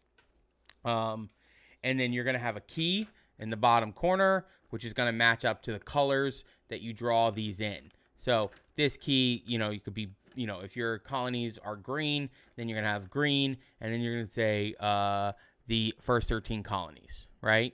And then add it from there. Okay? Does anybody have any questions about that?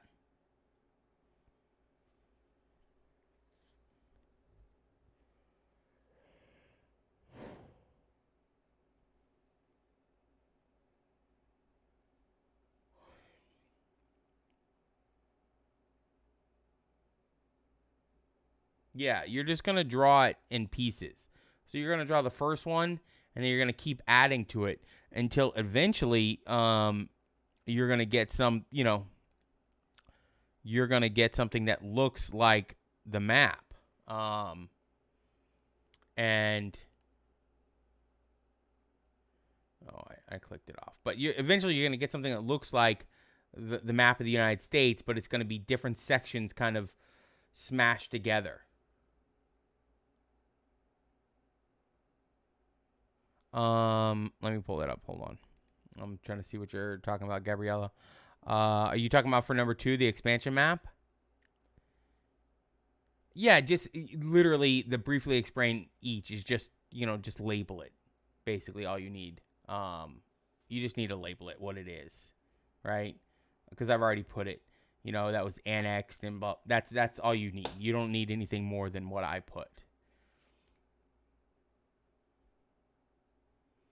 But it needs to be drawn, it needs to be colored, and it needs to be organized well. Okay? This is not just, it's not going to take you 4 minutes to do this. It's going to take you a little bit longer than that. A lot longer than that. So, the next one, you have the U.S. war chart. Okay? That one's, should be self-explanatory. You're just if you're making it by hand, you know what I mean? You do a chart like this with your headings across the top, name of war, years and location, causes, most important people, blah, blah, blah, blah. And then you put American Revolution, and then you put location and years, and then you start answering those questions all the way across. And you do a whole table that can be handwritten or digital.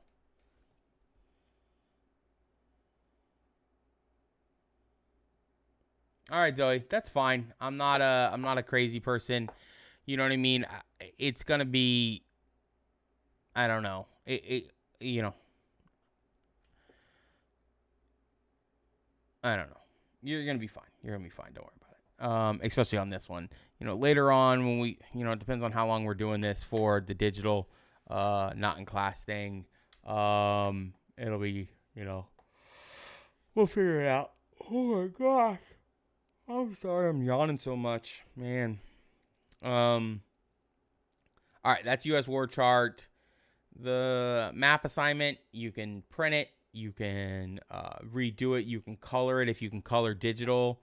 That map assignment, if it's pulling up funky for you, you can. There's the PDF version of it right next to it that won't, that won't mess up if you try to pull it up under Google Docs or something like that, because the original here is a Word document.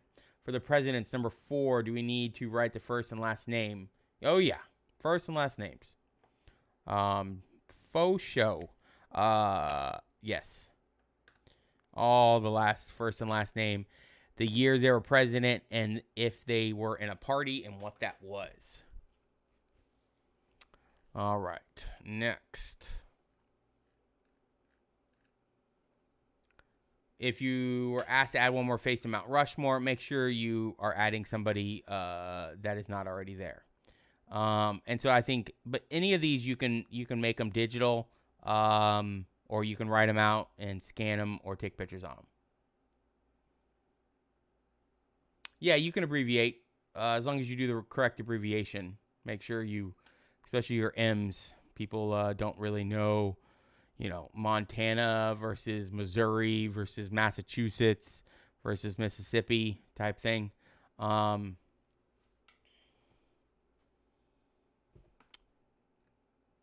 Yes. Yeah, of course.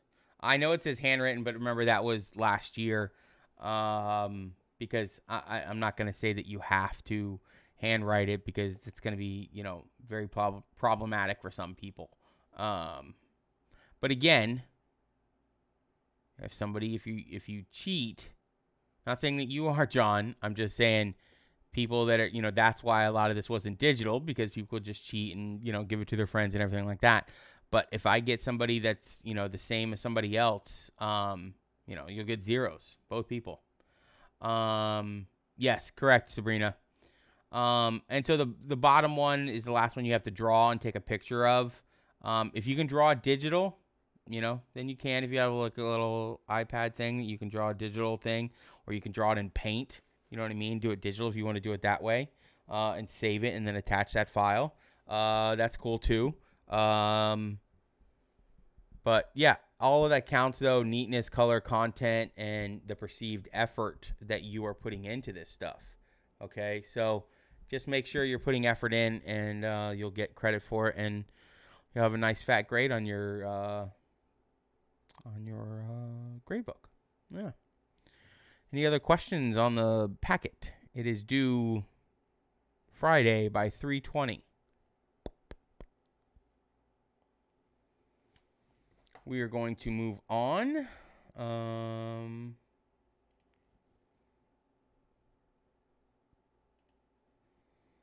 To the PowerPoint.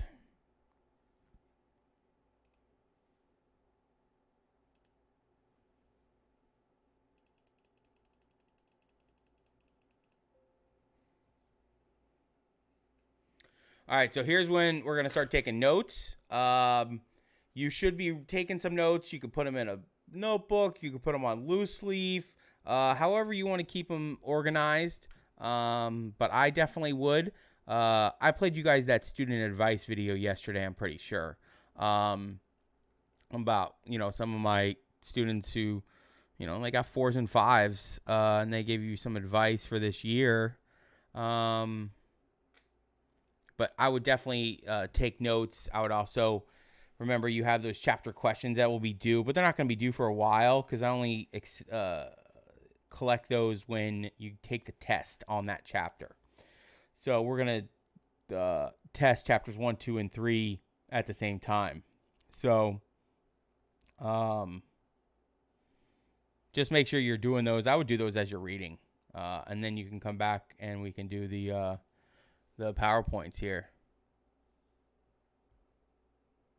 2:26 when next class ends. So we got plenty of time here.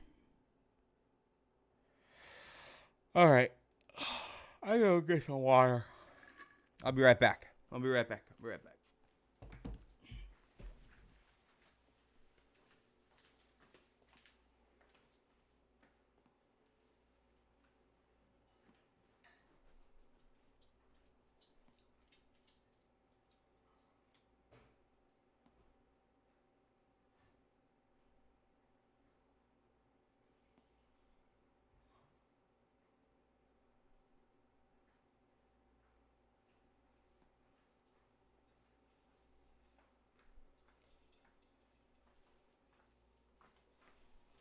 All right. I had to get some tea. Sorry about that. All right, let's go.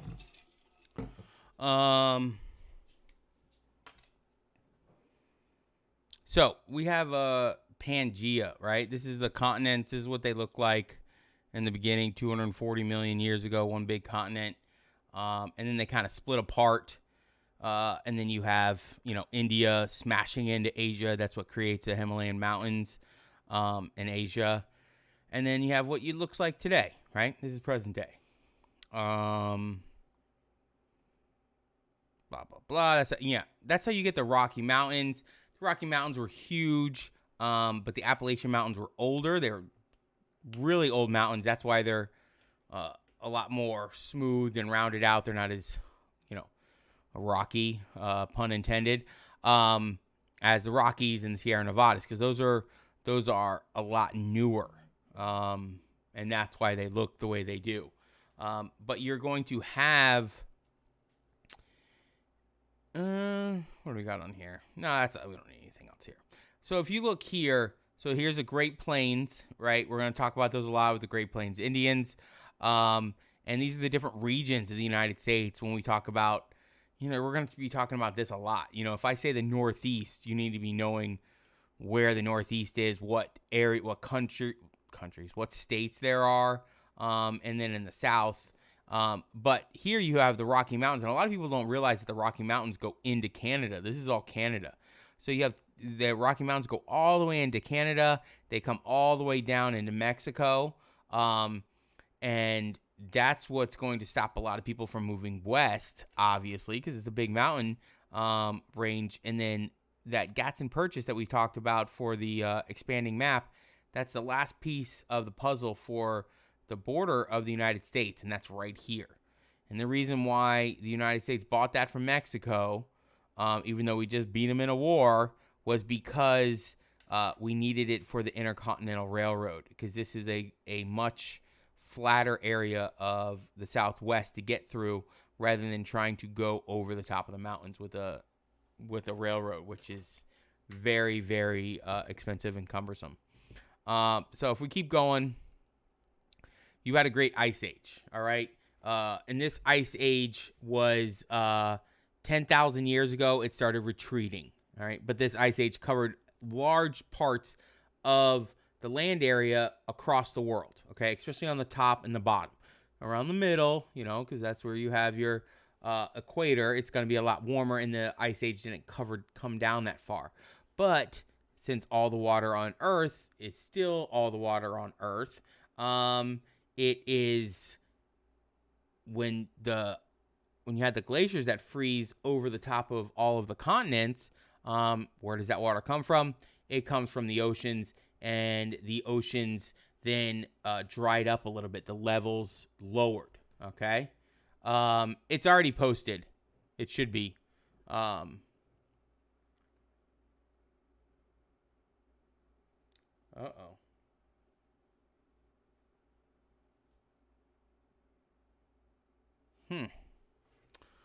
Something weird happened on my... I wouldn't be writing all of this down, you know what I mean? It's especially this beginning stuff. It's just the general nature of it.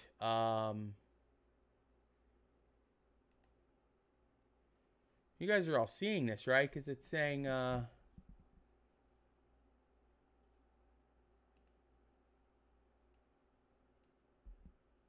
Huh. I'm just making sure you guys are all seeing me. Because it's saying please sign in to see this. Okay. Well, I'm talking to myself here, but. Okay. All right. Well, that's all that matters. Okay. It's just this weird thing that popped up over on my my Yahoo YouTube. Jeez, I'm calling all of them. Yeah, the PowerPoint should be posted already on Google Classroom. Let me make sure that I posted it for you guys. I thought I posted it. Yeah, it's there. Yeah, it's already there. Okay, so as we are moving through, you'll see here all this white is glaciers. And these glaciers are what made the ocean waters recede. And then anywhere you have very low-lying areas, it receded and gave us more land. I mean, you can see it's very dramatic here in Southeast Asia. When you think about all these areas here are completely dry land. You can look here, Great Britain compared to France. Yeah, everything's going to be under classwork. And you can see the big one that's kind of pretty cool is in Florida. You see how much brown we have more on the west coast of Florida. That's why if you've ever try to go fishing on the west coast of Florida, you have to go way out to get any kind of depth in the water. And that's because that's just the way the land is. And way out here, you could be 10, 15 miles offshore. What we have now as shore, under 15, 20 feet of water, there's caves with human remains in them, and people that were just living in there because it was dry land. So, as all these glaciers melted, then the water levels rose, and that's where we have our coastlines that we have today. But what was really important was over here, and it's hard to see on this map, but this is, present day Alaska is right here, and present day Russia is right here. So this freezes over and allows people and animals to cross from Asia into North America all the way down into South America. All right. So, and that started happening about 10,000 years ago. And this is what it looks like. So this is Alaska, present day Alaska, present day Siberia, Russia. And people were following the herbivores, which were following, the carnivores were following them. And they were just kind of expanding into, as you had this ice age, because there's not a lot of food. And so the people were hunter-gatherers. And so they were following these animals because they were hunting them at the same time. And as these animals retreated down into different areas over this is not like happening, in a couple decades or something like that. This is thousands and thousands of years of time. Okay, so it's very slow going. This wasn't getting in your car and driving from Alaska to the bottom of South America, which is 15,000 miles, which would take you a long time in a car. But as far as migrating like this, you're talking thousands of years. So as they did this, they broke off and stopped into different areas. I don't know why you would break off in the desert and stop there, but people did. And then they would go all the way down to the bottom of South America. All right. And then they spread out from there. And so by the time Christopher Columbus got here, there was already around 50 million people here. When he quote unquote discovered America. And discovering something that somebody already lives, where somebody already lives is not the same thing. I can't walk up to your house and be like, I discovered this house. It's mine. You're going to be like, Mr. Green, this is my parents' house. So you need to get out. And I'd be like, no, this is mine. I'm discovering it. And, that's what he did.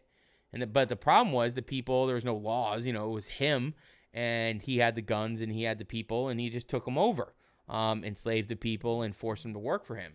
So that's what happened when he came over, even though he wasn't the first to discover North America, the continent, to land here. We'll get to that later on, as a, spoiler alert right there.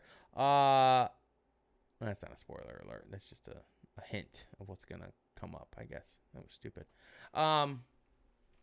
But, Columbus didn't even know that he discovered a new route. He thought he was in the West Indies. He thought he was in Asia. And that's why he called them Indians. He didn't know where he was. Even after he died, he still didn't know. But there was very advanced civilizations that were already here.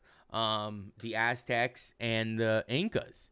Especially the Aztecs were very, very good at mathematics, and the astronomy part of it. They worshiped the heavens, but they also got very, very good at human sacrifice.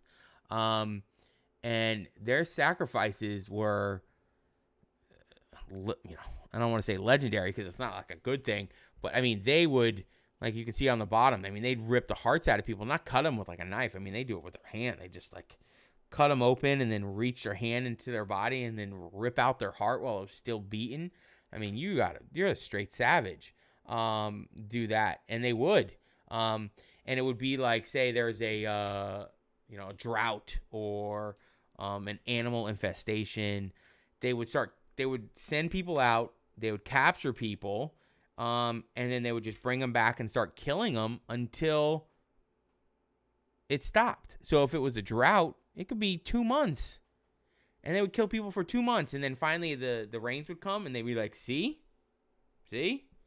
We killed people until the rains came. And that's how many people the gods wanted us to sacrifice. Sometimes it would be less. Sometimes it would be more. But the gods, needed sacrifices to give them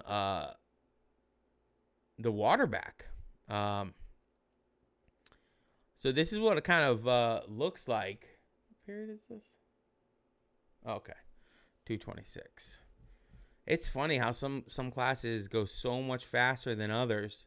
In some of my classes, I didn't even get this far today. So the Aztec Empire, and I think it's somebody said in one of my other classes, they said it's the name of that capital is, I'm gonna lean back here because my neck's killing me leaning forward. Tenochtitlan. And I thought that's how you say it, but somebody told me one time it was Tenochtitlan. Tenochtitlan. I don't know. But the Aztec Empire had huge, very, very advanced cities. Same thing with the Incan Empire. Okay. Although it is a fun fact that I've, seen multiple places over the years that, I think it's Cambridge University is older than the Aztec Empire. It was started before that. It's kind of mind blowing. But the Native Americans that lived in North America, they didn't have these huge advanced civilizations. They were more in smaller tribes that kept to themselves. They didn't look to the stars. They didn't come up with these big, huge mathematics. It was more in touch with the earth. They were not as violent. Well, I mean, the Aztecs were crazy violent. They would take over people left and right and just kill them without mercy. The Incan Empire, with its capital in Cusco, they had huge silver ore deposits. And so that was really their downfall, was the fact that they had these wealthy riches that Europeans were looking for. And so the Aztec Empire finally fell to Cortez, but they were a huge, huge empire that put up a pretty good fight. But, you know what I mean? We'll talk about, like, what's the big reasons why a lot of them fell. What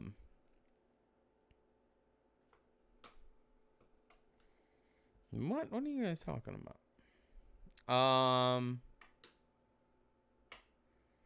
We got 213. Man, I'm about done. I'm not going to. Oh, here we go. We got, at least got this one. And we'll do okay. So here you go. You got this guy. He's like, I need a heart, right? No, I mean, this is crazy. They would do this to hundreds of people in a row.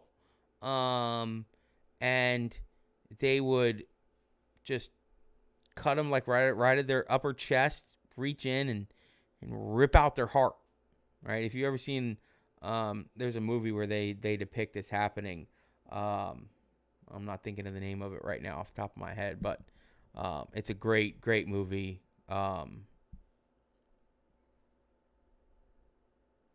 Elizabeth, they picked. No, it's not Temple of Doom. I own it. I own the movie. It's a great movie. What's the name of it? Mel Gibson directed it. Ugh, that's gonna drive me crazy now. But they have a whole scene where they show this and they rip it out and they then they cut the head off and they roll it down this huge, huge temple. It was really Elizabeth, whoever they could get from the neighboring jungles. They would just go out and capture people and bring them back and sacrifice them for days, weeks, months at a time. It was really, really bad. Yeah, fun times, you just sit there and they're praising and people are just getting sacrificed left and right. The scene is pretty graphic. Apocalypto. That's what it is. Apocalypto. Ava, we came up with that at the same time. Apocalypto.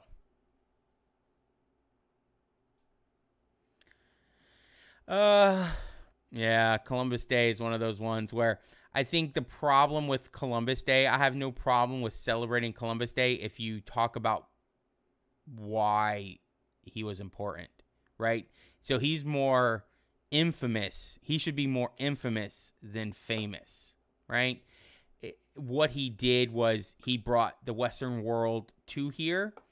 And so, if you think about it, in the fact that, you might not be here if he didn't discover it, he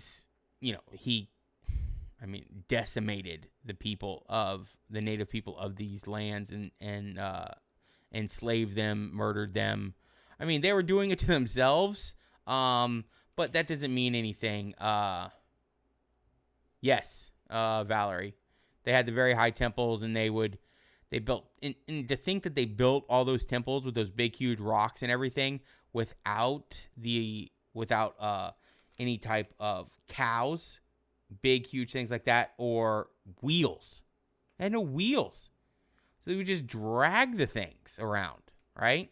So they were, they came up with they were advanced civilization, but at the same time, then they would do stuff like this, with just the sacrificing of people, But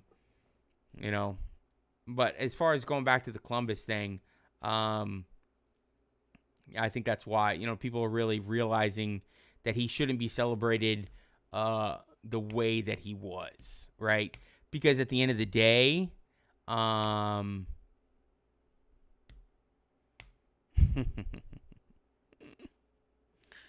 yeah, I know, Logan.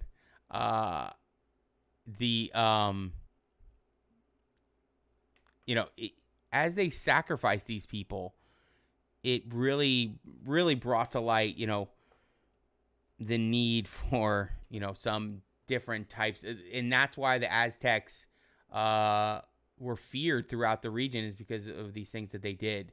And I really believe that, as far as going back to Columbus, sorry, I got put off track there. You just need to make sure that you know why Columbus is important. I would say he would be in the same light as, Hitler. He's famous, but he's more infamous than he's famous. Like, you don't want to look up to Hitler, you know what I mean? But you definitely want to study what he did, so therefore you don't, allow it to happen again. And it's kind of the same thing with Columbus, you know what I mean? You want to make sure that what he did, doesn't happen to other people. You don't enslave people, you don't murder people. What he discovered was, vastly important, but no, they wouldn't kill their own people. They would kidnap other tribes, and kill them. If they beat you in battle, they would confiscate all the men, all the people, and kill them. Anybody in battle, what's up, buddy? And yeah, they wouldn't kill their own people. It would be neighboring tribes. It would be enemies, things like that. That's who they would sacrifice. So at least they were smart in that regard. And then finally, you do have corn becomes a big. They stopped sacrificing when they got taken over by Hernando Cortez. They didn't stop because they thought it was bad. They stopped because they were conquered. It's like I see when people get caught doing something wrong. They're like, I'm so sorry. And I'm like, man, yeah, exactly, not by choice. I'm like, when somebody gets caught for, abusing animals. And they're like, I'm sorry, I shouldn't have done that, blah, blah, blah. I'm like, yeah, right, you're not sorry. You're only sorry you got caught, right? Because if you were sorry, you would have stopped doing it. And then you got caught later that it came out. You'd be like, hey, I stopped. I realized what I was doing was wrong. That's different, right? They didn't stop by choice. They got stopped because the Spanish took them over, and they were decimated by disease and war. But you have corn really is a very, very important part of this whole thing, because anywhere that corn developed into a big staple crop, you had bigger civilizations that cropped up around it. I know the pun was intended. But if you can feed your people, right, then your people, if you have a lot of food, and corn is, obviously even today, corn is in everything. But corn can be used for a lot of things, and when it gives your people food, then they have the ability they're going to have more kids. The people are going to live longer because they're going to be better, have more nutrition. So then you're going to have more generations. You're going to have more advanced people because they're going to be bigger. They're going to be stronger. They're going to take over, better warriors. So all these things really led, especially from the cultivation and expansion of corn, it led to big rises in Native American populations throughout North America. So you can see it here you had some areas that were intensive farmers, okay, which is like just all farming. And then you had areas that were only hunting and gathering and fishing. They didn't do any farming, so they were more nomadic. They would move from place to place to place, all right? And then you had a little bit of mixture of both. And this was due in part to, you guys should know what's this area here. Expect not on the coast, but like, it's kind of a big deal, right? The Amazon rainforest. So, yeah, we're going to stop here. Stay in the class until you guys are supposed to be here for another couple minutes, but I don't want to get ahead of where we were in other classes. Some of the classes, we just get through them a little bit quicker than others. Maybe it's me just talking faster. Not sure. But if you have questions, feel free to ask. They were somewhat similar, but the Incas were not human sacrifice. That was not one of their things. But when they saw Pizarro, because he came on shore with a huge, just shiny coat, I mean, they thought these guys were gods, right? Especially because they had guns, right? And they would have cannons. I mean, the only other assignment is the chapter questions. I would start working on those, but they're not going to be due for a while. Yeah, and then you have the RCQ tomorrow. Make sure you just look at the schedule. It has all the assignments in it that you're going to have.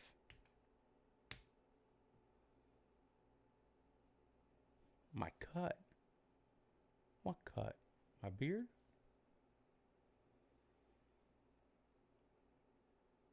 Yeah, 1.8. You read 1.4 to 1.8. Thank you, Ricala.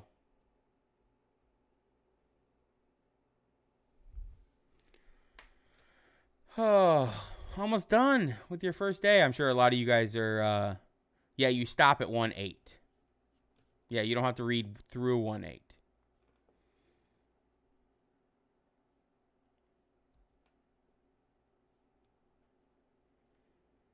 I'm sure most of you guys, this is the end of your day. A lot of you guys don't have that 7th hour like me.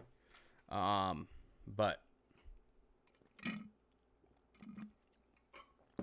I got too many cups on my table. That was coffee. It was still cold and stuff, but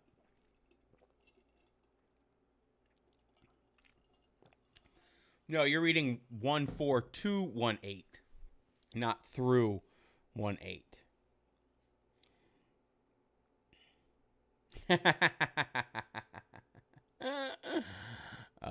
I don't know how you get rid of AP research. I don't know how you get rid of anything, but you better if you can't handle it, if you don't like it or whatever, you got to do so before October 16th or they will not let you out no matter what. So, I don't know. I would say the best way, if there's a viable reason to get out of it, I would have you I would have your parents look into it if they'll do it.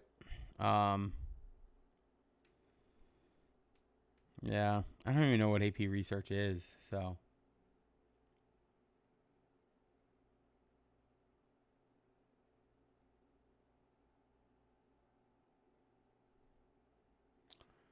It's under classwork, under chapter scans. Julia, you're supposed to make corrections on the chapter questions from yesterday. Chapter questions, I'm not collecting those for another week and a half or so. So, you guys need to...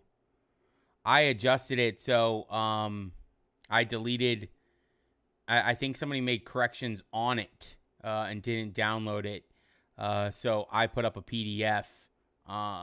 So, you're just going to have to either print it or, write on the PDF if you have a program for that.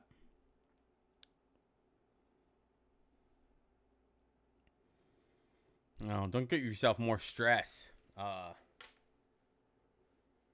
attendance was the RCQ. If we have an RCQ, that's how we're going to take attendance. So. All right, well, that's 226, guys. That's period 6 is over and out. We're done. you guys can proceed to your next classroom. No, Matthew, we're not allowed to have car club meetings, unfortunately. Not that I know of. Bye, you guys. See you guys later. Have a good one. See you tomorrow. Make sure you do your readings.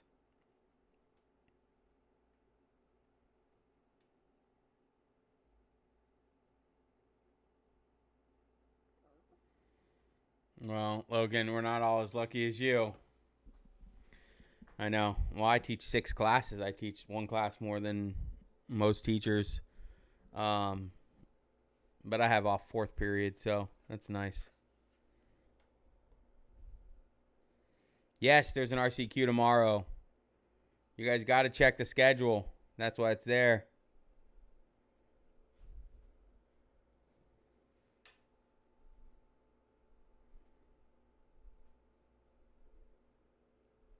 Bye. See ya. See you tomorrow. Have a good night.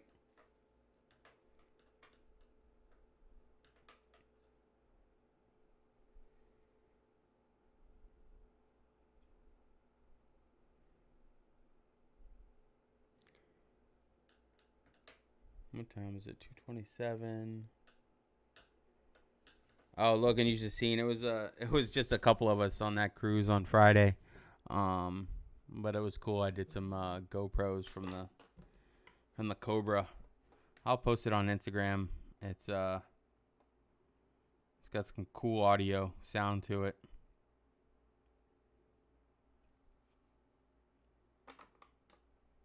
Kids are good. I mean, for the most part, it's a couple days. They've been fine. I don't get to really meet them. We'll see when we go back to school. I know the county wants to do it pretty quickly here. I don't know what they're gonna do though. We'll see. Yeah, it's more. I think this one technically is a Testarossa.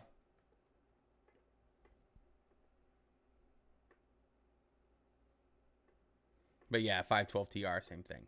I mean, 512 TR means Testarossa. They just changed it to a number instead of a name.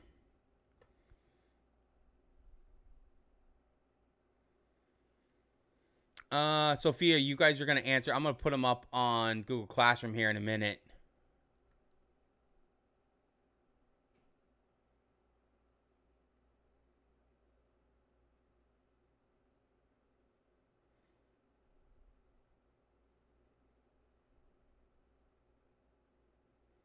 Hey, Talia. How you doing? Let me get rid of this PowerPoint here. We don't need that up there. Yeah, I'm gonna do it so we'll have the RCQ here up in a second. Oh,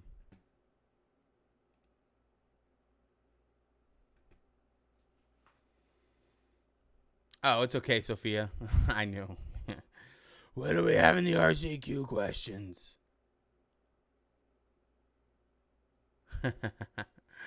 Yeah, it's fun stuff, isn't it? It's good. The first week packet, it's good stuff.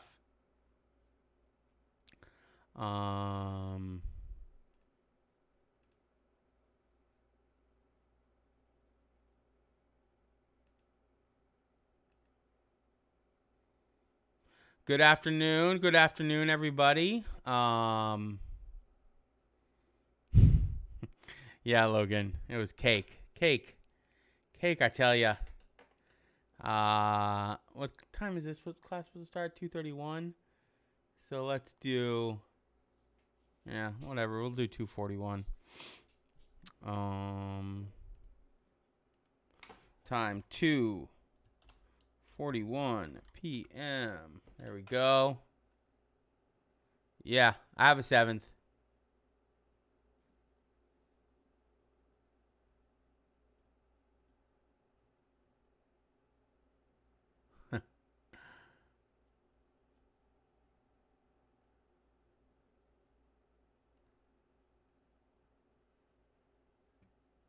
Yeah. I thought you were talking to me. Sorry. All All right, everybody. Welcome everybody to seventh hour, second day. Hopefully your first day of school, first 2 days, right? Because it's just we'll be at the end here. Went really well, and what I'm gonna do is you guys are gonna take your RCQ here pretty quickly. This is gonna be basically your attendance for the day. And I'm going to put the questions up on the board, on the screen, and that's going to give you, hopefully, as soon as I find it. Where's it at? I don't know. I'll talk to you guys about the expansion map in a second. Where did it go? Ah, here it is. There you go. That's not the questions. Don't read those questions. But if you want to go over to Google Classroom, I'm putting it on there right now. You're going to create a doc and answer the questions that are going to be on the board here in a second up on your screen. Hannah,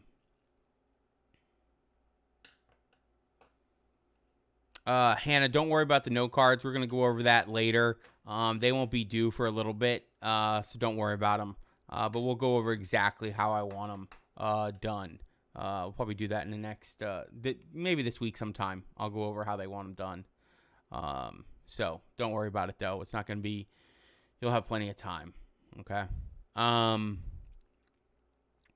right, so you should be over to Google Classroom, open up the RCQ, and here's your question.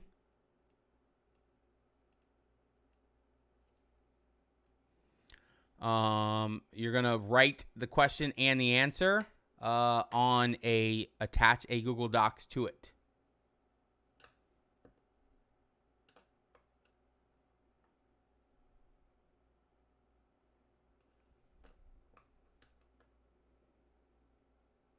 And you'll have, you got about like 9 minutes to do it. You have 3 questions.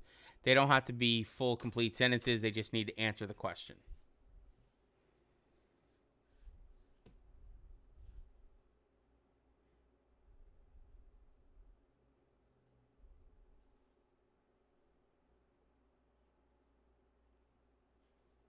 And you'll just submit that right there. Yes, you need to write the questions. It's in the directions on there.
How much time you guys left?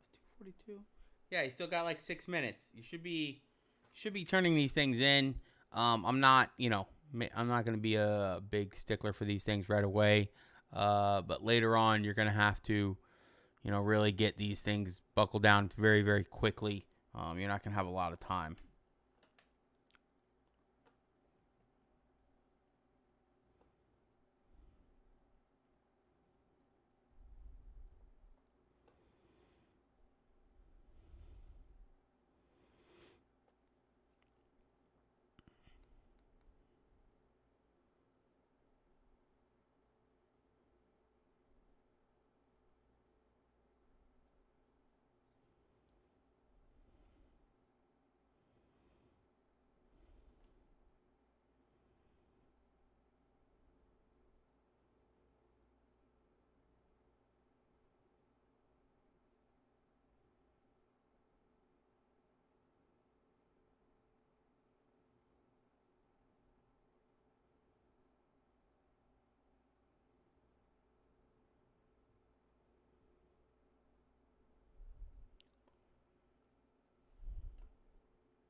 2:42. You got about 4 minutes left, guys.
Oh.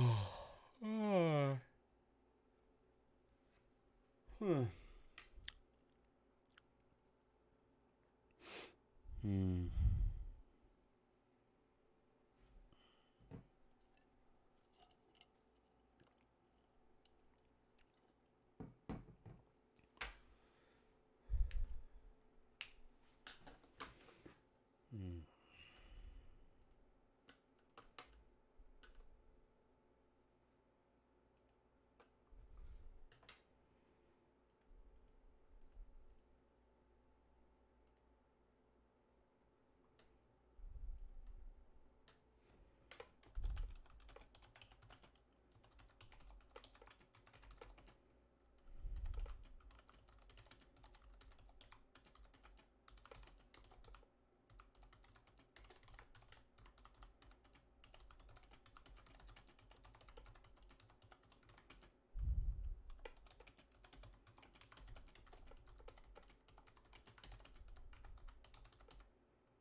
All right, how much time we got here?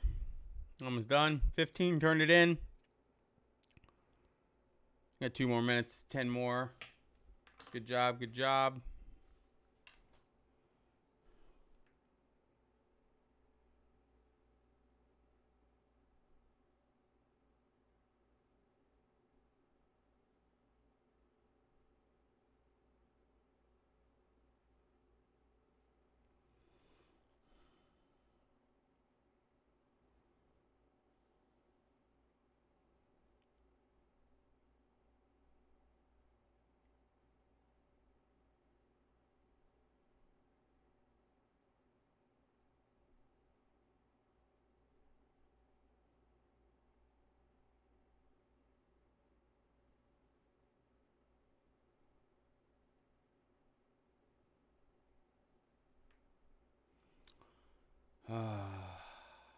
Almost done.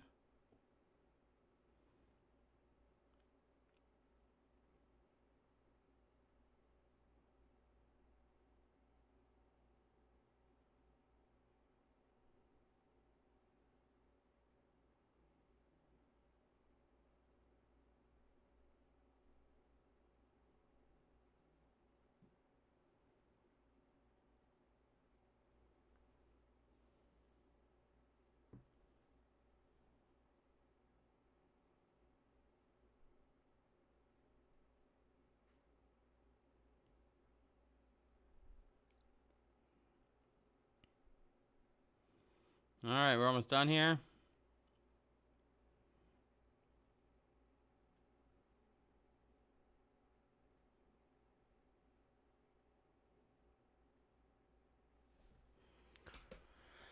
Okay. We got 5 left. I'm gonna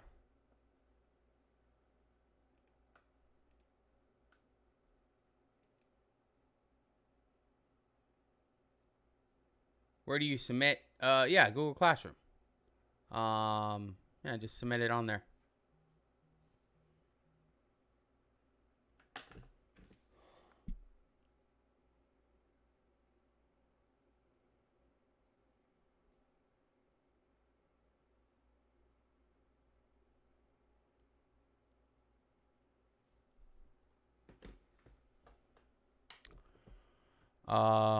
This is a Blue Yeti. That's what it's called. Blue Yeti. I don't remember how much it was. Yeah, I like having the audio sound pretty well. Sound good. Sound crisp, as you like to say. Especially because I got it because I started doing, first, because I wasn't doing YouTubes or anything like that. I was doing podcasts. And I wanted something to make the podcast sound well when we do them. So we will do podcasts. I will do podcasts in the future. And for like reviews for tests. I think I mentioned that in here. Okay, I think it's like $150, something like that. Really crazy. The stand I just got was $100. This stand.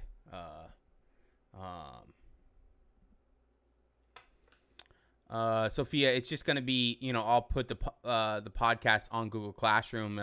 It'll just be a file that you can download, and it'll just be like, maybe 15 minutes long, and I'll just kind of go over, like, do a review for the test and stuff like that.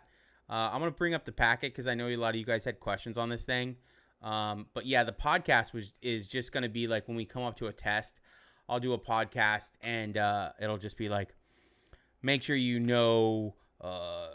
what the Plains Indians used, or make sure where the acid, just kind of letting you know, and then you can kind of review in your brain. You can kind of answer the questions as I'm asking them in the podcast. That's basically all it's going to be. I'll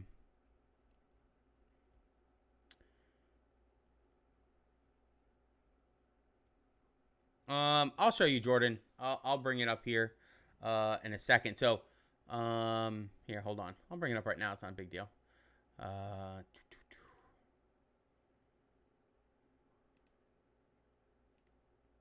So when you guys go, where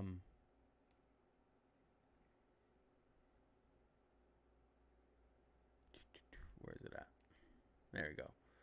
If you guys go to our classroom, our Google Classroom, okay, you have classwork, and if you go down, the weekly schedule, okay, is right here. We just took the RCQ. You have an RCQ tomorrow, okay, and then you have an RCQ on Thursday from 1-8 to the end of the chapter, and then on Friday you have an RCQ 2-1 to 2-7, and then you have to turn in the packet. So I'm gonna get the chapter 2. I was hoping I was gonna get the codes for the books before that. So the only thing you have due is you have the RCQs and you have the first week packet. Now this the chapter questions right here, okay? These are not going to be due. Oh man, somebody wrote on these. Sorry about that. I don't know why they did that.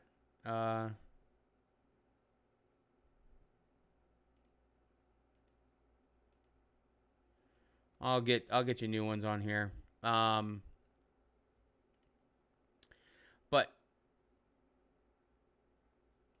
there we go.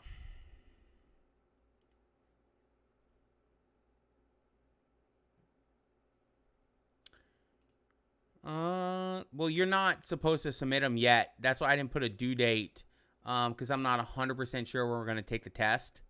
So you're just supposed to do them, and then you'll submit them on the day we take the test for that chapter. So whenever, all the way through to the end of the year, you'll do the chapter questions, and you submit them the day we take the test for that chapter. All right? So that way you keep them for studying, things like that. That's when I would do them, Devin. As you read, you just go through and answer the questions. So there's your chapter questions, but those aren't going to be due this week. But I would do them as you're reading. Makes it a little bit easier, okay? So hopefully it has that. I just want to remind everybody that if I know there's some people that are having questions about things, and just not to take up any more time. If they have questions, they can. Oh, there's my. I forgot you guys could see that right there. Oh well, that's fine. Here we go. Let's go back to the packet. Here we go. Here we go.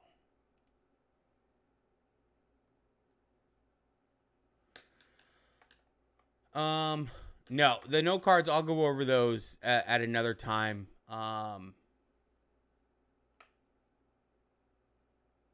No, RCQs, you just answer them. You just answer them.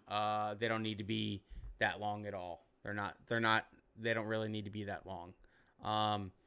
The note cards, they changed, College Board changed calling it from period 1 to unit 1. And so that's why some things you'll see, I'll say period 1, because that means the period of history. And now it's like the unit of history. So those are going to be the difference. Basically those, I'll go over what you're supposed to do with those note cards at another time though. So don't worry about that. Those won't be due, right now. I will let you guys know about those way ahead of time. Okay, so packet. I don't think anybody should have any questions on this first part. Just make sure that you are listing it 1 through 10, and you're giving me, at least two really good sentences, and then or 3 pretty decent sentences. Okay, Sophia, I'll get to your question here in a second. You have the early so they're all going to be combined. So that's top 10. You write them out. Top 10 expansion map. Okay, this one's crappy because I just did it during first period. I was just like doing it like quick. Yours should be better than this, but this would be like the colonies, right? And then you add Florida in 1819 with the Treaty of Spain.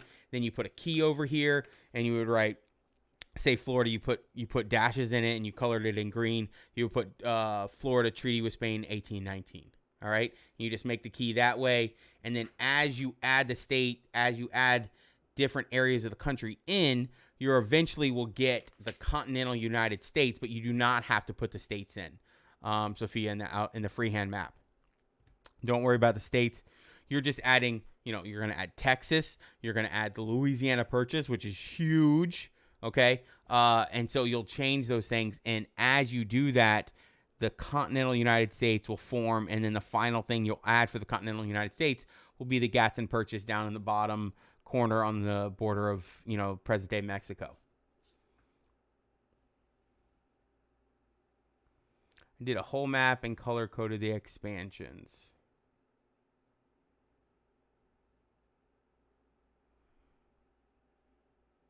Yeah, you mean you just did the outside and then you color-coded the expansions and labeled them? That's fine. That's fine. That's perfectly acceptable. No problem. As long as you drew it, that's all that matters. Yeah, you're good. Don't worry about it, Julia. Sophia, no problem. No problem. No problem. Yeah. All right. Any other questions on this? The U.S. war chart, I kind of did one if you were going to hand draw it. I think it's pretty self-explanatory. You do go across the top like this with the headings, and then you fill in the war here, right? You fill in the war here, and then you go across and you answer each one of those things there in just a bulleted format, all right?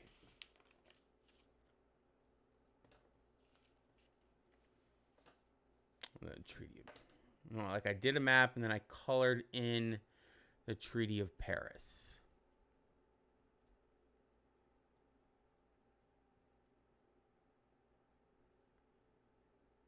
I'm not sure what you mean by that. Like, what I'm saying is, if you have an outline of the United States, And this is horrible. Right? Horrible outline of the United States. And you colored in the areas and you had different areas for the expansion, right? And those were colored separately, then you're fine. That's basically all I'm asking you to do. Is the entire United States is going to look like the continent of the United States, the continental United States, the map, and just the outside border. And then inside, you're going to color those expansions and what they were. Hopefully that's... Okay, cool. I thought that's what you did. War chart's pretty easy. The next map assignment's easy. Any other questions on these? No. It doesn't have to. It can be the size of a piece of paper. It's fine. 8 by 11. Spencer's having a dream over here. See him, his foot's going.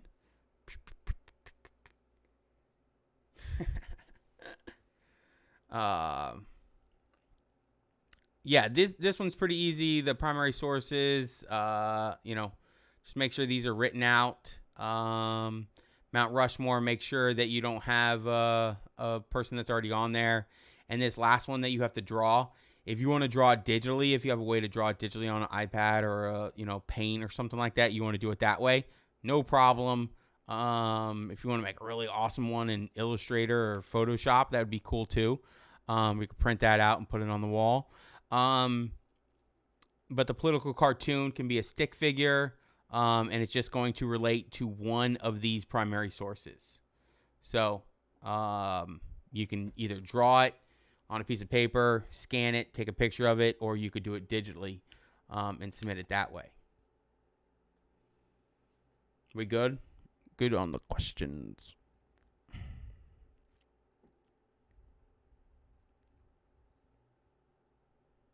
Cool. All right. Let's get rid of this.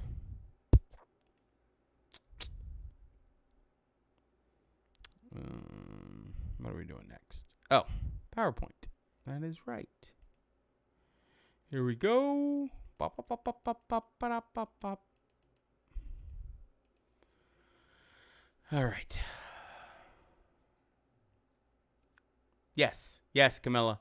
You're going to rank those people, places, things, importance based on your opinion. There's not going to be a right and wrong. I'm not going to give you wrong answer, because that's up to you.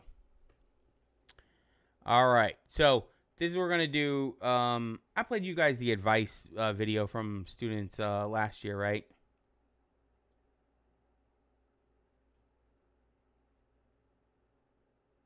No, for the you're talking about for the one where you're coloring in the different states, you don't need Puerto Rico. No. Puerto Rico is only going to be on the Okay, good. I played that yesterday. Because I just had a lot of kids asking me about like, oh, should we take notes and whatnot. I'm like, I would take notes. Take notes. You can't write everything that I'm gonna put up there on the screen. So don't try it because you're not gonna have enough time. I'm not gonna give you enough time to write it all. You really need to learn to summarize what you're hearing and kind of figure out what I'm telling you is the most important. Because we can't go over all the information in this class. And again, if you miss something, you can go back and, you have access to the PowerPoint on our Google Classroom. It's already up there right now. And, if you really like me that much too, you can go back and listen to it again. You can go back and listen to another class. You can be like, I don't want to hear my class again. Let's hear, fourth hour. And you can go into fourth hour and listen to how I did it in fourth hour. It'll probably be a little bit different.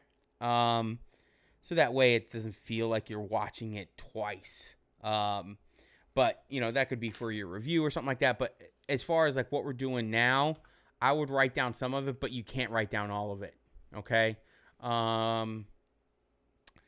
So let's get started, right? We got like 20 minutes. Yeah, we got like 20 minutes. Perfect amount of time. That's how I try to get it to where we're like 25 maybe minutes of at least of lecture, like half the class. It might turn out to be a little bit different, but we'll see. We're working on it. Working out the kinks of this whole online learning thing, or web-based brain enhancing, as I put in the this morning on Instagram. I think that's what I put. I don't know. I made something like that. So Pangea. All right. This is continents. This is not going to be like, you might need to know what the word Pangea, but I mean, it's basically the continents, drifted off from one big continent into how they are today over millions, hundreds of millions of years. Okay. This is how I think the most interesting thing to me on here is India. How India was like way down here, and then it just was shifting gears, like up into Asia, slams into Asia.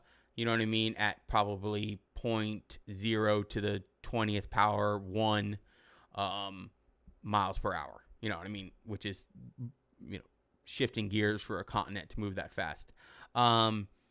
And slams into Asia, and that's what creates the Himalayan mountains. That's why the mountains are so big, because India was actually moving very, very fast for a continent. And so that's why a lot of the things are where they are.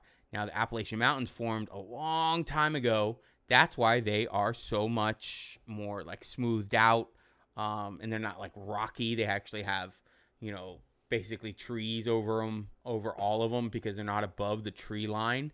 Not like the Rockies or the Sierra Nevadas, stuff like that, where you have huge mountains, that are like big rocky mountains, things like that. And that was a long time ago, though. I mean, you're talking hundreds of millions. So this is what it looks like, the United States. So if we go back to what we're talking about with the expansion map, you have the colonies are right here, and you draw that one. And then you can draw, the Louisiana Purchase, which comes all the way around here. And then you draw Texas, and then you draw, you know what I mean? Or you can draw the whole outside and then put lines in and color them and label them like that. So hopefully that's what you guys did. I think you guys will get it. But we had an ice age about 2 million years ago. And then about 10,000 years ago, that ice age started receding. Well, while that ice age was going on, all right, all the stuff in white was covered in ice. And so being that all the water on Earth is all the water on Earth that's always been, when you freeze some of it or a lot of it, you are going to drop the sea levels. So along the areas like here, along the areas of Florida, the coastline got bigger. So you actually got more land because the sea levels rose. I mean, dropped so much. I mean, look at Southeast Asia. You know what I mean? To think that you can walk from Australia to Indonesia would be crazy. You know what I mean? And that you can walk from Thailand to parts of Indonesia, right? Because Indonesia is all these big, huge islands over here. I know I'm not like some of them aren't, but generalization here. But I think what's pretty cool is when you look at Florida, and out on the West Coast, if you ever try to go fishing on the West Coast, you got to go 40, 50 miles off the coast to go fishing, because it's not very deep. It's really shallow out here. So, and there's evidence of they have caves out there that are 20 feet underwater, 15 feet underwater, that have human remains in them and shards of ceramics, and because people were living in them because it was dry land. But the most significant thing during this time period was it allowed people, animals, herbivores, carnivores, everybody to cross from this. This is not the best map for this, but right here, to cross over from Asia, Siberia, present day Russia, into present day Alaska. Okay, so they would cross over this, and this is the Bering Sea. So this is called Beringia. This is the land bridge, and it was open till about 12,000 BC. So it was open and allowed people. Now, this is over thousands and thousands of years. You know, this isn't you and your parents getting in a car and doing a road trip, right? This took a long time. And you're like, Dad, when are we going to be there? And he's like, shut up. I know where I'm going. And, you know, he goes all the way down. People just started migrating. They were following the animals. Then they were following better weather. And they kept going, and they're like, nah, I don't like this. I don't like this either. I don't like this. And they just kept going. And they went all the way down to the bottom. And then they got to the bottom, and they're like, okay, I guess we got to stop. But some people broke off, you know, and formed areas and tribes. And up here, they became very isolated in North America. And we'll talk about that in a second, though. But I don't know why anybody would stop in the desert and be like, oh, this is great. There's no water. There's very little food. Let's stop here and eat. Or stop here and you know, start a civilization. So let me go back to that other slide here. So that was 35,000 to 10,000 years ago. Why would they go north if it was covered in ice? Well, I know it's kind of hard to see. They're not going north. Okay, they're coming from the north, because this is the North Pole here where it says pack ice. So this is the North Pole, so it's Alaska. So they're coming south. They're going south as far as they can. If that's what you mean. If that's what you're talking about. Yeah, they're coming south from Alaska down the coast. A lot of them would be in boats, kind of jumping off the sides, you know, staying along the coast, and then go on all the way down.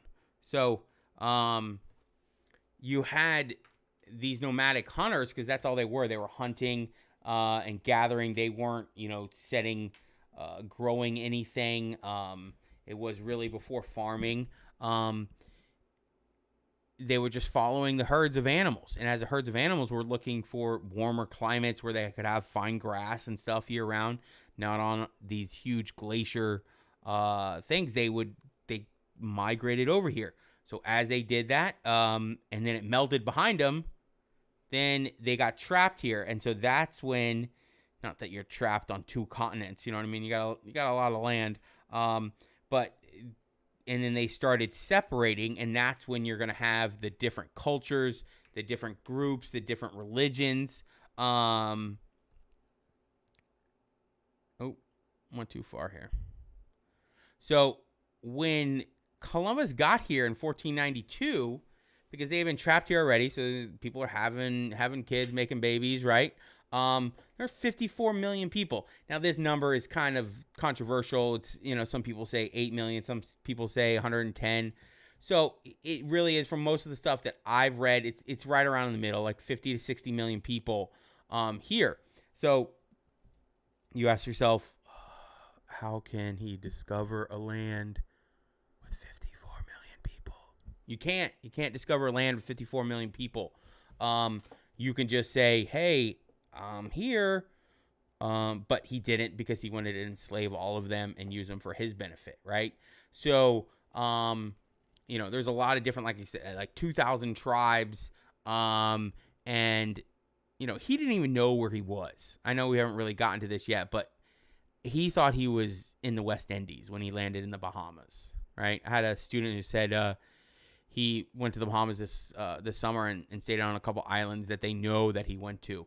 We're not exactly sure which island he went to first, but we know the other islands. And so, but he didn't know where he was. So he's like the world's greatest failure, right?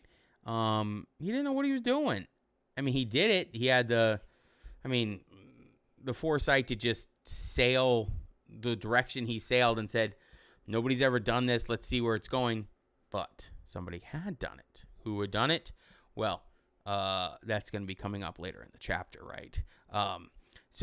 But he was not the first person here. He was just the first person to expose it and to let the world know. So a lot of people, you know, students have been asking me today, they're like, well, how come, you know, some people celebrate, yes, correct, Evan, you're spoiling it.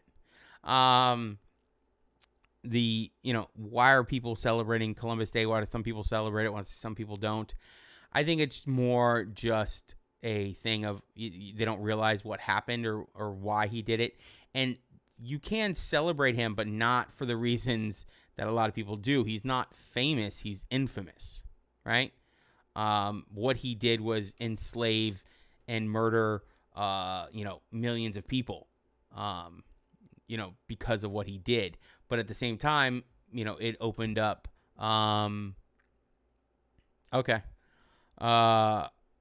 It opened up the world, these two continents, right?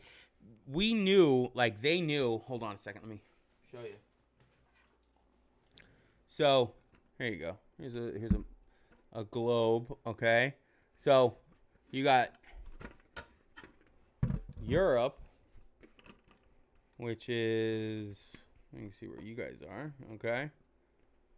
You got Europe, which is right here, right? And he sailed from Spain down here across. Well, he went this way, right?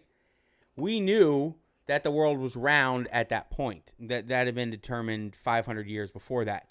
But what we didn't know was what was in between Europe and Asia.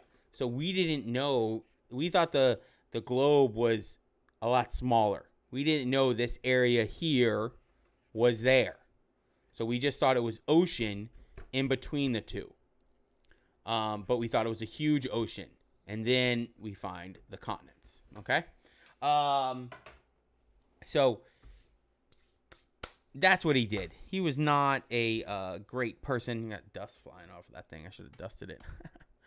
But you did have very advanced civilizations in Central and South America. You had the Aztecs in Mexico and Peru down in South America. They spread out a bunch of different current countries. But the Aztecs were mathematicians beyond belief, right? They had very advanced mathematics, and they built huge buildings, temples, but they didn't even have a wheel. They didn't have draft horses. They didn't have these big animals to pull things around, so they just moved stuff. I mean, it's crazy the stuff that they moved. But they did get very, very adept at human sacrifices. And yeah, they would start doing these sacrifices. Say there was a drought, and they're like, "Oh, the gods are mad at us. We need to start sacrificing." They wouldn't sacrifice their own. They were very great warriors.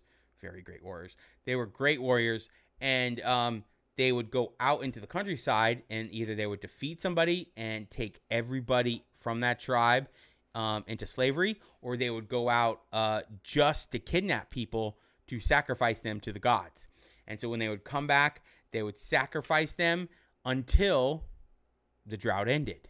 It could be months. And they're just sacrificing people every day, right?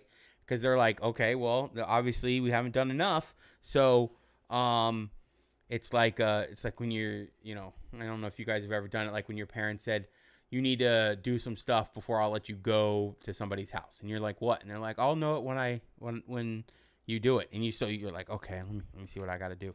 And you clean your room, and you go back out, and they're like, I think you need to do more. And then you go clean the dishes right in the sink, and then you vacuum somewhere else. And then finally they're like, okay, you can go, right? But they didn't tell you how much you had to do. It's kind of like what the Aztecs were with the gods. They were like, okay, how many people do you want us to sacrifice? And obviously the gods didn't answer them, but they're like, okay, we'll start sacrificing them. And so they start sacrificing these humans. They start doing things like before they cut off the head, they reach through their stomach up into their rib cage and rip their heart out with their bare hands. I mean, that's pretty savage. I mean, that's just absolutely crazy. And you can see, like, there is there you go. This guy's like, here you go. For a long time, basically the entire time they didn't stop because they wanted to. They stopped because they were done when Cortez landed and took them over. So they would do thousands at a time, these sacrifices. So, and they would do it until, it started raining, and they're like, hey, well, the gods, that's what I needed to do. Those are the chores I needed to do.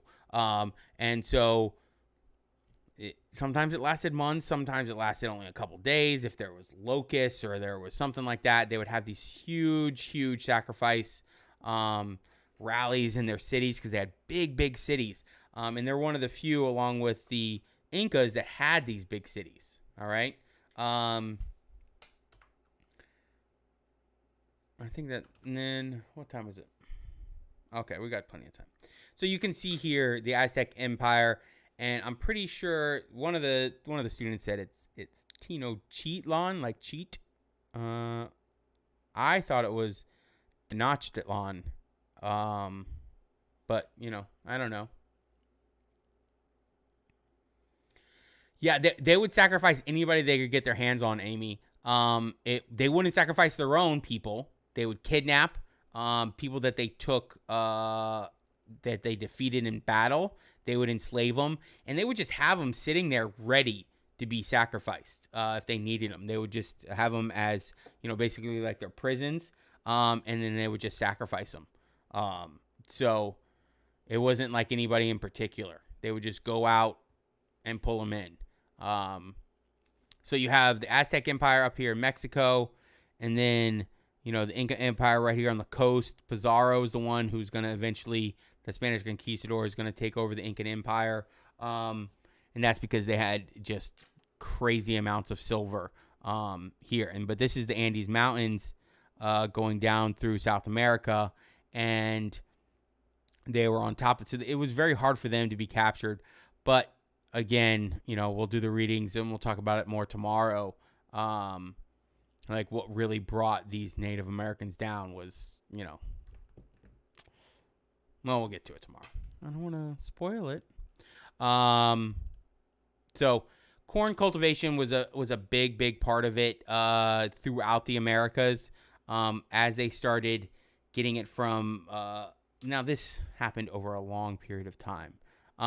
No, Adarsh, they did not explore like Europeans. They really just stuck to, because they didn't get the boats. The boat thing was, you know what I mean? Caravels, the ability to cross the ocean is very advanced. That was probably one of the biggest things that that Europeans had over them was the boats. You know what I mean? And that's why when they came ashore, I mean, they thought these people were gods. I mean, they come on, they're wearing shiny metals, suits of armor. It was something that, took these people by surprise. They really did not have that ability. That's one thing that, they were definitely less advanced in.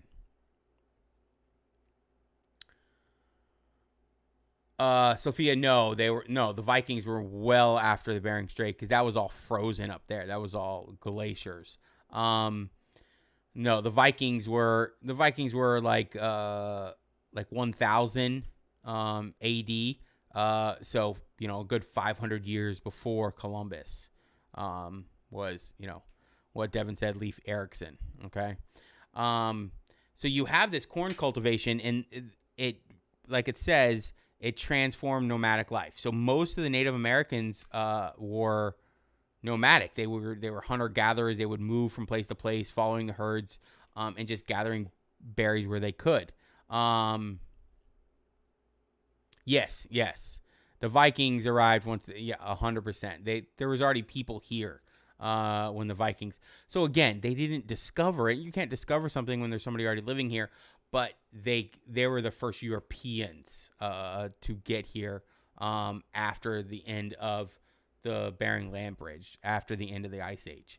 So the corn cultivation really spread, and where it spread, you can see a lot greater civilizations, more powerful, because the more food you have, the more people you can have. And so they finally stopped moving as much, and a lot of civilizations became farmers. And when they became farmers, and you can grow more food, you can have more people, then your civilization gets bigger.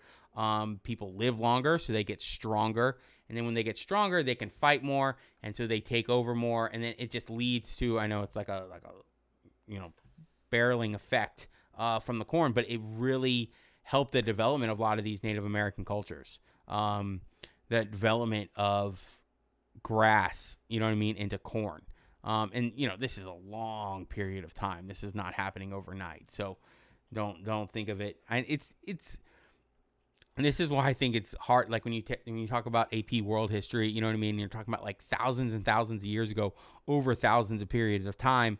I mean, to us, we think about the 1970s as being like, oh my God, that's forever ago. And that's 50 years ago. 50 years ago is nothing in the history of the world.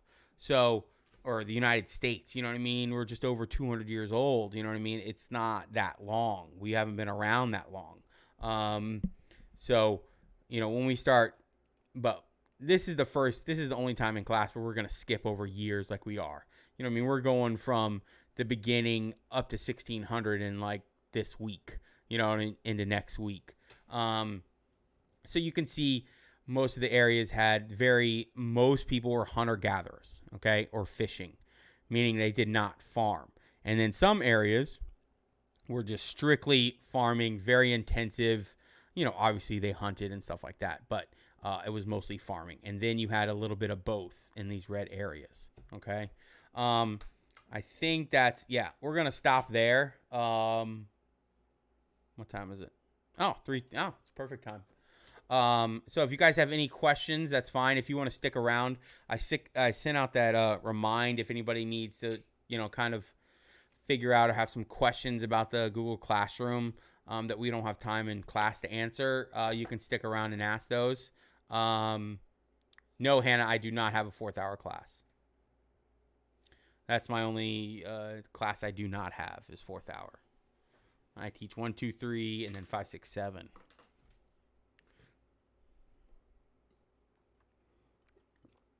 No, you did the RCQ. So if I don't do an RCQ, then I'll ask for attendance. Okay. And I notice how many people are on. But if I have an RCQ, that's your attendance for the day. So you're good. As long as you do the RCQ. If you don't do the RCQ, then, you don't get the attendance. So let's...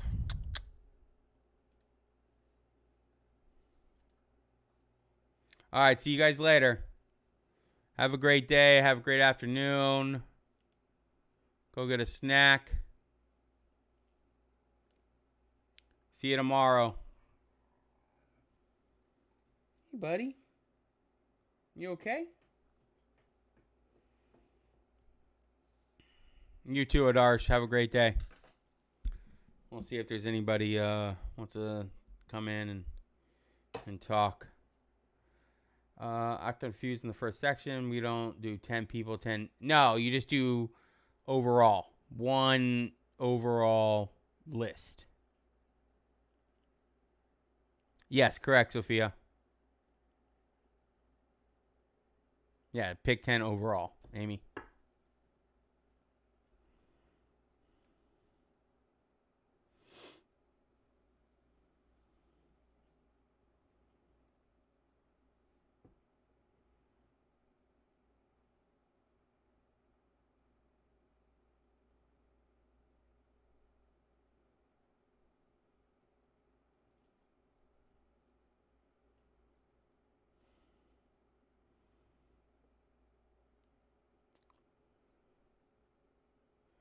All right, see you, Sophia. You too, Amy. I'm just answering some of the questions on Google Classroom and Remind. Let's see what we got.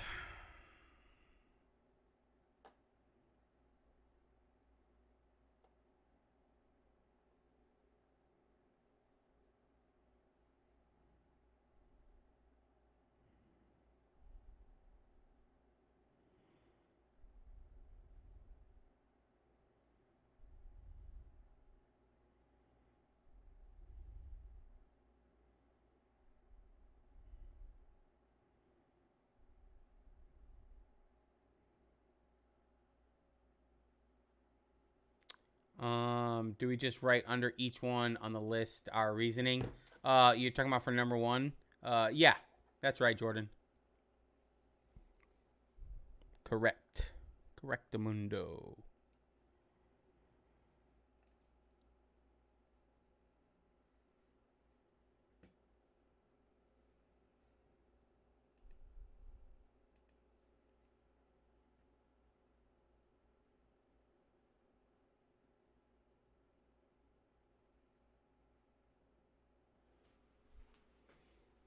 You too. Have a great day.